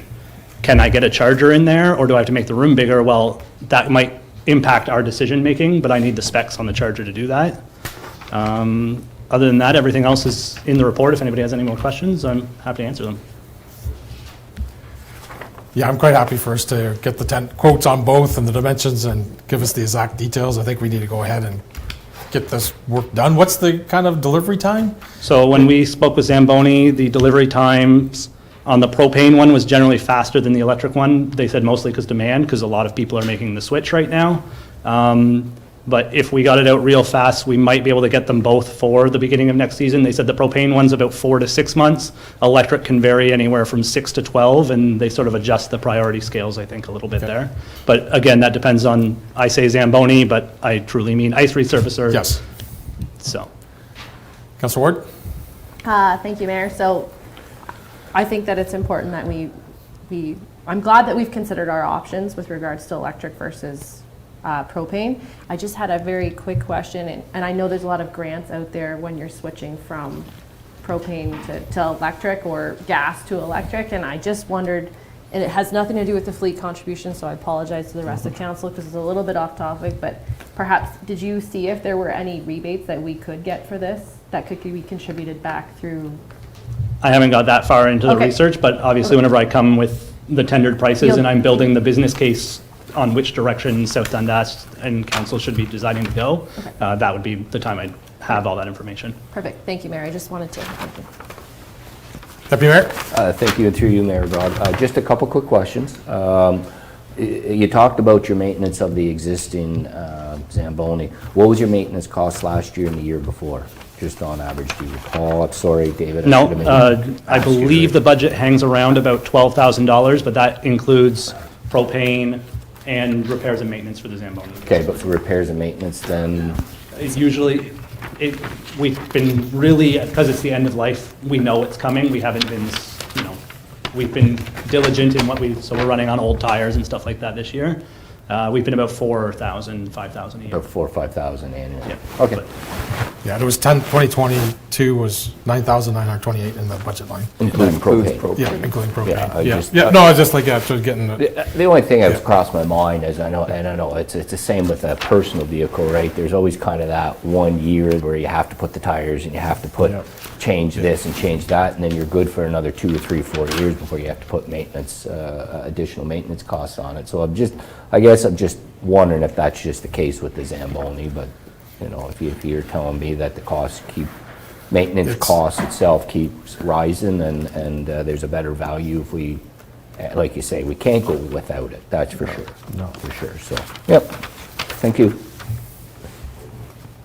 Just want to say, I'm in favor in principle, and we just got to decide between the two. You Yes. can't rent one if they break down, so, not very easily. no, so, yeah, I'm in favor in principle.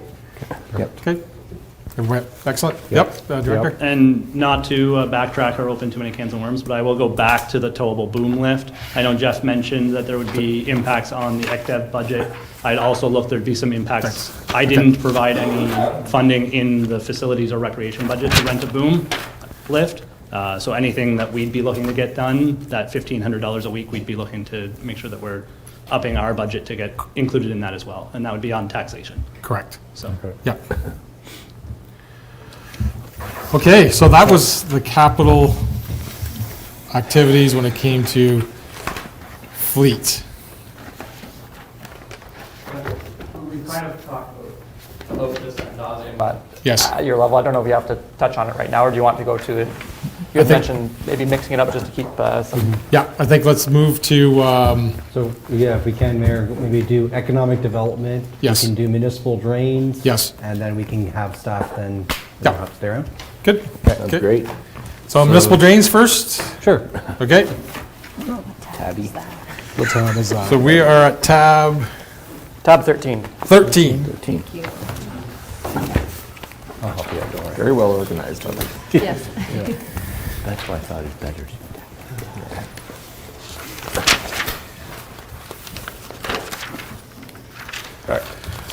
Okay, welcome, Chris. So I'll start, and I'm not going to put Chris in the hot seat right now. Sure. Being new, but I guess, a little bit of overview. Municipal drains has been something that we have been trying very diligently to catch up over the last probably 5, 6, 7 years.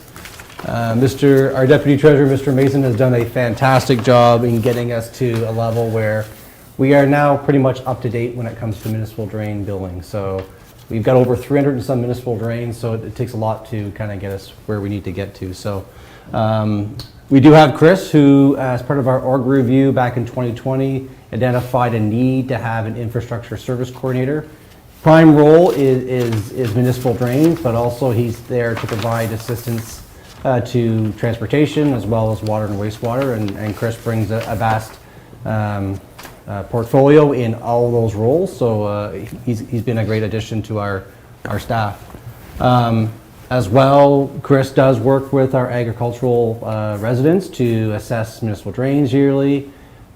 We use, I'm going to forget her name now, Monica, as our consultant when it comes to Section 76 or any engineering appointments. So they have a close relationship working forward. Monica knows the area quite well because she did work for McIntosh Perry and worked under our portfolio for a number of years. So overall, I said the municipal drain portfolio is moving quite well, and I think when we had Justin earlier as he got a good start on it, and Chris has been kind of taking that torch and moving things forward. So a few things that we have accomplished, and I know I'll touch a little bit on it in the environmental services as part of our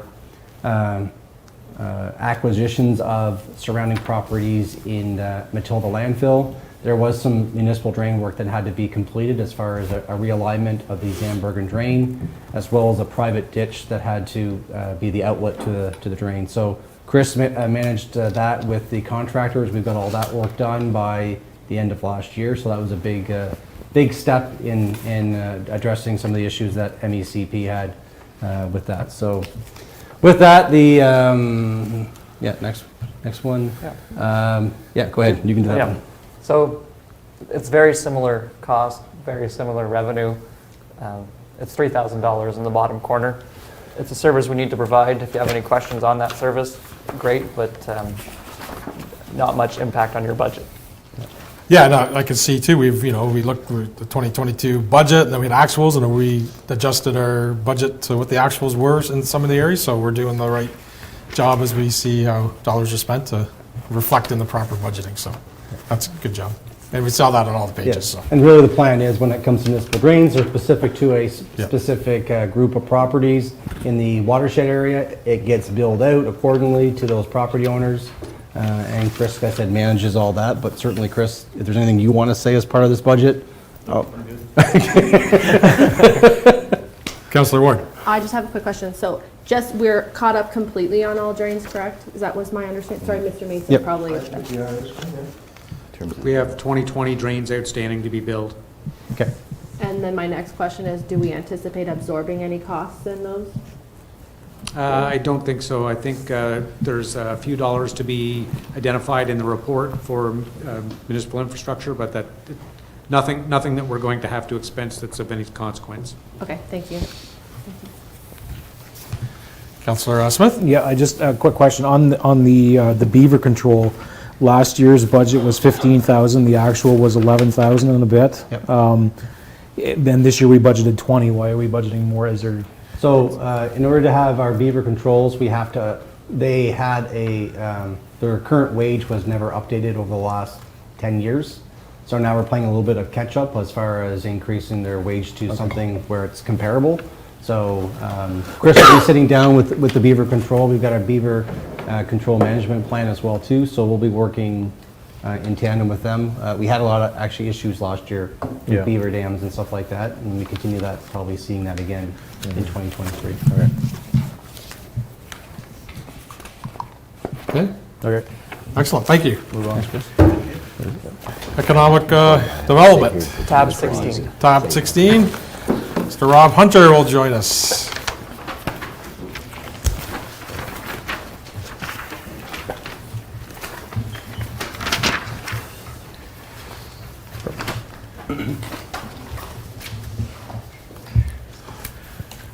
Thank you, Mayor and Council. Great to be here. Just to go over a couple of highlights from last year, 2022. Probably the two biggest ones were, of course, the significant land sale in the industrial park to Sophia of New York for their warehouse project. I've been working with them quite diligently. The land sale closed, I believe, December 16th, so, and we got the money, so it's in the bank, so so that's good. We also had a nice visit from Theodore, the tugboat. I know that was on a baseball weekend too, so lots of kids around, and everyone seemed to enjoy themselves. So again, just a couple of highlights from last year on ECDEV and tourism. For levels of service this year, the one thing that I really want to highlight to council is the housing strategy, developing a housing strategy, including a gap analysis. With the growth study that's going to be coming out from the counties, with the discussions that we had last year at the Economic Development Committee, it was something that was actually highlighted in the refresh of the economic development strategy. So that's kind of the signature piece, signature item. We hear about housing all the time. You know, do we have enough affordable housing? No, but do we know how much we need? Do we know where the market's going and that kind of thing? So that's a signature piece that is included in the budget. There's also the other items like attending trade shows and that. Currently we've got 3 industrial buildings that are for sale, 2 in Morrisburg and 1 in Iroquois. So it's a good way to, when you attend these events, and that's how actually Sophia came to be, is at a real estate event, and started talking to them, and they found out that we had an industrial park that they didn't know about, so it was great for that. So yeah, so that's just like I said, the housing strategy I think is the kind of the signature piece that's coming this year. Oh yeah, I didn't flip my my own papers to page 16. All right, so as you can see, revenues are going down. That's mostly that were transferred to reserves and grants are down. That 130,000, I believe, reserve transfers coming out were $119,000 down, and grant transfers down were 11,000. And that corresponds on the other side with capital items coming down considerably. So again, that's that whole, you see a high year that goes lower, it's generally transfers from reserves, funding a capital thing, and it produces big, I think, as Sean would say, deltas, but it is the nature of these things. And so we have, it's actually $16,000 less in the bottom right-hand corner. I know there was quite a bit from pre-budget, like the initial budget to coming here. I don't know if you want to speak to anything particular? Would, yes.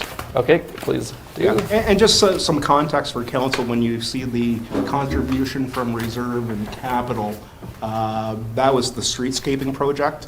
What we did, and this was something that actually, when Deputy Mayor St. Pierre was a member of council 2 councils ago, I had proposed a streetscape project for Morrisburg, and council decided that that's something that they did want to, at some point in time, look at doing, so we set aside funds every year and reserve funds. Those funds came out last year, so they were in a reserve, they came out of reserve, and that's why you see that kind of big, capital expenditure, and the expenditures coming out of the reserve fund because it was streetscape oriented.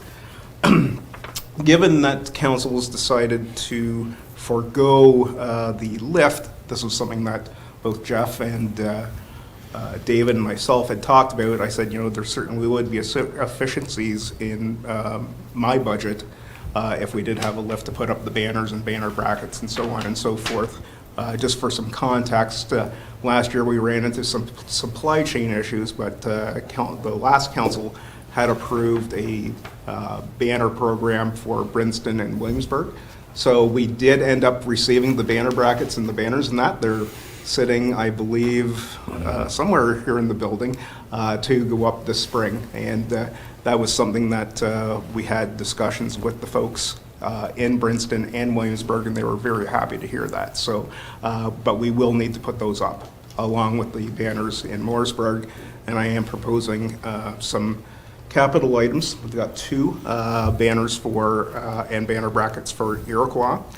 So $8,500 would have to go back into my budget for all the installation of the banners and brackets and taking them down and so on and so forth. So I wanted to highlight that to council.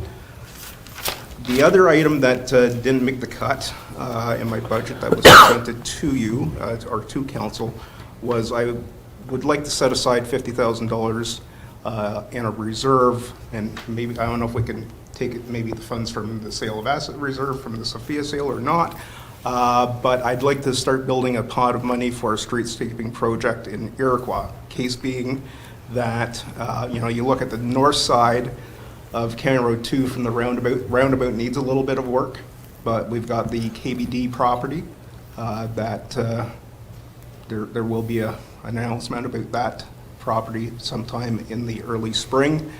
Then you've got some semi-detached homes. Then you have Dutch Meadows, Swank Constructions building. Then you've got a vacant lot that has a site plan approval for a 3-story building, 5 commercial outlets, and then apartments. And then, of course, you've got the Tim Hortons and the Esso station. And then on the south side, as the CBO had given a hint to council, that Ross Video is going to be doing another expansion, this time to the east. That we should be looking at doing some streetscaping, some beautification, placemaking, but also consideration to safe movement of people. We have a high school there. We're going to have an apartment building. I remember when I first started here 7 years ago, Ross Video had about 190 employees. I was talking to Jeff Pops yesterday. They have 320. And now, again, another expansion coming. So I think that is something that I would like council to consider, maybe putting $50,000 in a reserve so we can look at matching dollars to, crosswalks, sidewalks, so on and so forth. So that's my piece. Yeah. And I'm happy to answer any questions council may have.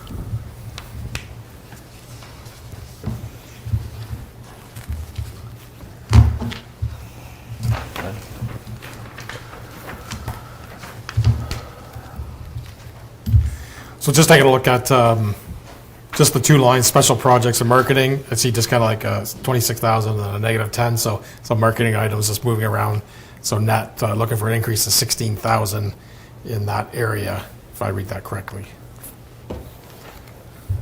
Sorry? So the difference just on the special projects and the marketing line. You're, that one went up 3,400 from the previous year, or maybe I'm not answering your question properly. Yeah, there's an increase in that, Yeah. that line. Yeah, so Yes. that's economic development special projects Yeah. and tourism special projects. So Right. that's all your trade shows, all your marketing materials. You can take a look at that one slide that was previous that just had, we've got our networking events. I've got funds in there for a council breakfast as a community engagement piece, taking part in the MAFRA First Impressions exchange program. We did that about 5 years ago. Want to re-up that. We've got our pop-up shop programs in there, our tourism app. You've got the banners to be installed and taken down in Morrisburg. You've got our membership in Ontario East for the sector teams. That's to attend those real estate events and that, trade shows, tourism advertising, like Summer Fun Guide, sponsorship for the Upper Canada Playhouse, our Todd sign renewals. Just the Todd sign renewals alone are around roughly about $8,000 a year. We have the County Road tourism signs, and also, putting an ad in the Parks Commission guide for tourism. So all those things are included when you see that one line that says special projects and marketing. Those are kind of the high-level pieces that are in there, and of course the housing strategy. Okay, very good. Councillor Smith? Yeah, just for clarifications, I don't know this acronym. What's a TOD sign? Tourism-oriented directional signage. Okay, So so those it's are the like signs that roads. are on the 401. Yeah, okay. So you'll see it, it'll say like Morrisburg Beach. Yeah, okay, And then you all also right. have the sign at the exit when you stop to point you Says to. beach this way? Yeah, this way. Okay, yeah, okay.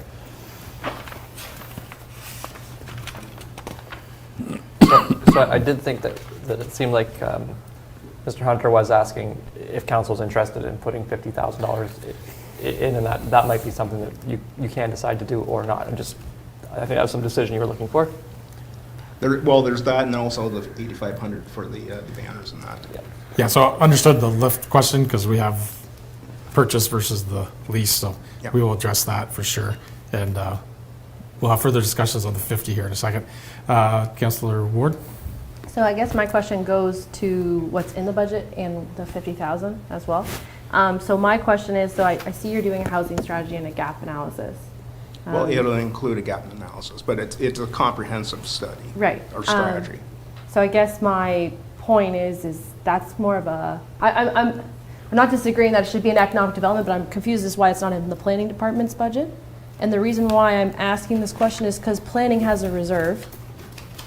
And it's not a reserve fund, so it's not dictated how we can spend it. So planning has a reserve that could fund the housing strategy. And I think it might be a good use of that reserve to fund said strategy. And then the money that Mr. Hunter is asking, you're looking at, maybe the CAO disagrees with me. No, it just gave me a weird look. So, unless am I reading it incorrectly? There is a planning reserve that has $49,000 in it. Correct? That's what I'm seeing. Yes. Yes. Correct. So I guess my question is, could that money pay for the housing strategy? Because I find that it's directly impacts the development of the community if we're looking at a housing strategy, which is a planning initiative, which I don't care if it's in Mr. Hunter's budget or how we fund it, but I'm just wondering if that reserve can fund Mr. Hunter's request for the housing strategy, and then the money that Mr. Hunter is requesting for the housing strategy be put into a reserve For the like streetscape. for the streetscape, yes. So there would be net zero impact to tax if we did that way. I do have an answer for why it was in my budget. One, it's in the economic development strategy and was identified there, and economic development consultants that do strategies, do housing strategies and that. So that's why no one from planning's ever indicated that they want to do a housing strategy, but our economic development committee discussed it. Now we have the one committee, which is economic and community development, right? So you're talking about development, so, and we are working on some residential developments. So I think that's why it was in this budget and not planning, but, you know, Well, and I don't care who's, honestly, Mayor, I don't care whose budget it is. I'm just asking if we can use the planning reserve to fund Mr. Hunter's housing strategy and then take Mr. Hunter's amount for his, yes, you get the vibe. Wait, I'm Yes, trying to go here. we would. Sorry, Yeah, we got yes, it. yes, sorry. Without any- I'm just- yeah, without I don't care any, whose budget it comes out of, I just, Right. I just want to make sure we can use planning reserve in ECDAP. That's what I want to know. Say, oh, Yeah, so certainly planning reserve can be allocated whatever way council chooses. So certainly we can look at financing the housing strategy. My only thought is, and maybe Councillor Ward, you might have some insight too, is that the housing strategy might be doing the same thing as what we're doing with the affordable housing right now as far as the gap analysis. Because we have the Dundas housing strategy report, which they said here the other night that they want to update this year. Right. So I want to make sure is that we're not duplicating efforts, I guess. So through you, Mayor, that is correct too, right? So that's why if we just say that we're going to fund it out of whatever we choose to do, Certainly. whether it comes from planning, whether it comes Yep. through Mr. Hunter, it's just dealt with in that reserve. If we do a larger strategy with Yeah. other SDNG municipalities, it might be less of an impact to that reserve. Right. But at that, we have enough money in that reserve right now to fund that and still have money in that reserve. And then we can continue on with the streetscape because I do think we've just redone Morrisburg and Mr. Hunter is beautiful, so thank you. I think it looks beautiful. I think it looks 1,000 times better. And I'd like to see something done in Iroquois eventually as well. And it seems Deputy Mayor St. Pierre's work in previous councils has come to fruition. And so if we could follow the same model, perhaps, if Mr. Hunter suggested, we could see that come to fruition in Iroquois as well. So I was just trying to yep, no, excellent some money. comments. And if it can come from reserve and that gives us money for the streetscape, I'm all for that. Okay, so We could take direction to move that line item. we're going to fund it, the housing strategy of 20 from the planning, and then that 20 will just go into Well, a to reserve for reserves. the streetscape. Correct. If that's what the rest of council would like, that's just my suggestion. Yeah, I think that's a smart strategy in mind in the to me. interim. I mean, Mr. Hunter might be looking for some more dollars, but at least that's a Right, starting it's a point starting for this point. year, Yeah. and for this immediate topic. For sure, that's a way to at least get 20,000 started. Yeah, without an impact to tax, I like it. Yeah. Good And, thinking. and as I indicated too, there could be another reserve fund that maybe that other 30 could come from to build that pot of 50. Correct. Yeah, correct. And the only reason that I used Yep. the amount of 50 is that's what we did for Morrisburg. So we did 50,000 a year, and we had that nice pot. So when the federal government opened that program, we were able to work with the counties and say, well, you know, we've got the matching dollars, so here we go. So it was nice to kind of have a shovel-ready project. And then that would make my earlier question mute about those $2 amounts, because then Correct.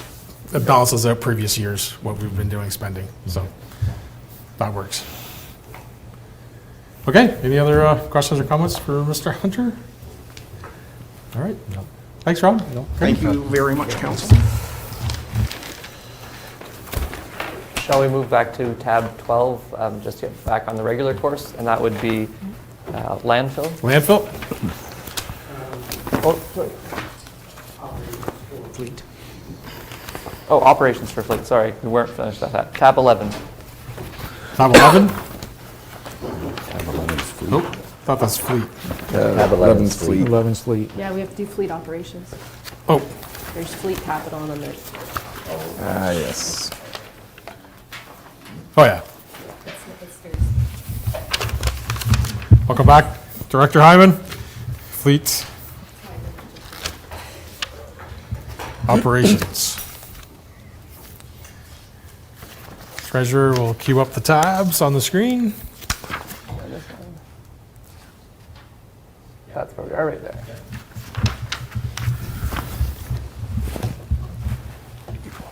Sorry?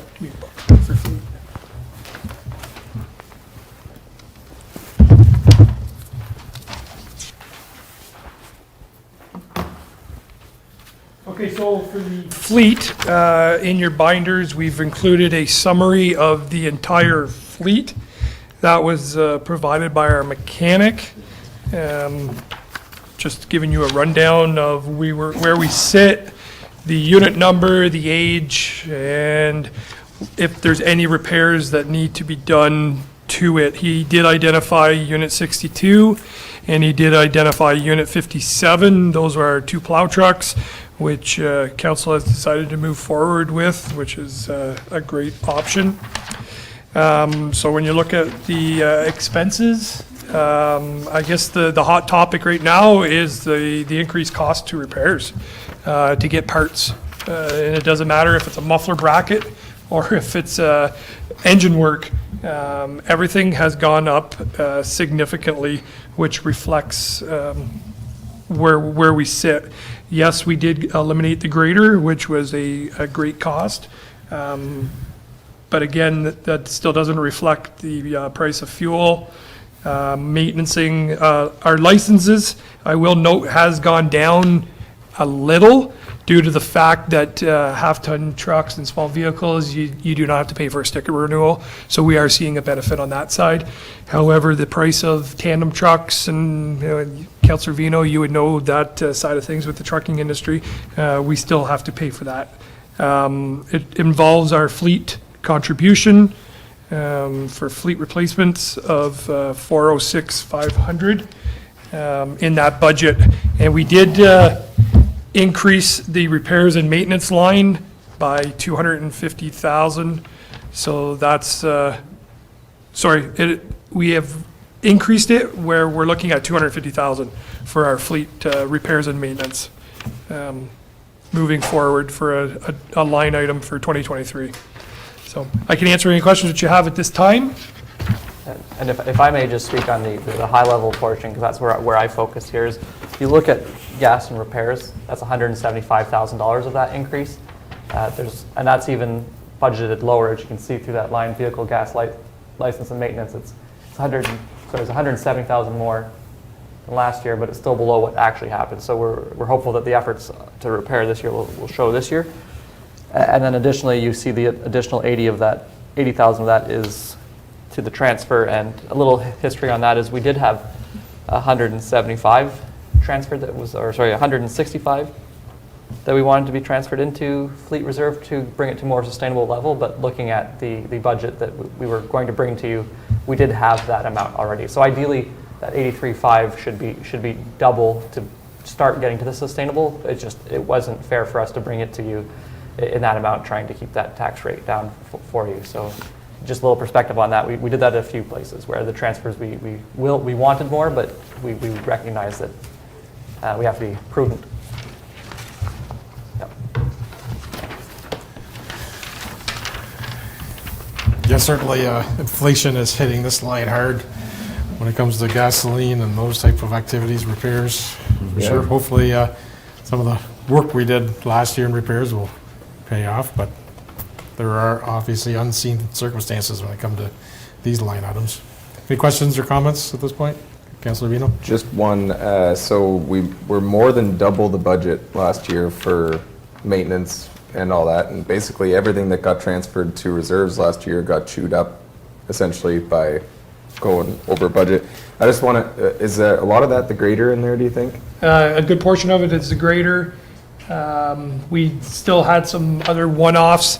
If I can use Max Force engine, we'll mention that. So we did have a few of those issues. Again, unforeseen. You know, we were on top of our regular maintenance, but we can't control those other types of activities. So I just want to, so 485 this year, I guess, is as comfortable as we're going to get with it, right? Yeah. I just was curious what made it that much different. And within the list, Councillor Vino, Unit 93, which is our river tired excavator, it's identified that it needs tires. and that's 8 tires at a cost of roughly $12,000. And the main pin bushing, so where the arm connects to the unit itself, there's 3 grease fittings, left, center, and right. One of them will not take grease, so it's ultimately bearing on bearing, or steel on steel, I should say. So that needs to be separated so they can read line bore to get it taking grease. So that's where that cost of $8,000 is. I will add extra context with the tires. We put off-market tires on the unit, and we only received about 8 months of wear. So we're gonna go back to the brand name tire, and maybe we'll get 1.5 years out of a set of tires. Because it's a big machine going down the road, so. I was just trying to get some context for the 485, just to make sure we're comfortable with that. So I just was curious about the back history, that's all. It's a little higher risk line item than others. Oh, for Yeah. sure. Yeah. I know that very well. Yeah. Yeah. Okay. So aren't any other questions? We'll now move to tab 12. Thank you, Deputy Treasurer Mason, for keeping us on track. Got it right that time, I was practicing. Okay. All right, between Jeff and I, we'll kind of tag team back and forth on the landfill file. So some of the highlights for 2022 is we did do a launch of our pilot program where we purchased 100 food cycler units. I think based on the new council early in January, they came to council with kind of survey results that indicated the program was very successful. There was some positive feedback when it came to the electricity being used, how much was being diverted from the landfill, as well as some other discussions in regards to the unit wasn't big enough. You'll see that as I get a little bit closer in our budget, that we are looking at doing a phase 2 of something that council wants to do.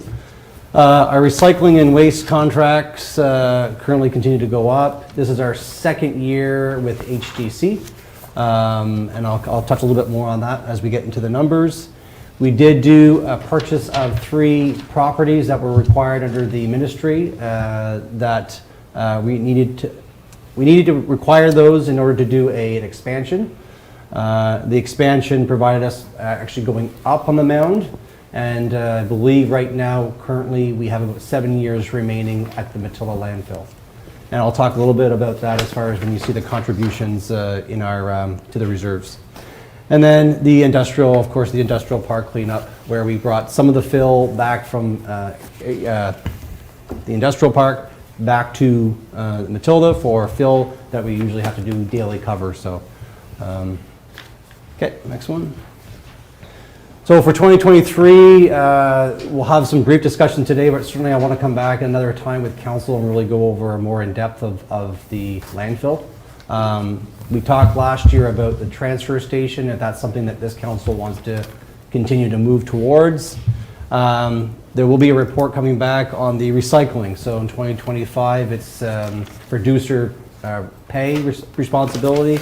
We've had some discussion locally with SD&G, so we'll bring a report back on that.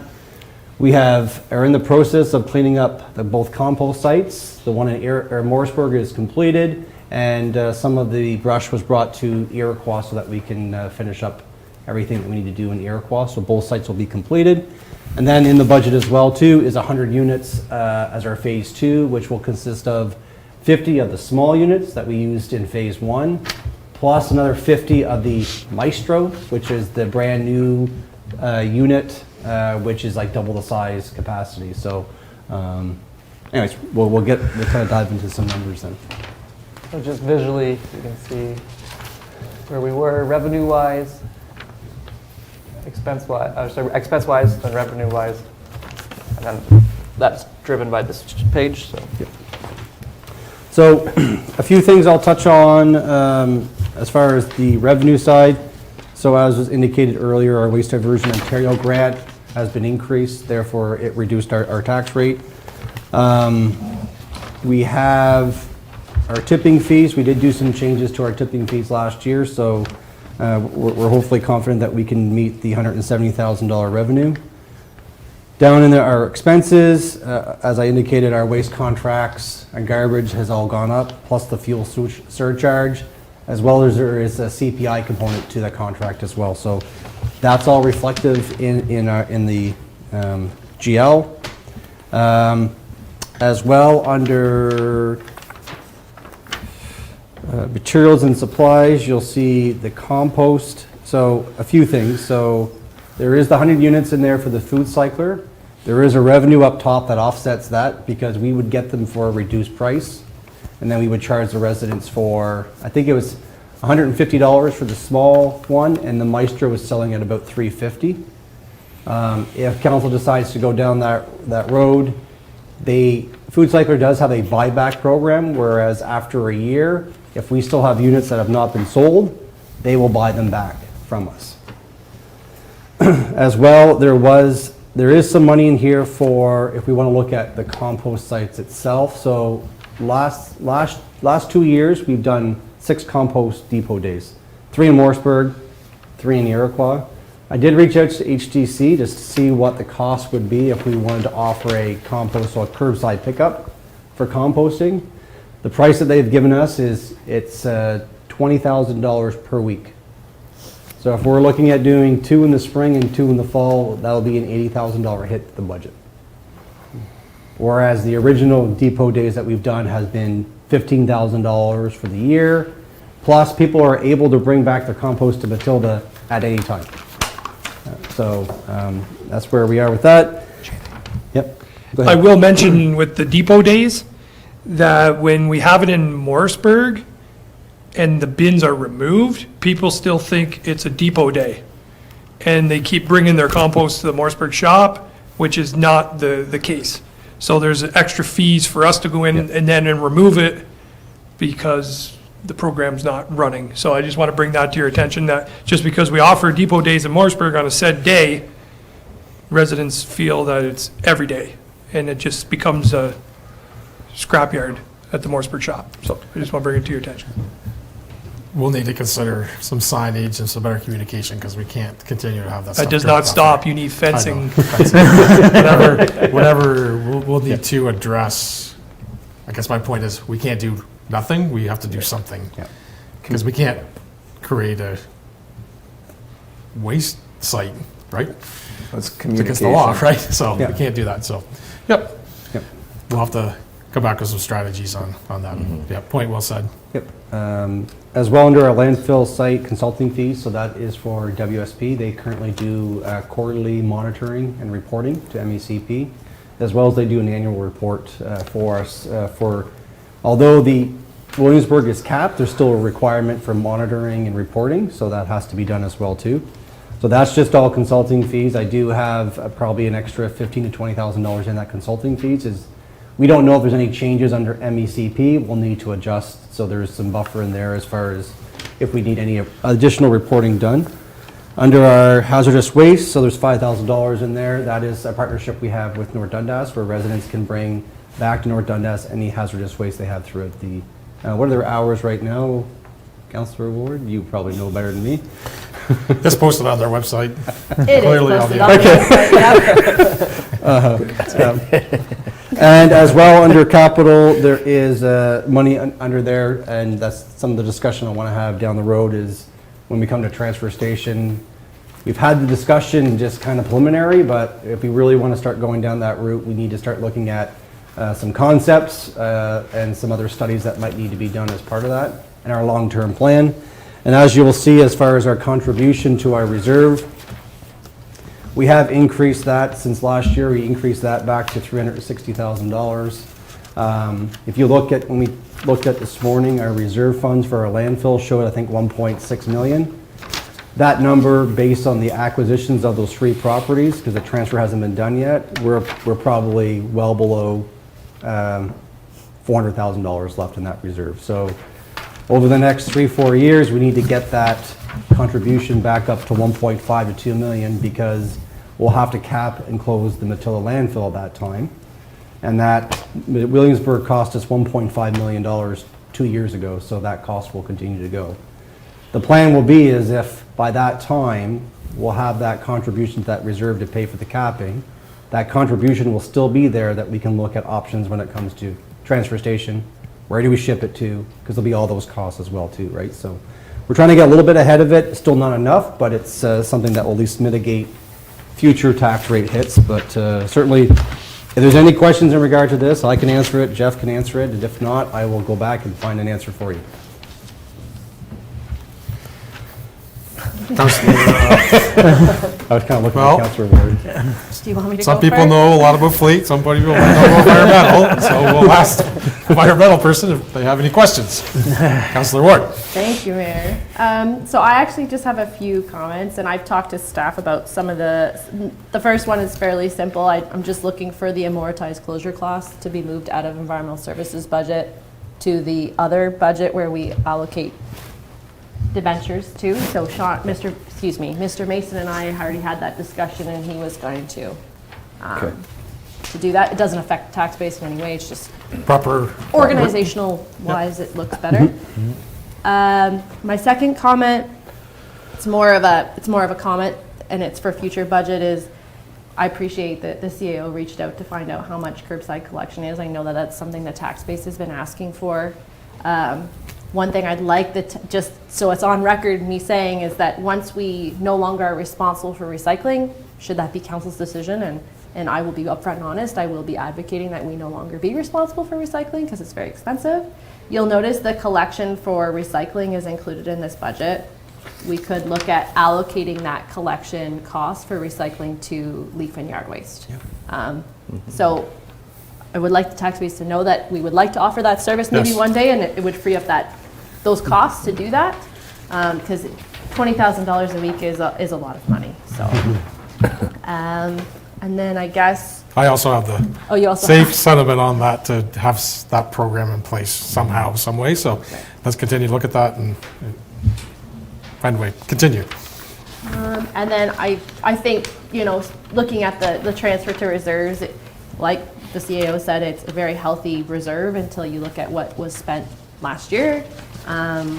So, years coming, just my prior experience is landfills are very expensive to close, and then transfer stations are very expensive to open and operate. So we may in the future, not this budget season because we're already having a tough budget season, but I would say we need to look at that contribution to reserve. And I think that maybe the regional waste management study will speak to what maybe we should have in the reserve moving forward. 7 years are going to pass very quickly. Correct, yes, so it's just, Yeah. I think to be upfront and honest and transparent with taxpayers, we just need them to understand that those items are so expensive and nobody wants to spend money on a closed landfill, one that you can't even use. Correct. So, those are just my comments on this budget, that's all. Just have Councillor Vigneault, yes. one question, and maybe I missed it. I'm just curious what the increase was in capital expenditures. Did I miss that?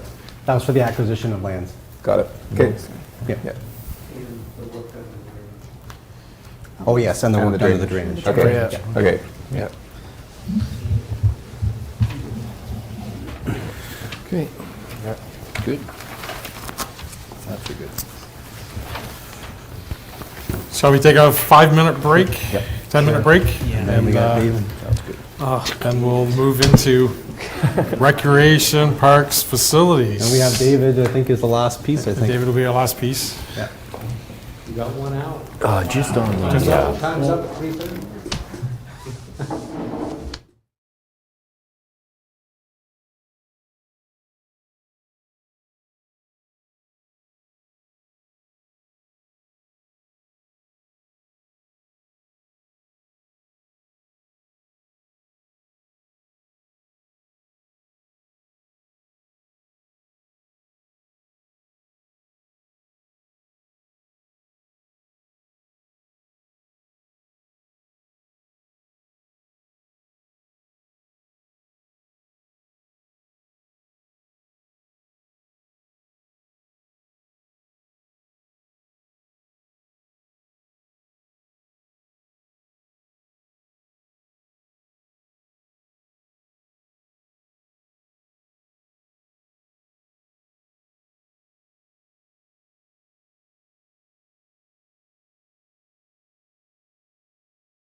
Deputy Treasurer Mason is also. Okay, thank you. Returning after our break, budget meeting 2023. We are now moving to manager of parks, recreation, campsites, marinas, facilities. David Jansen, tab 14, I believe, we'll start. Thank you, Mayor and Council. So let's start with the recreation budget. Also, you know, recreation, it encompasses parks, and the arena basically is encompassed within this budget. I think for my presentation, I'll start on the operations end. You'll see in the bottom corner, it results in a $51.8 thousand tax increase on the levy from parks operations. A little bit of that is on the staffing side and just some minor variances and changes year to year. Outside of that, there's 13 capital projects planned for Parks and Rec, but if anybody has any questions on the operations side of things, I'll field those now, and if not, I'll move in. If nobody has any questions, I'll move into the 13 capital projects. Cool. Why don't you start with the capital projects, and then as we're looking at it, we'll maybe have some operational questions. No worries. So if you go to tab 18, and I'll work my way through the list. I'll just, all 13 of them, I'll just give a quick little one-liner. If anybody, once I go through them, if you have more questions on a certain one, we can go into that. So at the top of the recreation list in tab 18 is the lawn bowling shed. So this is being funded by donors and it's been already approved by the previous council. So it's completely funded by donations and donations we've already received. There's the Mooresburg Waterfront Capital. This is a carryover from last year. That's the viewing platform. Obviously, as many have seen, the construction started late this year, so we still have to do the billing and get that all sorted out this year. The Mooresburg Waterfront filling stations. This is a long-standing thing that's just, we just got to take the funding out of reserves and get the project done this year. There's parks swing sets, 2 of them. This is also being funded out of the 2022, so out of reserves. So there was 2 swing sets approved for installation last year. These swing sets came in late October, November, and we couldn't get them in time, so it's just a carryover to this year. There's the Parks Stewart Drive gazebo. So as we all know, Dutch Meadows is going in, and Stewart Drive is the next closest park. So I'm starting the improvements in this park to meet the demands. I want to get ahead of it before all the houses is done, so that the local neighborhood park there is starting to improve. So there's one of the new swing sets is going there. We're going to take out the sand and put engineered wood product in. And then the third thing is I'd like to build, one, I want to get a standard design done so we can, in the future, start to put them in other parks, but this will be the first park we do. So if I get a standard design done, I'm looking at a little sun structure, probably about big enough to put 2 picnic tables under for smaller parks. And if we can get the design done this year, constructed in that park, maybe next year we look at putting in another park with the same design. But this is the first year. This funding is coming out of the Parkland Reserve as part of Dutch Meadows 5% cash in lieu, that sort of idea, that a Parkland Reserve should help us should be growing the parks closer to Dutch Meadows. The next one down is the arena entrance project. As we all know, this project's continuing to go on, so there's another allocation of $100,000 to reserves for when the time for the project comes. There's additionally some funding in there. As you guys saw in the last council report, we're about 60 to 70% through design now. So the final 30% has to be funded out of this year's budget. Additionally, to apply for permit and grants, we need to, when the time comes to apply for grants, I'll be looking to get a Class A cost estimate done. I'm going to wait until grants are out to do that, mostly just so I have the most accurate numbers, because those can change. And the land survey is required by the designers to complete it, and we'll need it to apply for permit. So that's in there. The next one down is the Dundas outdoor rinks. Last year we took out all the board pieces and stuff like that. So the only thing left there from the old outdoor rink is some of the larger hydro poles that still have nice LED lights on them. Brinston is actually currently our only outdoor rink without LED lights. So we're going to look at taking the poles down and the lights down and moving those lights to Brinston. So that way they end up with the newer lights going to the outdoor rink there. Next one down is the amphitheater. This is a small amount here. It's being funded by taxation. The amphitheater is reaching the point where it's starting to need repairs. If you go out there, there's some of the landscaping starting to deteriorate and stuff like that. So if we don't get on track now and repair it now, and we just let it go for 5 more years, we might be looking at a bigger cost than $5,000. So that's what this one is. The Parks Minor Capital, this is a list of items. Hopefully you guys have all looked through my minor capital sheet there. So this includes some beach sands, some beach cubes, picnic tables, lots of things that aren't really major items, but we need to keep on top of. So I just put them all together in one spot. The next item is park playground surfaces. So you'll see this one's partially funded by Parkland Reserve and partially by taxation. There's a few locations that, there's Stewart Drive, which I've already mentioned. We'd like to take out the sand there. The new swing set was gonna have engineered the wood fibers, but the existing play structure is already sand. So if you have the same park with two of them, we'd like to sort of rearrange it so the two combine, and you don't really want sand cross-contaminating and vice versa. So this is sort of encapsulating that. So that one's being funded by Parkland Reserve because it's an upgraded infrastructure. The other amount of money there is actually just a top up. So like anything, like any sort of piggy bank, you take a little bit out every single year. So anywhere like Earl Baker Park or Brinston Park or Winchester Springs, they all have engineered wood product. You lose an inch or it compacts or the bottom decomposes. So we just got to come in and top it up. So we're a little behind on our annual maintenance. So this is just giving it one good shot so that way we can catch up on our engineered wood products. Because if you go to Earl Baker Park, like technically a swing set or from the bottom of a slide to where you land should only be 12 inches by CSA regulations. And we all know that at the bottom of the slide, you end up with a big hole and divot. So this is us just catching up to bring our engineered wood product play structures back up to code. So that's the funding there. Next down on the list is the Iroquois boat launch. We're allocating $20,000 to this. This is just the start. The Iroquois boat launch definitely needs more than $20,000 worth of work. But we need to start somewhere. So whether this $20,000 goes to something that's failing right now and we can repair it for the $20,000, or if it goes to a little bit more planning. I know I was out there a couple weeks ago with Kehoe Marine and we were talking about different options and ways to it, but $20,000 wouldn't go a long way there. So this is one of those ones where it might not get spent this year, and then I might be coming back next year and saying, hey, can we get another $20,000, and then we'll have the $40,000, but it's a starting point for a piece of infrastructure in South Dundas that badly needs investment. The next one down is the tree and bench policy program. So this was previously in the operations budget, and Treasury's, as it is an asset, has just moved it into the capital side. So this is the expenditure. So if somebody comes to us for a donated tree or bench, we run the expense through this allocation. There's a chance if we have a busy year that we'll spend more than the $8,000, but it's offset by donations. And then the final one there under recreation is the Iroquois waterfront water filling station, which is similar to the Morrisburg one. It's a long-standing project. The money's been sitting in reserves. We just have to finally get it done this year. I know that was a large dump of all 13 capital projects, and some of them you might have questions about and some of them you might have none, but I'll send it back to council if they have any questions, and I'll do my best to answer. Councillor Ward? Thank you, Mayor. So what I'm about to say, my colleagues may disagree with, but it's my belief that the Iroquois boat launch perhaps shouldn't be funded. But I don't know how the Morrisburg boat launch was funded, so I apologize.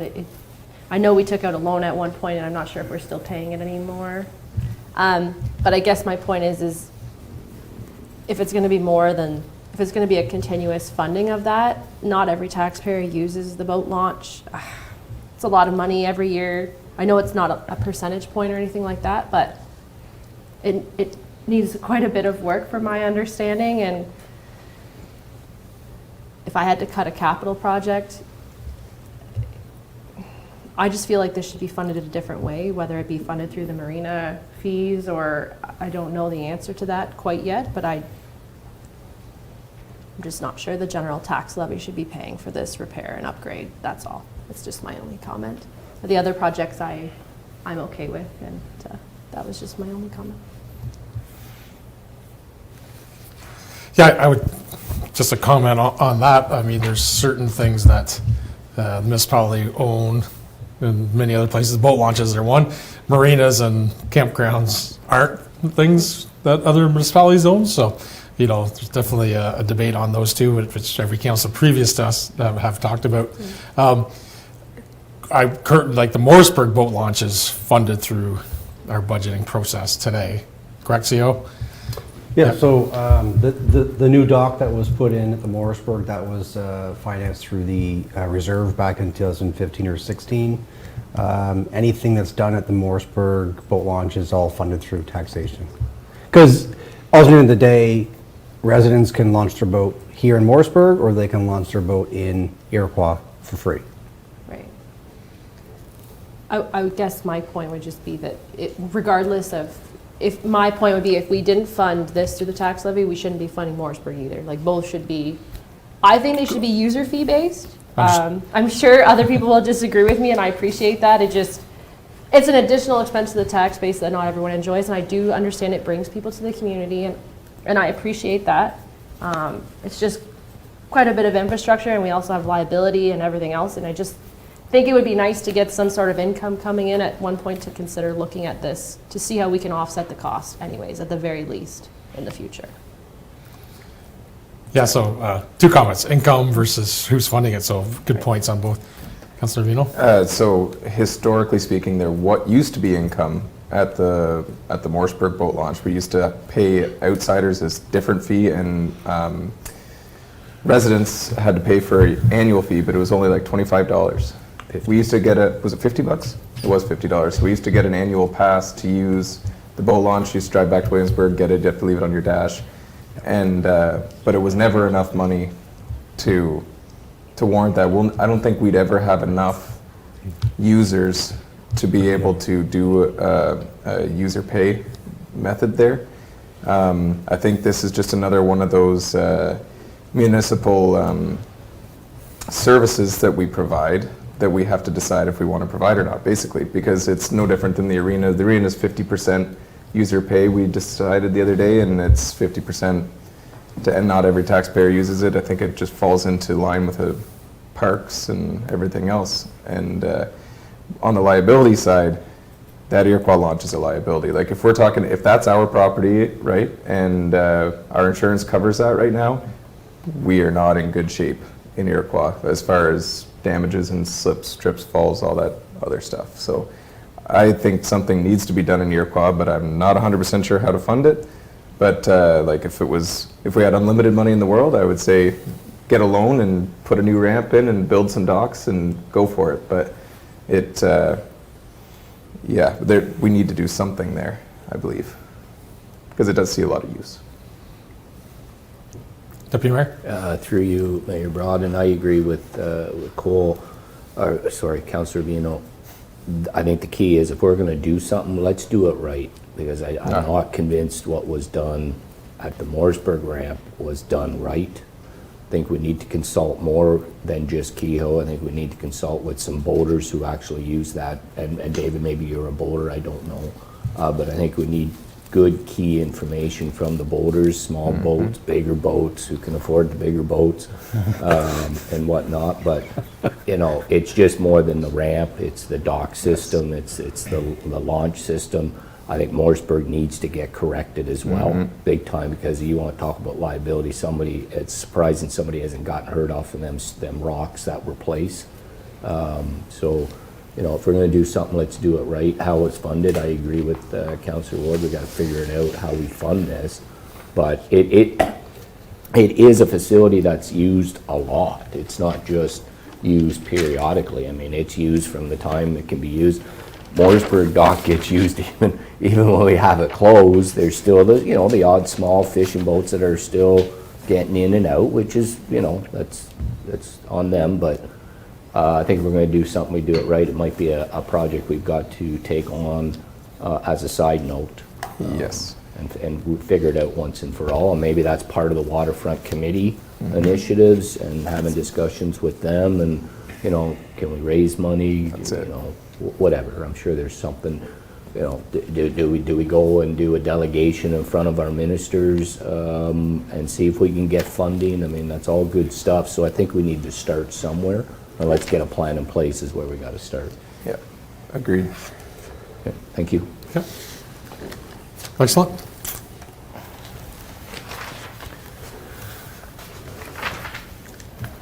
On a side note, just under recreation, the Blue Jays Care for the Seaway Surge had some money that's been set aside, so hopefully now that we've kind of been through the pandemic, we couldn't get fence operators, so maybe we can get some of those projects done. That's also been on the books, that is being funded by the Blue Jays and by the Seaway Surge and some other donors. And at the time, the municipality had done some dollar-for-dollar matches at the time. So other projects you may see done throughout the municipality. Okay, continue. So yeah, moving on to the next budget, which is rec programming. If nobody has any more questions on recreation. Yeah, so still under capital, just the next two lines, right? Sure, well, let's start at the capital, and then I'll work my way into the actual rec program operations. Well, you're gonna, yeah. So under rec programming for capital, there's two items there. One is the lending library equipment purchase, which is, we were successful in a grant application last year, and as you guys may have seen in the wonderful TikTok yesterday, we've started the purchase of the equipment, and we started with winter, and I think there's still money for some bikes and kayaks and canoes, so we'll continue to get that through. So this is just taking the money that we received last year and moving it through, so that way it comes through in this year's budget, so all from reserve. And the second item there, as the mayor already alluded to, there's I've allocated $10,000 to some sports field upgrades. It's listed as 19.5 there in the capital budget. So if you were following along, South Dundas Soccer's been very successful in a donation campaign and 100 women. So the $9,500 there is the remainder of their donations, which they needed to be a charity, so it ran through the municipality there. So that was a partnership between us and South Dundas Soccer to help them collect funds. The other $10,000 is coming out of the recreation reserve. I wanted to do something to support two of our biggest summer not in-house recreation groups, and one was soccer and the other one was baseball. As Mayor Broad alluded to, for baseball, they have Jays Care and the Surge and South Dundas, so there's funding from three different sources, and I know the Surge is looking at putting some more of their own funds into our asset of the baseball field. A little bit in the water and sprinkler side. Their issue is that there's no water at the field. So our contribution this year to helping them with their program would be putting in a little bit of a water line so they can gain access to water. And then in hope that, their program, and maybe next year with the 50/50 grant, maybe funded completely through them, that they'd be looking to do more upgrades to the field. And then the other $5,000 would be to South Dundas Soccer to help them get new nets for their fields. The fields are ours. The nets are a gray area that nobody knows who owns them. But at the end of the day, if South Dundas Soccer isn't there, we still own the fields and we'll need to have nets there. So this is us contributing to those fields. And these are both programs that help a lot of youth in Eastern Ontario and South Dundas. So I'm happy to continue to support these organizations with that funding. And so those are the two capital projects listed. They're both funded out of reserve. So if anybody has any question on rec programming capital. Nope. Outside of that, we'll move into the rec programming operations. So there is the movement of the rec coordinator to full-time starting in June 1st. And then outside of that, most of the items in here are fairly similar to last year. There's a few little minor tweaks here and there. I know the Meals on Wheels leaving the Justice Building, we're looking at trying to restock that place ourselves and sort of make it into a community kitchen and we have some people interested in running cooking classes or some more programs out of there. Outside of that, we're just going to continue to try and grow the rec programming world. I know our online booking system or registration system has been a great success. The first round was a little bit of a learning curve, but we just did the second round, and the number of phone calls we've received is almost zero. If not, it's, I can't get in, can you reset my password? And like little things like that. So that's been a great success. And last year, I know we added about 5, 6, like each session we were trying a few new classes. I'm not going to say every single one was a glowing success, but we tried. Some of them failed, some of them succeeded, and if they succeeded, we continued to try and grow on what did work. So that's our continued path there. We did have a good revenue year. We did exceed our projected revenues, so that's the plan with rec programming. If anybody has any further questions. Okay. Seeing none, we'll move into the campground budget. Sorry, David, just Yep. just on because we started kind of with the rec parks operational budget, just if there's any questions, let's go to that tab because we went right to the capital piece. Just want to make sure nobody didn't have any questions on the recreational parks operational budget. Seeing none for now? Okay. Yep. Treasurer? I would just touch on something Mr. Jansen said for how we're running programs through us as a charitable resource. Just for your awareness, and you may already be, so if a group spends $1,000 and they run it like, through us that way, they actually get another $100 because we get a public service rebate on the HST. So whereas like that's something that you should be aware of if ever anybody introduces like, we'll fundraise, can we run it through the township or municipality, sorry, there's a great benefit there because we pay 1.76% HST net, whereas they would if they ran it on themselves, it's 13%. So it extends their dollars should you be approached in your next 4 years. And that's kind of what Mr. Jansen was talking about there. That's the benefit. All right. If there's no other questions for council, we'll move along to the campsite. Yep. Perfect. So in front of you is the campground budget. Last year was a glowing success at the campground. The complaints were down and we exceeded our projected revenue by about $40,000, which is about 50% of a 50% increase in what we were expecting. So our goal this year at the campground is mostly just to replicate last year, which was a glowing success. The only other item in there is a little bit of a minor capital item, which is there's a green shed that's been on its last legs for many days or many years at the corner just behind Forward House there. It houses some campground stuff. In a perfect world, we'd keep our Cub Cadet tractor in it in the winter. So not do the construction of it this year, but get the design ready, get a price, and then look at if we have another glowing year at the campground, then we're in a good position to go and replace that in 2024. So just getting the prep work done for that. So any questions on the campground budget?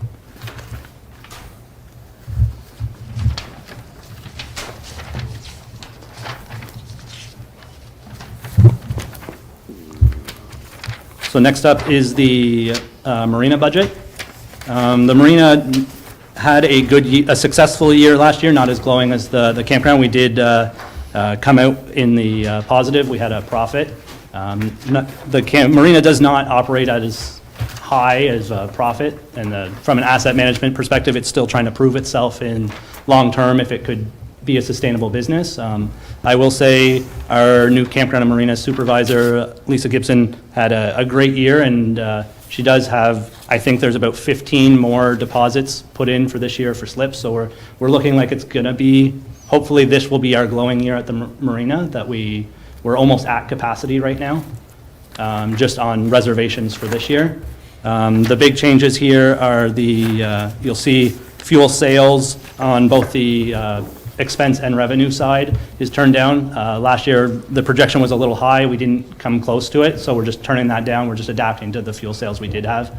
Other than that, the budget's pretty straightforward. If there's any questions, I'm happy to answer them.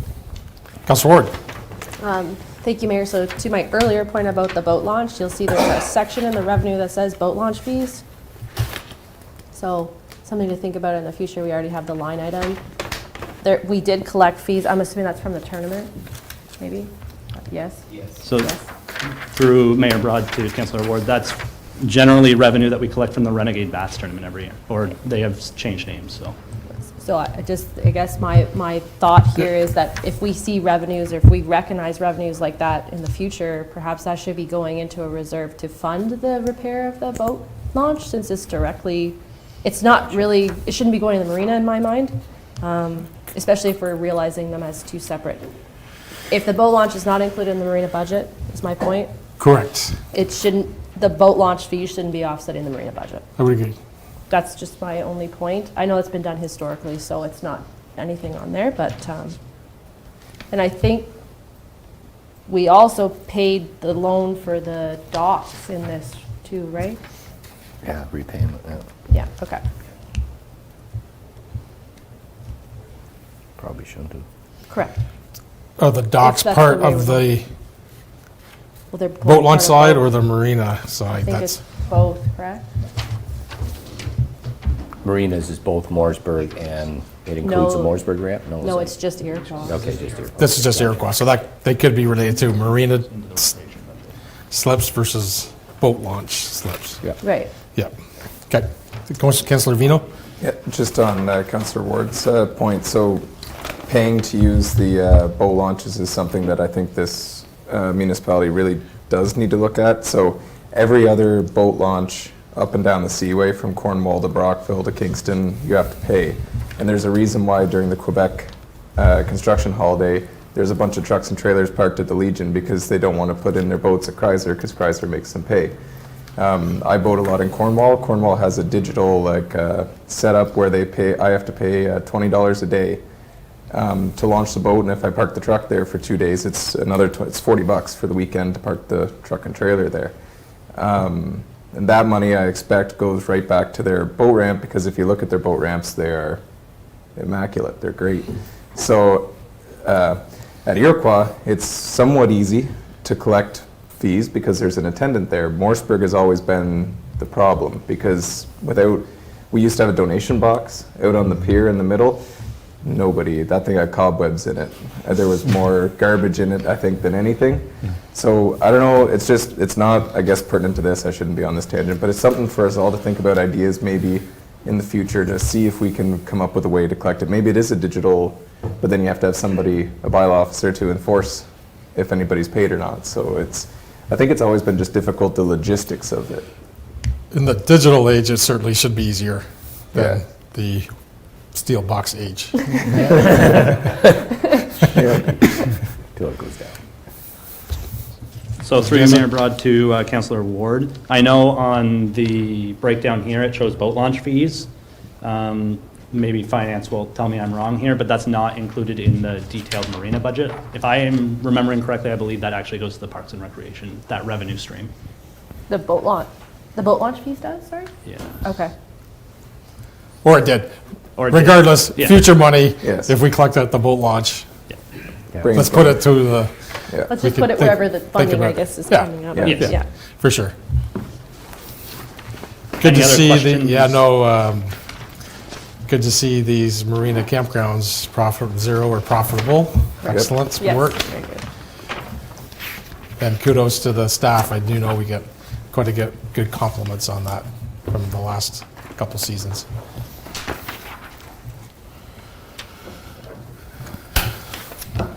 Okay, so the final budget here is the facilities one.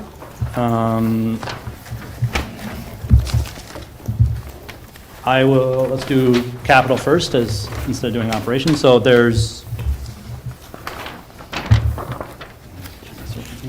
9 capital projects outlined within the budget. I'll quickly go through the list and give the brief description for each one again.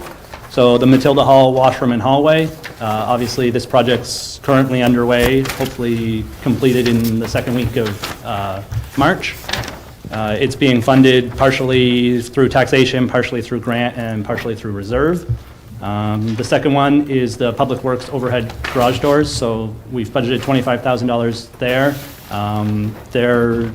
Each of the Public Works garages has multiple doors that could use repair. I don't think $25,000 is going to get us the new complement of doors, but the plan is for staff to meet with 3 contractors, get itemized quotes, and see how we can maximize that $25,000 in priorities on each door, and get the opinion of the overhead door specialists as well. And then the next one down is Riverside Heights eavesdrop roof and possibly some windows. So in Riverside, we're starting to have some water migration down the side of the building from failing eavesdrop and partially caused by ice damming, and the roof needs to be either repainted or resealed a little bit. If you drive by, you can tell it's half black, half not black. So that's what that funding's for. The next one down is at the archives. The old gym roof, as that used to be, I refer to it as the old gym roof because it used to be the school where the archives is held, has sort of a butler style. The eavesdrops there are failing. We get walkways covered in salt and ice, and it's also starting to cause some damage to the brick. So this one's, it was on the docket for last year. Unfortunately, it's that one that slipped away and we didn't quite get to it. So it's back again this year, and hopefully we'll make it a higher priority to get it done this year. The next 2 kind of go together. That's the Princeton concrete sidewalks and the Princeton relaying of the interlocks. So this was supported in principle by the previous council to bring to this budget. and staff have already removed the previous interlock and replaced some of the foundations last year. So this would be looking to bring in a contractor to relay some of the interlock and redo the bedding underneath the canopy. And since there's no eaves troughs on the building, would do sidewalks on the outsides. This building's been notorious for frost heaving in this interlock to the point that you can't get in the doors. The next one down is the Justice Building washroom redesign. So this one, yet again, is just some design work, not construction work. The Justice Building has 2 public washrooms. The building is a 1960s era building, and you walk in those bathrooms and they are original. They're a lovely shade of yellow and pink and badly need to be upgraded. They're not at today's accessibility standards. They're not meeting many codes. So this is just to get the design work done there. The next one down is the Iroquois Civic Center building to get an architectural study done. This was a recommendation within the rec master plan, and one that I highly recommend we do before we really start doing any more repairs and maintenance to the Civic Center, just to make sure it's a building that it needs a lot of work, and if we don't come in with a good plan, we're going to end up sporadically doing a job here, doing something there, doing something here. So this would get a full study of the building done. There's options to looking at the use of the building, looking at is the building the best option to go forward with, what type of parking requirements do we have. We need to have all these answers before we start investing any sort of large capital funds into this facility. Again, it's a CYH building. The bathrooms, yet again, not accessible. The kitchen's dated. The list of things that we could do in this building is very high, and I just don't want to just come in and start upgrading things without having a proper plan. So that's between the rec master plan and myself. I think that was a good one for South Dundas before we start investing in there. And then the last one is the Carmen House. So there's a little bit of carryover. There's still small little projects that need to get done there. There's $8,000 left that's been in that original, the big mold remediation and new entrance and stuff like that. So there's still about $8,000 left. We have a little bit eaves trough issues there and a few other items that we'd like to touch. So that, again, this is just sort of a carryover from previous years. So that's the facilities capital list in a very quick and general term. So if anybody has details or questions about specifics, now I'll open the floor back to you guys.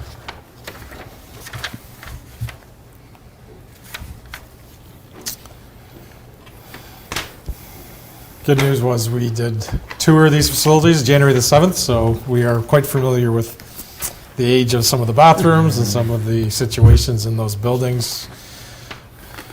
Archives roof, we saw all these firsthand. Any questions, comments on these capital items? No. Okay, seeing none, continue.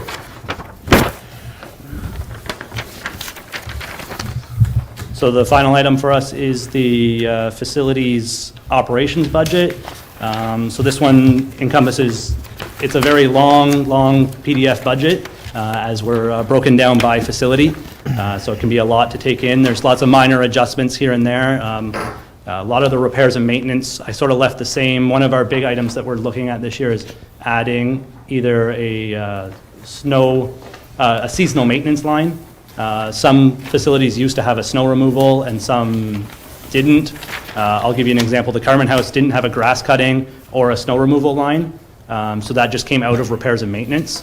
So rather than changing our repairs and maintenance budget, we're looking at adding a seasonal maintenance line for grass cutting and snow removal and leaving the repairs and maintenance. So that's sort of where we're playing with some of the numbers in there, and it helps us better follow and track what we're doing. Like last year, I think we spent about, the repairs and maintenance at Carmen House is fairly small.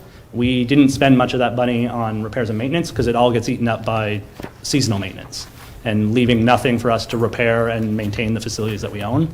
Other than that, the budgets, if anybody has any questions about the details within the operations budget, let me know.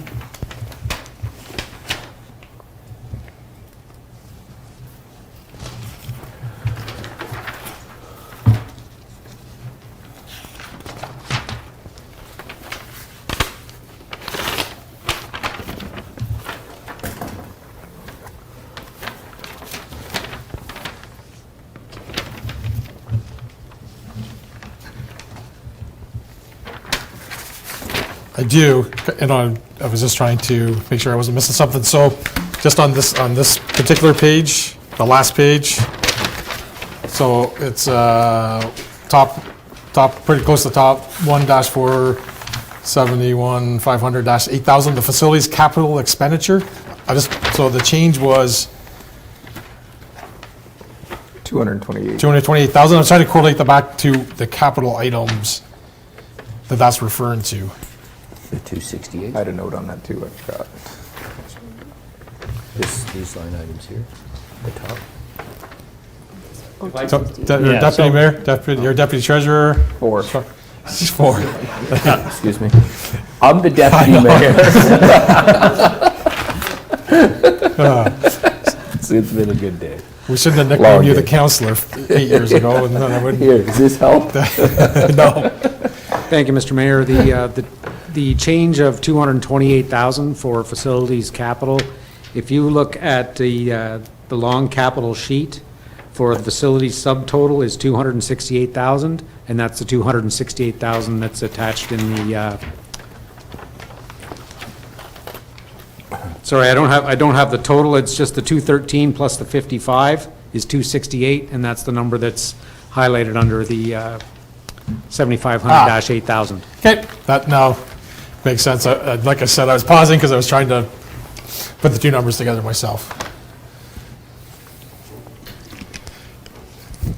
Councillor Ward. Thank you, Mayor. I just had a very quick question. The contribution to reserve that we have in this budget, is it based on anything? Yes. The asset management plan? Or- Deputy Treasurer Mason. Thank you, Mr. Mayor. Through you to Councillor Ward, yes, the transfer to reserve, I'm actually trying to migrate to more of an asset management train of thought, in that if we start transferring money to reserves to maintain assets instead of maintain a certain aspect of an asset, and then if we set the budget up as a transfer to reserve, then essentially we're building a pot of money for the director to spend the money on the asset as the need comes. So yeah, I believe the transfer is probably about 77,500, and that's also what's identified on the long sheet on the far right where it says tax rate. Thank you. Oh, sorry, no, that's not right. So the 77,000 is incorporated in the 444,000? Which is also the debt charges, contribution from the revenue for the debt charges.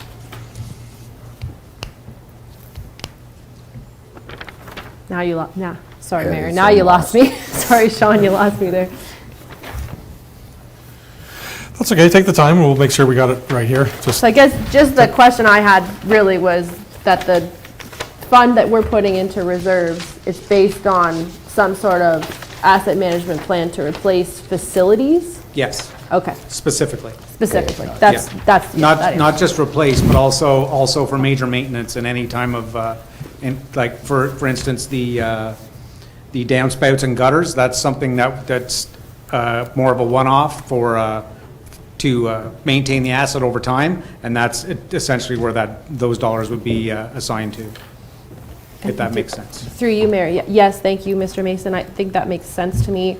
Just so I have an understanding, in the asset management plan, are all the recreation, like, so the arena is a facility, but it's also recreation, so where does that, is that accounted for in that reserve contribution, or is it a separate reserve, or do we not have a reserve contribution? I apologize, I just am wondering if it's, Sorry, through you, Mr. Mayor, to Councillor Ward, we don't have an asset management plan yet for facilities. That's due to hit your table by 1st of July next year. okay, perfect. Thank you.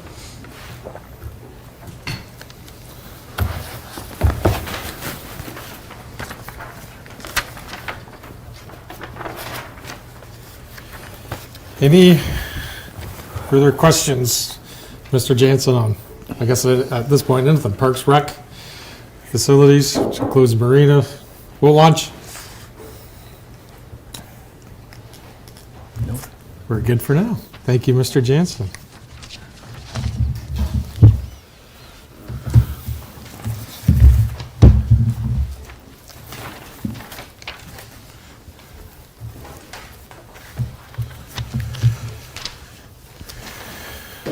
So I guess CEO Garrity and Treasurer McDonald, we have the grants, PILs, final tab, getting close to the final tab. Yes, I'll talk quickly. You can have that luxury. Yes, so South Dundas has great tax years collection. I mentioned that before, so we don't receive as much money. We'll be receiving less money in income. It's kind of that quagmire, and that providing better service to the ratepayer is to get to tax arrears earlier, because it's better to pay $3,000 and have $500 of penalty than to have $10,000 and like $4,000 of penalty. So due to this great collection, we receive less income. That's a good thing. Ontario Municipal Partnership funding is in there. It has increased ever so slightly. Something you may want to petition the province or your ministries for is have that pegged to inflation, because if you look at all like gas tax as well as OMPF and OSIF, well, OSIF jumped, but they increase, but they don't keep pace, right? Because it went up like under 20,000. If you were doing COLA, it'd be 60,000. So that's something to consider. Payment in lieu of taxation, what that is provincial and federal properties do not pay, well, they do pay taxation, but they just call it something different, PIL. So that's you'll see that in your budget too. And then whenever we deliver our taxation schedules, it has PILs in there. That's just provincial and federal properties. And then we do have that inflation mitigation that we were talking about earlier, that $175,000. So that's coming from your general reserve, and it is to offset this high cost here that we're experiencing. So that I don't think that had been done before, right? No. So that was administration's way of trying to lessen that tax burden from the reserves, which, as CEO Garrity mentioned, the auditors will say are healthy, and a chagrin of many treasurers would say, like, what does healthy mean? It's certainly comparable, but there are a lot of assets there too. So it's pretty straightforward. If you have any questions, glad to answer, and I'll just skip then to... Councillor Ward? I just have one very quick question. So the OMPF funding went up, Yes. but OSIF funding decreased, correct? Yes, it did. In 2022, it went quite considerably up, and then Yeah. it came back down in 2023. So it came back to base level? Yes. And it was just, so was it additional funding in OSIF for COVID? Was that what they? They did the formula again, so it didn't go back to base. Like it rose considerably from 2021 to 2022, Yeah. and it came down somewhat in 2023. Okay. So we're still above 2021. It's just, and I don't know why. There's no great reason. There's a formula they use, and I honestly don't know what changed. Okay, all right, thank you. That's.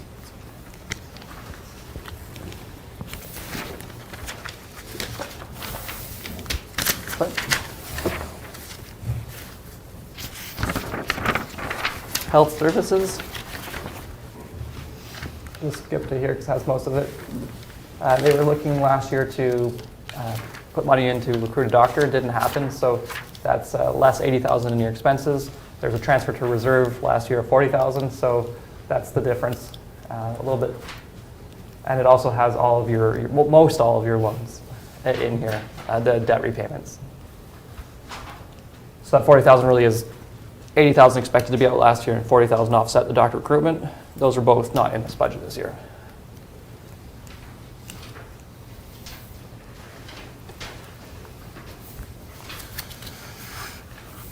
Okay, thank you. Oh. Crossing guard, yeah, that's Conservation Authority. So same level of service, slightly more cost. Those graphs are so small. So $309 less than last year. I don't know if we have to spend any time talking about this. Nope. So grants and donations tab. We might not want to get fully into this one tonight, but we should put a number down so we can prepare a little bit more taxation. So if you do move to tab 20, the summary there quickly shows that we've put in $71,000 into the budget. There are $117,000 of requests for that particular program. I don't know if there's considerable amount of reading and good programs to do. It might take a lot longer than today, but if we could get a number that you want to Yeah, I support. think the exercise is to determine These what we funding may like to have as a dollar amount in this line item, and then at a future event, we will look and read through every application and then decide fully fund, partially fund, or not fund at all at that point. But I think knowing what the requests are may lead us to some sort of, number that helps us decide. And looking at this too, I think the earliest one was March 2023 that really requires money. Most of these are summer events, so there would be some time to have a committee of the whole to give it some good thought to it. Yes. And you will find as council, I think, in the past too, is you will receive requests after the deadline too, so that's something to consider. So would there be a funding amount? So right now. So we have 71,000 budgeted? It's in the budget. Yes. And that's same as last year, less $500. And the 71,000 was 50,000 for Dundas Yes. Manor contribution. What else was in there? 50,000 for Dundas County Hospice. Correct. Hospice, yeah, so we had 2 already commitments. Yeah. Yeah. And then the remaining was just donations to fund Santa Claus Parade, anything that council wanted to fund.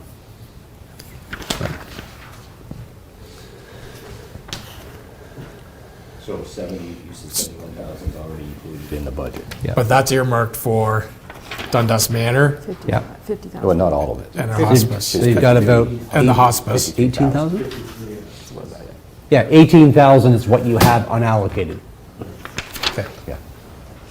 Now, is that number right for council, or does council want to increase that 18,000 more? So we have 18,000. Yes. But we have a request for 100 and, I suppose that way you could look at it as you have 18,000 and you have $64,000 of requests. Yeah. Yeah, okay, so that's the, Yep. we're trying to get to. the 117,000 includes Dundas, Yes. Dundas Manor and the, okay, thank you. Which we're committed to, and we want to Yes. fund those Yeah. 2 items. I would think. Yeah, we'd love to fund them all, but Well, you could if you want to. So that, when we get to, the next step of deciding where we want to get to and then follow-ups, right? This is a complete addition. Yeah. Right. And this would be, sorry, through you, Mr. Mayor, this is direct tax levy. Yes. Correct. Direct tax You got levy, it. so. Yep. Yeah. Councilor No Ward? reserve for this thing? So, I mean, Councilor Ward? Yeah, I guess I just have a question. So when I was going through these applications, a lot of them are requests for in-kind support. Correct. So in my mind, they're not actually, I understand that staff time is money, and I appreciate that, but some of these things I think won't impact what our staff are doing or not doing, in my mind, right? So if they're asking for pylons to be dropped off, well, That's done, we just do it, I right? feel like we should just absorb that, but Yes. they have allocated Right. that in Yeah, here. of They've course. asked for funding, Yeah. but it's not really funding, so I think, just keep in mind, I don't know how, are they actually I think I read that. $64,000 worth of requests, or are they like, I guess I'm asking says- staff, Sorry, I'm confused by your question, because it says 117,300 for cash contribution, the remaining Right. is estimated for 10,000. in-kind. a value of in-kind, but is that $10,000 already In-kind. in the budget? No. No. But is that staff hours, or is that actual physical, like, I don't know Yeah, they're how like to use of explain what I'm use of asking. Matilda Hall, barriers, use of property, right? There's a dollar amount allocated, all those Right. that aren't really necessarily, But we already have the dollars. cost to have Matilda Hall in Correct. existence, so Right. like, is it actually a cost? Is Everything. what I'm is at. I know everything is a cost. I don't know how to You're thinking explain about it. tax levy cost, direct tax levy Yes, cost. direct Cash. tax levy costs in cash. So in that That's- regard, you have in front of you, and through you, Mr. Mayor, $10,000 of in-kind requests that aren't tax levy directly. They're not. Correct. Well, Okay. indirectly they would be because it's staff and buildings, right? Yes. But Yes. it's Gotcha. not, It doesn't cost you any more than this budget, it just takes your staff away from doing something else that Yeah. you want them to do. correct. Correct, so it's not up and above, it's just part of. Right, so we don't need to yeah. Okay, think Yeah. about adding that. yes. Money. There's no funding requirement for it, it's just an opportunity cost that if staff is doing this, they're not doing something else. Right, no, if somebody Understood. asked us, how much does it cost to have that event? Well, it cost us $300 because this is what we did. Right, If they didn't have us, they would be spending that somewhere else to get it Okay, done. gotcha. Deputy Treasurer? Sorry, Mr. Mayor, just one further thing. You'll notice a few of the asks also are asking for event insurance. I believe that it's been brought up by our insurer that the proponent themselves have to acquire the insurance. We cannot do it for them. And the reason is it's not a municipal event, it's an event that's held by whoever's putting the event on. Correct, and that was partially some of our thoughts about our committee of council. If those events go through the committee of council, they become a municipal event, which we could or could not have coverage, which we are doing further investigation on some of those, on that exact item. Councilor Wood? I'm sorry, I just want to circle back to my previous question. Yes. So that 10,088, is that, where is it already in the budget? Like, it's not hitting the tax, like, we're not discussing the 10,000 in addition, right? Because Is the it part of the 10,000 should just be 117? approved, is I guess what I'm asking, yeah. So the dollar ask from your community groups is 117,000? Right. Your in-kind value would be 10,000 for 128,000. So you can approve these in-kind ones without hitting the tax rate, again, opportunity cost.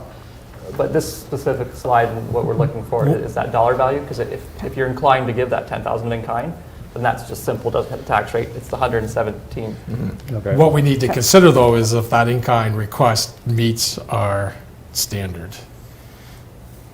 Not for today, but when we decide, right? Because No. Today, we need to decide how This- much we want to. how much more We want to give. we want to put on top of the 71,000 to help. Right, so you've got 18,000 that's not committed at this time. Yeah. Does council want to increase that 18,000, and everything that you increase is now addition to the tax rate? Correct. Thank you. And just for note-taking, I did notice when we go to review these, the South Mountain Fair, the attachments aren't included, or I didn't Yeah, I notice didn't see them. them either. So their application Yep. had all, see attachment, but I didn't see them attached. And like I said, So- certainly what we can do is circle back is, today if council can at least pick the number that they're comfortable with, we can come back and we can look at all these donations at another meeting, one by one, and, Yes, so yeah. yep. Deputy Mayor? Sorry. And through you, Rod, you said we just need to take our time if we don't understand something. Yeah, no, of course. Yeah, Yeah. not the in-kind, because I get it. But the 117,300. Yeah, We said we're already committed for 50,000 for Dundas Manor, correct. and we're committed for $3,000, or is it 15,000 for the hospice? No, 3,000, 3,000, so it's $5,300. 53,000. 53,000, sorry, 53. Yep, and then 53,000. 18,000, which was the same amount was put in last year. Yeah, okay, yeah, you're getting ahead, you're getting ahead. So that brings that down to $54,000. Yep. So where's the other money coming from? Or like, where's the other money that's been already allocated to Yeah. get it down to the 18? Yeah, so the budgeted, so what's in the budget right now is 71,000. Right. The 71. Okay, gotcha, I Yeah, see, so, this- yeah. The 71, okay? Told Okay. you, you just had to take the time. See, there you go. Slow down, don't get too far. It's getting late in the day, I I know. had the same question. Yeah, no, sorry, thank you. Yeah, so what's unallocated right now is Yes, 18,000. It's unallocated, yes, gotcha. Council can be fine with that 18 and then come back another meeting to say how you're going to distribute that 18. Or if your number wants to be 30,000, then we just need to know that. Can you just, sorry, through you, Mayor Brock, can you just remind us, so we have 18,000 and what's left to potentially service? 64. Yeah. So that's our disparity. Yes. Is between 18 and 64. 46,300 is the delta. That's a lot.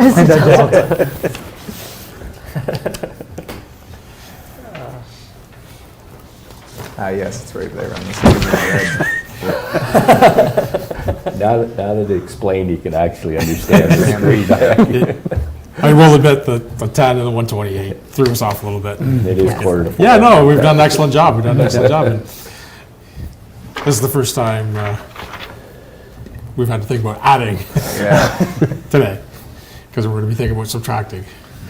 I did read through a lot of those. I read through them all. Yes. And I can't say that there's many in there that I would pick out that shouldn't be funded. Like it'll be, if we don't fund all 46,300, it's going to be very difficult to decide. There's going to be a lot of semi-funding and whatnot goes on to try and appease everybody there, in my opinion, from what I was reading through. So this is, for me, a tough call. Through Deputy you, Mayor? Mayor Broad. I mean, it doesn't mean that we can't contribute to each one, it just may mean we don't contribute as much as they're asking. Exactly. Right? So we could still come up with a mechanism somehow, some way. I mean, maybe if it's a direct SD event, maybe we do, maybe if it's outside, maybe it's a little less. I'm just throwing ideas Yeah. out there, but I think you're right, I think we need to land on a number. Yeah. Yeah. So then we can land on a tax rate that we'd like Correct. staff to Yeah. go away with and come back with some Correct. further suggestions, so. So today we have 18. Do we want to add 10 or 20? Give us a little more in there to meet more of these needs? I was thinking if we could fund even 50% of that 46.3. So add 23,000 plus the 18, make it That's- yeah. 51, make it 50, or 40. That's a tough call. Deputy Treasurer Mason. Direction. I got it right. Sorry, this is not going to help your quandary, but No, we don't want the very top line, you'll see Seaway District High School, 2023 amount requested. They do not request the money, but in prior years, council has given 1,500 to the high school for them to issue. The bursary, yeah. So that 1,500 is actually excluded from the 117,300. Okay, We'll make sure it gets in there. Okay. That's an important Yes. part. Okay, so I heard So, yeah, so- 50%. so, yeah, so like, yeah, I'm just spitballing. that's kind of the number I was kind of thinking around. For now, like, this isn't going to be the final say, but at least we can have a number that we could go back, because we're going to ask for some budget changes, and then we, It's 40, I think this is going to be a very difficult year for grant money, because the budget's so tight as it is. It's going to be a very difficult year, like, to fund all of the, I don't think everybody can expect to get full funding on everything, right? CEO, So I don't want to complicate things any further, but I thought I probably should. So as you're thinking about donations, also think about the next topic, which there's $3 for dollar applications in there. No money has been allocated to the budget for that. So anything you add to that is addition to the tax rate. So that would be 49,000. that's a nice 50, almost 50. Yeah, almost 50. So that would be basically $100,000 that we'd be, if we did that. Yes. And we did the 50% of the grant program, it'd be $100,000 added to the tax rate. So a and percent and a little bit. Percent and a bit. Yes. Sorry, I didn't want to complicate it, but. And respectfully to the community, if ever there was only, the first year in council is typically a well of interest in these programs before they figure out where your line is. The only other year that was as big as that, my history, was 2017, because everybody thought the Canada 150 pot would be available to them. But it's typically your first year of council is when you see an increased level of, because they've probably heard no from the third or fourth year council. Respectfully, it's a hard spot to be in, but welcome to your Yes, first it year. is. we also could, do we have any more tabs to cover? Like, Just dollar. just dollar for dollar, which is really, why don't we go to that for a second, and then, because, so dollar for dollar, 49,464. No money's in the budget, except for 18 cents in the reserve. Deputy Treasurer? Sorry, thank you, Mr. Mayor. The list, I apologize for not catching this earlier, but the list for those dollar for dollar programs are at the very bottom of your rather lengthy Yes. capital budget. Oh, yes, yeah, Right at the very bottom. yeah.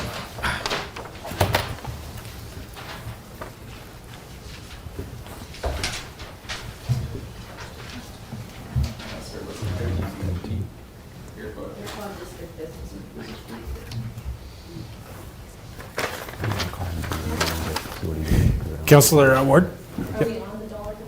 Sure, I have a yeah, no, we want to talk dollar for a second, yes. And this is more of a, so the lookout pier, I thought that was funded through us. So this is a second one that they're looking for. Okay, thank you. And if I may speak honestly through you, Mr. Mayor, I believe the first one's still not. Still not completed. Still not completed, okay. Councillor Vino? So I have a question on that, the second one. Is it in the same stretch of, you probably have the answer to that, like, what's the backstory on this one? Okay, so through you, Mr. Mayor, to Councillor Vino. So the second lookout pier would be, there's two outflows, the one of storm that everybody's seen at the waterfront for years. The one that the new lookout pier was just built on is very obvious sheet metal. The second one that the request is coming in here from the Dockside and the Lions Club for is actually, there's one almost directly beside the boat launch and the T-dock there. So they want to do, it's almost exactly the same size of a sheet metal storm outlet, and they just want to take the almost the exact same structure we have and put another one there closer to the boat launch and the Dockside. Okay. So I guess with that information, like I'm all for projects like that, but I really think that would be one that we could maybe defer a year, just because we have a very similar structure was just completed. Like if we're looking to really try and narrow down who can get this limited funding that we have this year, that's 40? Am I 20. 20, because it's 20 donation. Yeah. Is that donation contingent on being done this year or nothing like that? Yeah, that's, It says in their application. does it? I didn't know it was in the same stretch of land.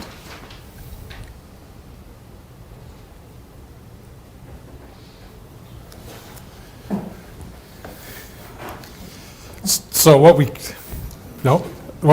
could consider,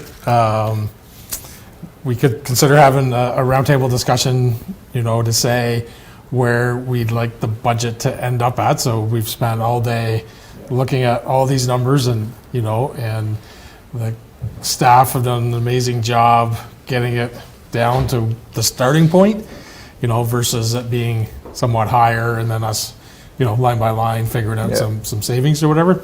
So we could consider, directing staff we want to come back at a number, which would include a portion of money in these two line items, one being the donation line and one being in the matching line, based on a tax rate that we're comfortable with. As at the start, we didn't set out with a goal. We wanted to have a starting point, go through all the details, ask all the questions. We did kind of spend some extra time on fleet and made some decisions or made some decisions that we'll defer. So we kind of have some ideas in there, but didn't directly affect taxation, as it's reserve money we were going to spend. So that's a thought that we could think about it that way. Comments, Deputy Mayor? Yeah, sure. So I personally I've got a number I'd like to land on with respect to the budget, with respect to the expenditures, with respect to the revenue. I think I'd like to land on a tax rate of closer to the 5.5%. And included in that would be 43,000 of donations, which is part of the dollar to dollar and the grant donation. Okay. And I think we got to look at our individual budgets. I don't think there's, if we're going to go down to a 5.5 is what, 77,000, something like that ish. I don't think that's a big hit on all the departments if we spread that out. I look at reserves as well as, it's always been kind of preached to us, we want healthy reserves, but the reserves are there for a rainy day in case something happens. I think inflation is part of that rainy day, to be honest with you. And I think there's a way to look at each department's budget, bring them down slightly, but I also think we should tap into the reserves just a little bit. And I'm not saying a lot, but let's just say, for instance, we were looking for $80,000, and if we could get department heads to bring their budget down by 50, and we have to take out from reserves 30, that helps with the budget. That helps with the overall. So I do think there's a way to, get a little bit more creative without hurting what staff needs to accomplish. I think there's some, in my opinion, there's some pretty big items in which we're tackling.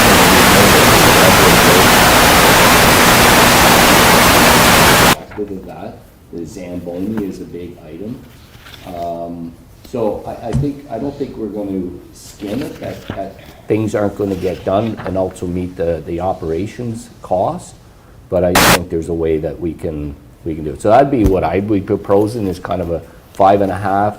That includes the at least 44 for, and we could split it up how we want later. So 44 is to deal with the deletions plus the 50/50. Correct. Okay. In total. Okay, perfect. And then, and I would suggest it needs to come out of budget, but also maybe take a little bit more out of reserves. Okay. Okay. That's my opinion, that's my suggestion. And I'm open for any suggestions here that works. Councillor Vino. So I'm pretty much in agreement with Deputy Mayor St. Pierre. I was 5.5 was my marker until I saw all this, and I'm like, okay, you know, that it really could put you up to the 6.5, like, well, 6 mark if you wanted to fund all of this. But then the reserve idea, I am inclined to agree that inflation could be considered the rainy day issue, but also, you know, these previous budgets, we budgeted low, taxed low, ended up into reserves, and this is why we have not a reserve problem, but we will, as we've talked about fleet going out for years. There is a reserve problem, so I don't want to go into them too much. If we can be somewhere in the neighborhood of 5.5, I would be amenable to that as well, if it's possible. Councillor Smith. I went into this thing hoping that we were going to be able to get it under 5. Everything that we've gone through today, if we cut it down that it's under 5, we're just kidding ourselves thinking that's I'm still hoping for 5. I don't even know if we're going to get there. 5 would be my number, whether we can get it or not. That's my number. Councillor Ward. So I'll be honest, I was ready to, I think that this budget is not flashy in any sense of the means, and I think, if that even made sense. Anyways, I think that today I was prepared to accept it as staff presented, and the only reason for that is because looking through the budget binder, which the public doesn't have access to, you can see how much staff have trimmed out of the budget. Yeah. This is an extraordinary year. I hope that we will not see a year-over-year increase at this level, hopefully ever again. So I was ready to accept it as it is. I think that there was a lot of trimming that happened, and there's a lot of big projects that I know the public want us to do that we have to postpone because the tax rate is already so high. I appreciate the Deputy Mayor and Councillor Vino's point, and as well as Councillor Smith. Do I think we're going to get it down under 5? I absolutely don't think that's, not to be rude, I just don't think that that's a possibility. The 5.5, I mean, I don't like picking a percent. I feel that if this is what staff says needs to happen, this is what needs to happen. But if that's what makes council comfortable, then I will agree to that. And I think too, like to Councillor Vino's point, the past councils have done that and they've gone over, and then we we borrow from reserves, and then we have to add back to reserves in future years. So really we're just pushing it down the line. But do we need to push this problem down the line because we can't control the inflation? I guess that's council's decision to make as a whole, but I just wanted to say my piece that I thought staff did a great job getting it to where it is, and I appreciate that, and I would be fine with 6% or 5.5, so. Excellent. Deputy Mayor? Through you, Mayor Rod, and I apologize. I want to say the same thing. I do appreciate everything that staff has done, because I know you started out with a big number and you keep going down as far as you can. I don't think a percent is that big of a deal. I think if we were thinking 3% or 4%, then we are doing everybody a disservice. But yeah, no, I just want to say thank you for the time, and I know it's the effort's there. We just keep moving ahead and trying our best. Thank you. Yeah, so I'm with Councillor Ward, I was quite pleased to move ahead with the budget as is. Obviously, we're trying to work at this as a team, and we have all corners of the municipality we touch and we communicate with, so we have an idea of what's fair, to be honest, to our residents. And like I said in my opening, we can't kid ourselves. We can't undersell it. Inflation is real. The things that are happening are real. So I'm quite pleased with where we ended up with this morning, and if we could just do a little more work, maybe, just bring that down a little bit, add in here, take away a little bit here, Deputy Mayor's point, a little bit from reserves. Let's just come a back target. and a target, yep, and I think, and then we can specifically share, what it means to our residents, at whatever number we land on the average household is at X amount, and we start talking in those terms, it's not as big a number as, taking your tax bill and just times it by that. There's other indicators that go into that tax bill. So, is there any other comments by staff? So, City Garrity? Yeah, so just, so for some direction, so Yeah. it seems like council wants to land kind of on the 5.5% tax rate. The one thing I will say, and it's not to change council's mind or anything like that, please remember though, out of that 5.5%, we do have a 2% option 3 of getting capital levy into the tax rate right off the bat. So if you take that out, you're only looking at a 3% increase roughly, 3.5%. Right? That's new to the budget this year because of asset management, Right. right? So I'm not trying to change your mind, but Correct. just as part of that money is to get us to a good asset management plan, right? That's all. And I think the work that was ahead of us and the staff is like, whatever we decide to not do, then what's the impacts of that, right? So where we're at a little bit less, and then, we could make some decisions at that point of how you've derived maybe at getting it a little lower, and then at that time we could say, we need to be at 575 or 584 or 545. Well, I think that's things for us to consider, right? Sure. Treasurer McCollum? And then just to give some numbers to the request, so right now we're sitting at 6.32%. At 5.5%, that means you want us to find $56,000 to bring us down to that number, and simultaneously you're asking us to put in $44,000. Correct. So you're looking for $110,000 of action on that budget, and you're saying perhaps general reserves, if that's what you're looking for. Just as a reminder that 2.5%, there's already a softening of 2.5% transfer from reserves, so we can certainly do it, and we'll look diligently through it, and we'll provide you a few options. I just wanted those numbers out there. Councilor Vito? Just some options, I think. I like that idea. Like, if you want to use 5.5 as our target bottom line kind of idea, but I like your point of see what it takes to get there, and if it looks like it's going to be cutting too much out of really necessary things that we need to do, we may have to revisit, right? Yeah, and just some things that we'll have to look at from a staff perspective is with the lift not being approved, we'll make sure we've got money put back into the budget for work that we cut out. So we'll go through the numbers, and certainly if the target's 5.5, we will try hard without cutting any services or setting us up for failure to bring it back at that, if that's fair.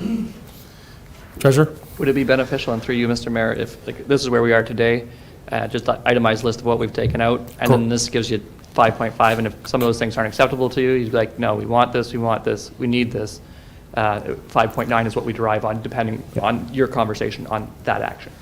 I think that's the way we need to look at it versus us deciding what's good or bad, line by line. If you're the experts, you've spent the time, the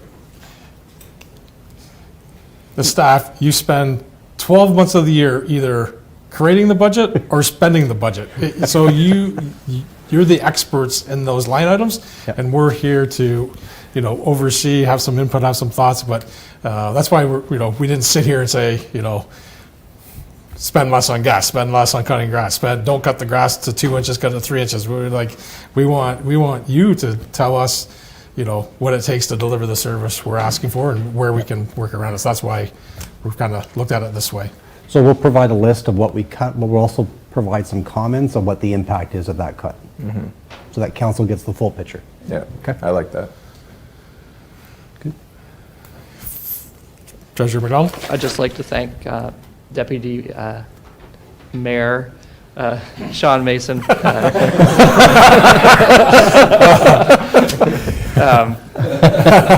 He is the Gunning for real your stud job. behind this budget. So I'm sitting here, but any appreciation goes to that gentleman. Final words before I wrap up? Say howdy, I'd Area. like to say a final word, if I could. I'd like to thank council for your commitment today to review the budget with us. I think there was a lot of good discussion today, a lot of good direction that we received. I'd like to thank all staffs, some staff aren't here anymore, for all the efforts put into their budgets and coming prepared to council today. Tia, for your communications, making sure we're on point. Thank you very much. So with that, we'll certainly take back your feedback, and we'll look at bringing back, once I discuss it with the mayor at a future date where we can hopefully deliver what council wants. So thank you. So since we went through all the line items today, we don't need to meet tomorrow. We will convene at the call of myself once we get the items requested finalized into a new proposal, which will be very shortly. So we'll get back with that date and we'll announce it and post it when we reconvene for the budget talks. Just to wrap up this, I want to thank everybody for their time today. The staff, like I always said, it's a whole year event, right? To create the budget and then spend the budget. So we appreciate that. Your municipal tax dollar, we deliver hundreds of services. You look at, what we just went through today. It's a lot of work, right? And the municipality touches you at every stage of your life, right? And these are the services that we deliver to you. So I want to thank everybody for their time today. And until we reconvene again, I have a motion that council now adjourn to meet again at the call of the chair. Motion by Councillor Ward, seconded by Deputy Mayor St. Pierre. All in favor? Carried. Have a good afternoon. Thank you very much.